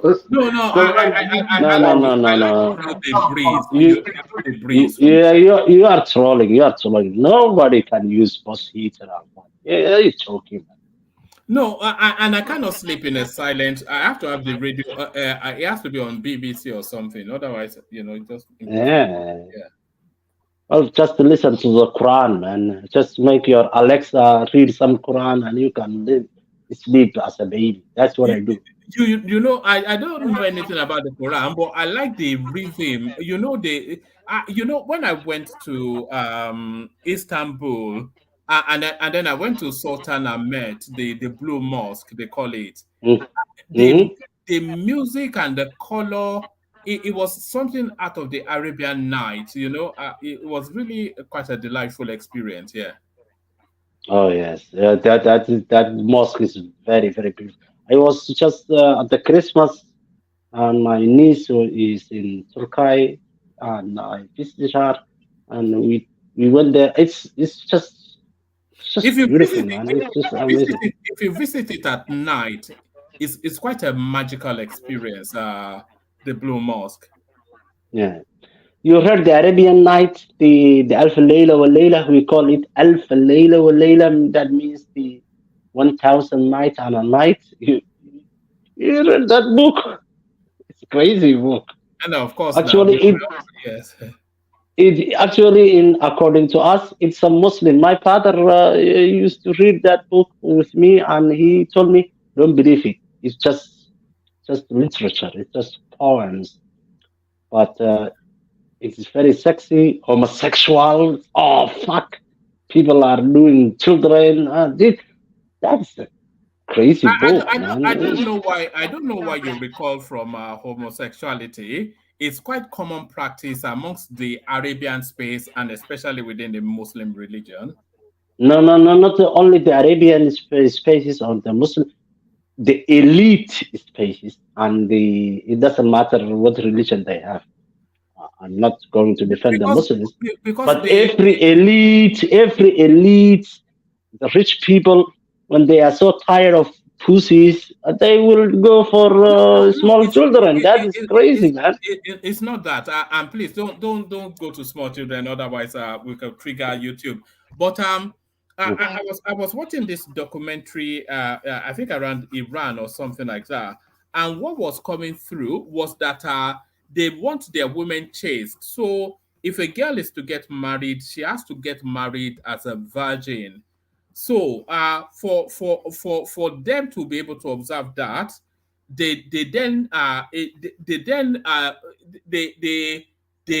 go at the girl from a different entry point. Let me put it that way. I know what you're talking about. That's not even the Western nations. If you go to Europe and America and go to high schools, the girls are not going to give you the pussy, but they will give you the other side. They don't consider the other side a fat chick. It's nothing to do with. No, I think it's an Arabian thing. It's an Arabian thing. The Arabians are shit, man. You must know that. They are. It's a desert country, man. It's a hot, and the sexuality is crazy over there. Man. We are close to the Arab nations. It's just the Red Sea is just dividing us, and we know what they are capable of doing. Do you fear them? Do you fear them? Do the Yeah, Ethiopians yes, fear? yes, yes, yes, yes. We fear them, yeah, really. Because if we are not fearing them, why are now we like 1,040 years later, you know, have their culture, have their religion? Of course, of course. You know, you have to be smart. You have to know people who are stronger than you. You have to be brave to have a fear, man. You know what I'm saying? Just can't be fool and dead. You have to balance what's right and what's wrong. Homan. Yeah. Okay. I'm back. So I don't know what are you people talking about today. I just wake up. We were talking about all sorts. We were talking about Afenifere getting rid of Pa Fashion-Roti, and then we were talking about Adebanjo, and then we're talking about Ndume, who has been threatening, but it looks as though the Senate are now giving him a warning that he speaks only for himself. And then Yemi Cardoso is promising us that the price of our petrol is set to crash in Nigeria, and the Naira is about to find its true value. So all of that. But what is in the news where you are? What are people talking about in Nigeria? Well, actually, those are the news, but that that Ndume stuff is just the senators, but Ndume is talking on the side of Northern and what they believe. So it's not about the senators; it's about what the Northerners believe. So that is it, and my former governor he went to court yesterday. They have seized his travel documents. Is that Willie Obiano? Yes. Yes, I heard the EFCC after him. Yeah, they're after him. So should come and vomit all the money he stole in Anambra State. So now, I think the next case, the next day he will go to court is maybe March 4th. Until his case is concluded, he will not travel out of the country. So that's how it is. So the Nick Cardoso stuff, I saw his comment and all that. That's how they used to say, but I still believe that something good will happen. I still believe. So I'm not going to just write him off or whatsoever. But let them put actions to their words. So they're able to put that. What's the running report on the Dangote refinery? What are people saying about it? Are they optimistic that it's going to solve the perennial petrol shortage problem? People are not optimistic because even I think that refinery is not really producing the real petroleum. I think it's the aviation petroleum they are focusing on, not really the petrol. So people are still asking why should he focus on the aviation petrol and not the ones that we really need in Nigeria. So I don't know. That's the last time I heard about it. This is the argument that people were making. So I don't think he has started producing the main petrol that the masses are using. He focused on the aviation one. So, but let's see. I know how it goes. We are still optimistic. We're not going to dash our hope because things are like this. So they can match their words with the actions. I don't believe in words. I believe in action. You know that one, man. So whenever you come to read all those good stuff just to impress my mind, it doesn't touch me at all. I believe whenever you have to do more acts, you have to act more than talking as a government. And government are talking too much. They speak too much English without putting too much actions. That's the problem we have. So, and with that kind of attitude, we are not going forward. But if they can drop all this, a lot of English speaking and trying to paint everything good and put more actions to their words, the country will get better. So that is it. We are believing in. We are believing. What about Nigeria. what about the new airport terminals being built? Is that making the news? No. No, I don't. That is not making the news. The only thing that is making the news, we still have a lot of problem in Plateau State. A lot of issues still going on there. So churches and mosques are being burned down and everything. I don't know whether it's civil war going in Plateau.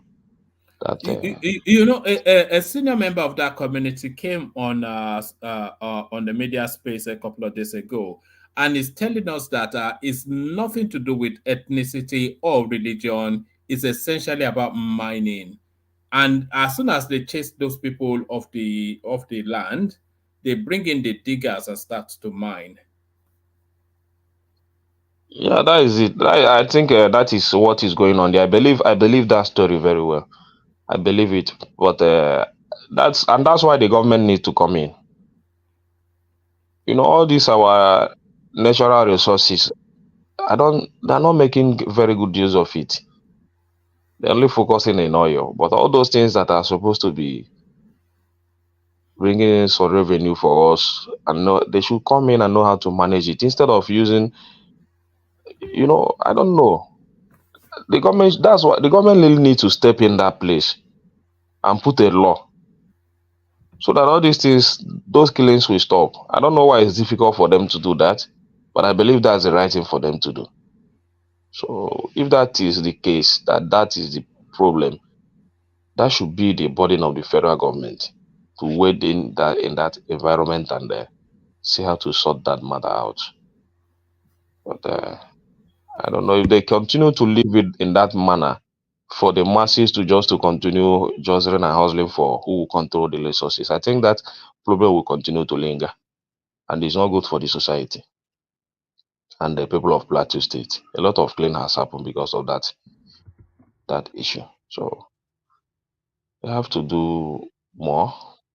These days I don't really want to be talking much on the problems what we are facing in Nigeria. We're just looking and hoping that things will get better. So yeah. But let me come in for 1 minute on that. It's far more sinister than the way even Woman is putting it, right? Today, Tinubu has jetted out to France for health reasons. And yeah, it's gone to France. There's a mineral angle to it. France been chased out of Niger, and they're coming in there. But there is also the religious and ethnic angle. You have to admit it. Those people know what's going on. You have to listen to the governors, former governors of that place, our Nigerian citizens who are very smart. They're not stupid. They know what's happening. They're taking over their lands. They're killing them, even with a curfew. The governor imposed a curfew, but these terrorists, and they're not 10 foot tall. That's another thing we have to remember here. These people are not 10 foot tall. These are ragtag, sailpass wearing punks. So if the Nigerian military, that has been able to go to other countries in the past and stabilize it and remove dictators and do missions for the United Nations, what do you mean the Nigerian military cannot stop the killings?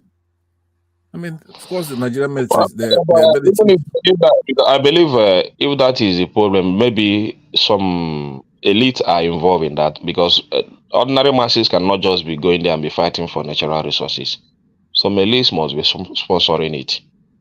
So Of course, but it's not. don't take that and run because it says is the natural resources. That's not what it is. It's a Islamic fundamentalist and Fulani herdsmen killing those people. When somebody like former governor, what's his name from Benue State, they used to actually chase him from his farm. This is the governor, and a very stubborn person, is courageous person. He used to tell Buhari face to face, said, "Look, stop your people from killing my people," and narrate what's going on there. I believe him more than some charlatan coming here to say that it's not religious stuff. It's religious and it's ethnic. So you look at it, the Northerners believe that the Midwestern part of Nigeria is part of the North. And they're coming to take it. It's fertile. It has a lot of resources here on it.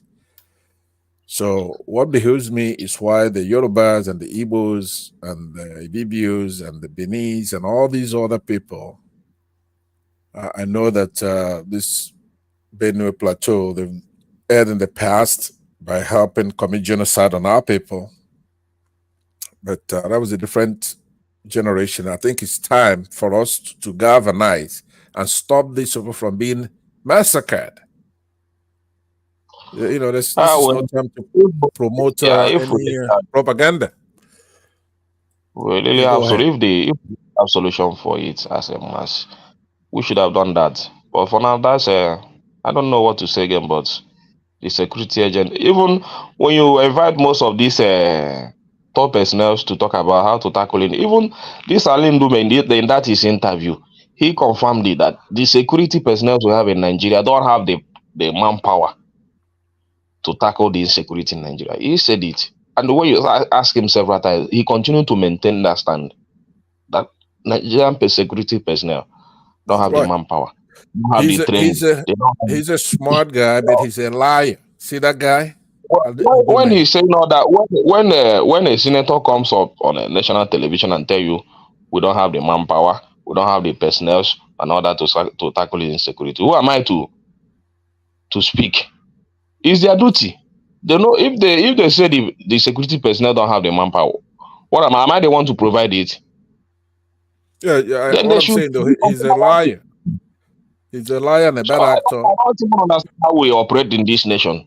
That a senator will just come out on national and be proud to say that we don't have the manpower, we don't have the personnel, we don't have you know, these are the reasons why I believe that our military personnel are not growing, because nobody will want to go into a military when you know that your life is not secured. The government will not give you the 100%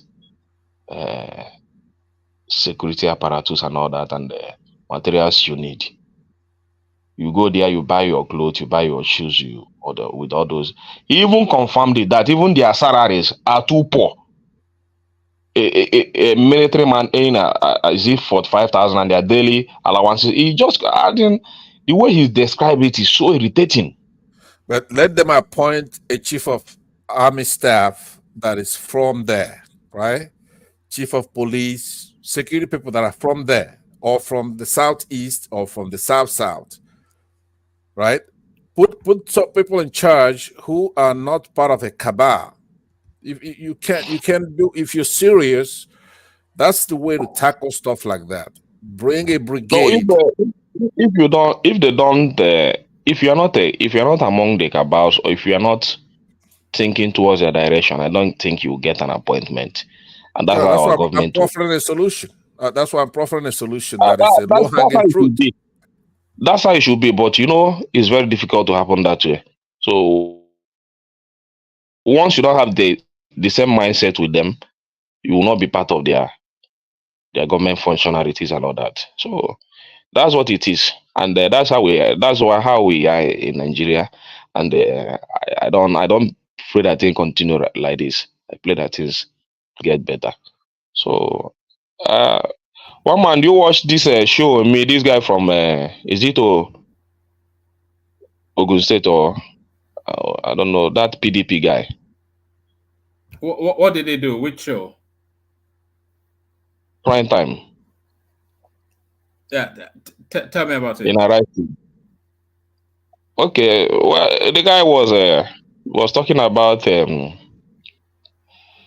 one party system and how is trying. I think he wants to be the national chairman of PDP. Yeah, he took his party to. Shegun Showunmi. Is that Shegun Showunmi? Yeah. Oh, yeah. Okay. Yeah. So and he talk about his visit to P2B and Buhari and all that. So he said a lot of things.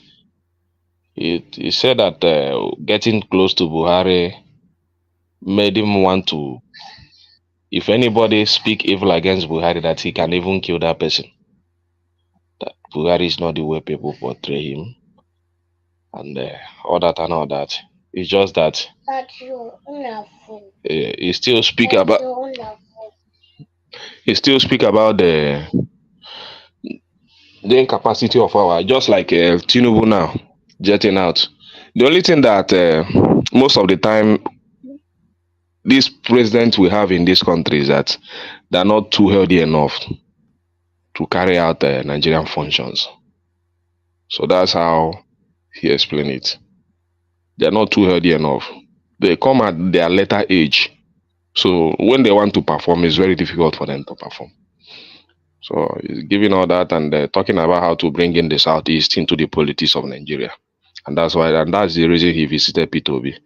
And the obedient were insulting him and all that. That he wants to help the obedient, but the obedient were insulting him. So, but that's what it is.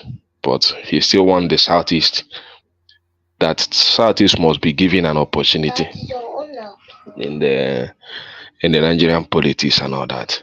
So that he's doing that for unity of Nigeria and all that. And that's why he visited Buhari. That Buhari told him things that we need to do for Southeast to be included in Nigerian politics. But he didn't point out those things that Buhari told him. He said that they are still in discussion. So, and they were trying to ask him who sent him that message. I'm sorry to interrupt, but one man, are you there? I am here. Thank you for having me. I have to go now. My family just woke up. We are going to prepare for school, new day, and I'm very glad you accepted me in this Nigerian panel. I enjoyed the last 1 hour or 1.5 hour conversation with you on the panel. So keep going on, my brother. Salam alaikum. Love you. All right, alaikum salam. Thank you, DG. Join us again anytime you have time. Just join us. It's a free speaking space. You can just say anything. It doesn't have to be. You don't have to know about Nigeria. One man, you have been outed. You're a Muslim. I am everything. Thank you. I'm a Buddhist Muslim. One man, you've been Muslim. Come on. Yeah, thank you very much. All right, buddy. Thanks a lot. Have a good day. Yeah. So that was DG, our reach to Ethiopia. So that was DG. Yeah. Ekene. Yeah, that's what the guy there is still. So he still believe in PDP. So they want to go into rebuilding process. But it is believed that somebody is backing him up to be doing that journey stuff and all that, visiting Buhari, visiting P2B and all that. That some people are behind it. So they're trying to bring these guys together and know how to give a Southeast a chance, maybe in the next election and all that. But I don't know for him. That is what he just said today. Is that what he said? That the PDP will look to the Southeast in 2027? That's the discussion he had that night is just that's what he's pointing at. But he said that Atiku is not have not yet told him that he will back down in 2027. So when Atiku confirmed that he still believes in Atiku, but he never said that he will not contest, but well, he's still hoping to hear from him regarding that, so that they will know the way forward. I don't know. All right, brilliant. So, gentlemen, I'm going to seek to start to round it up here. Thomas is not available for reasons of work, and I have to be not available for reasons of sleep. So we'll do it all again tomorrow. Thank you, everyone, for joining us. Patoski, we didn't hear much from. Ekene sounded half asleep, which will be in a moment. Pansat, he did not quite go Pansat all the way through today. So we enjoyed his company. So thank you, everyone. Good night, and I will see you tomorrow. So thank you, everyone. Au revoir.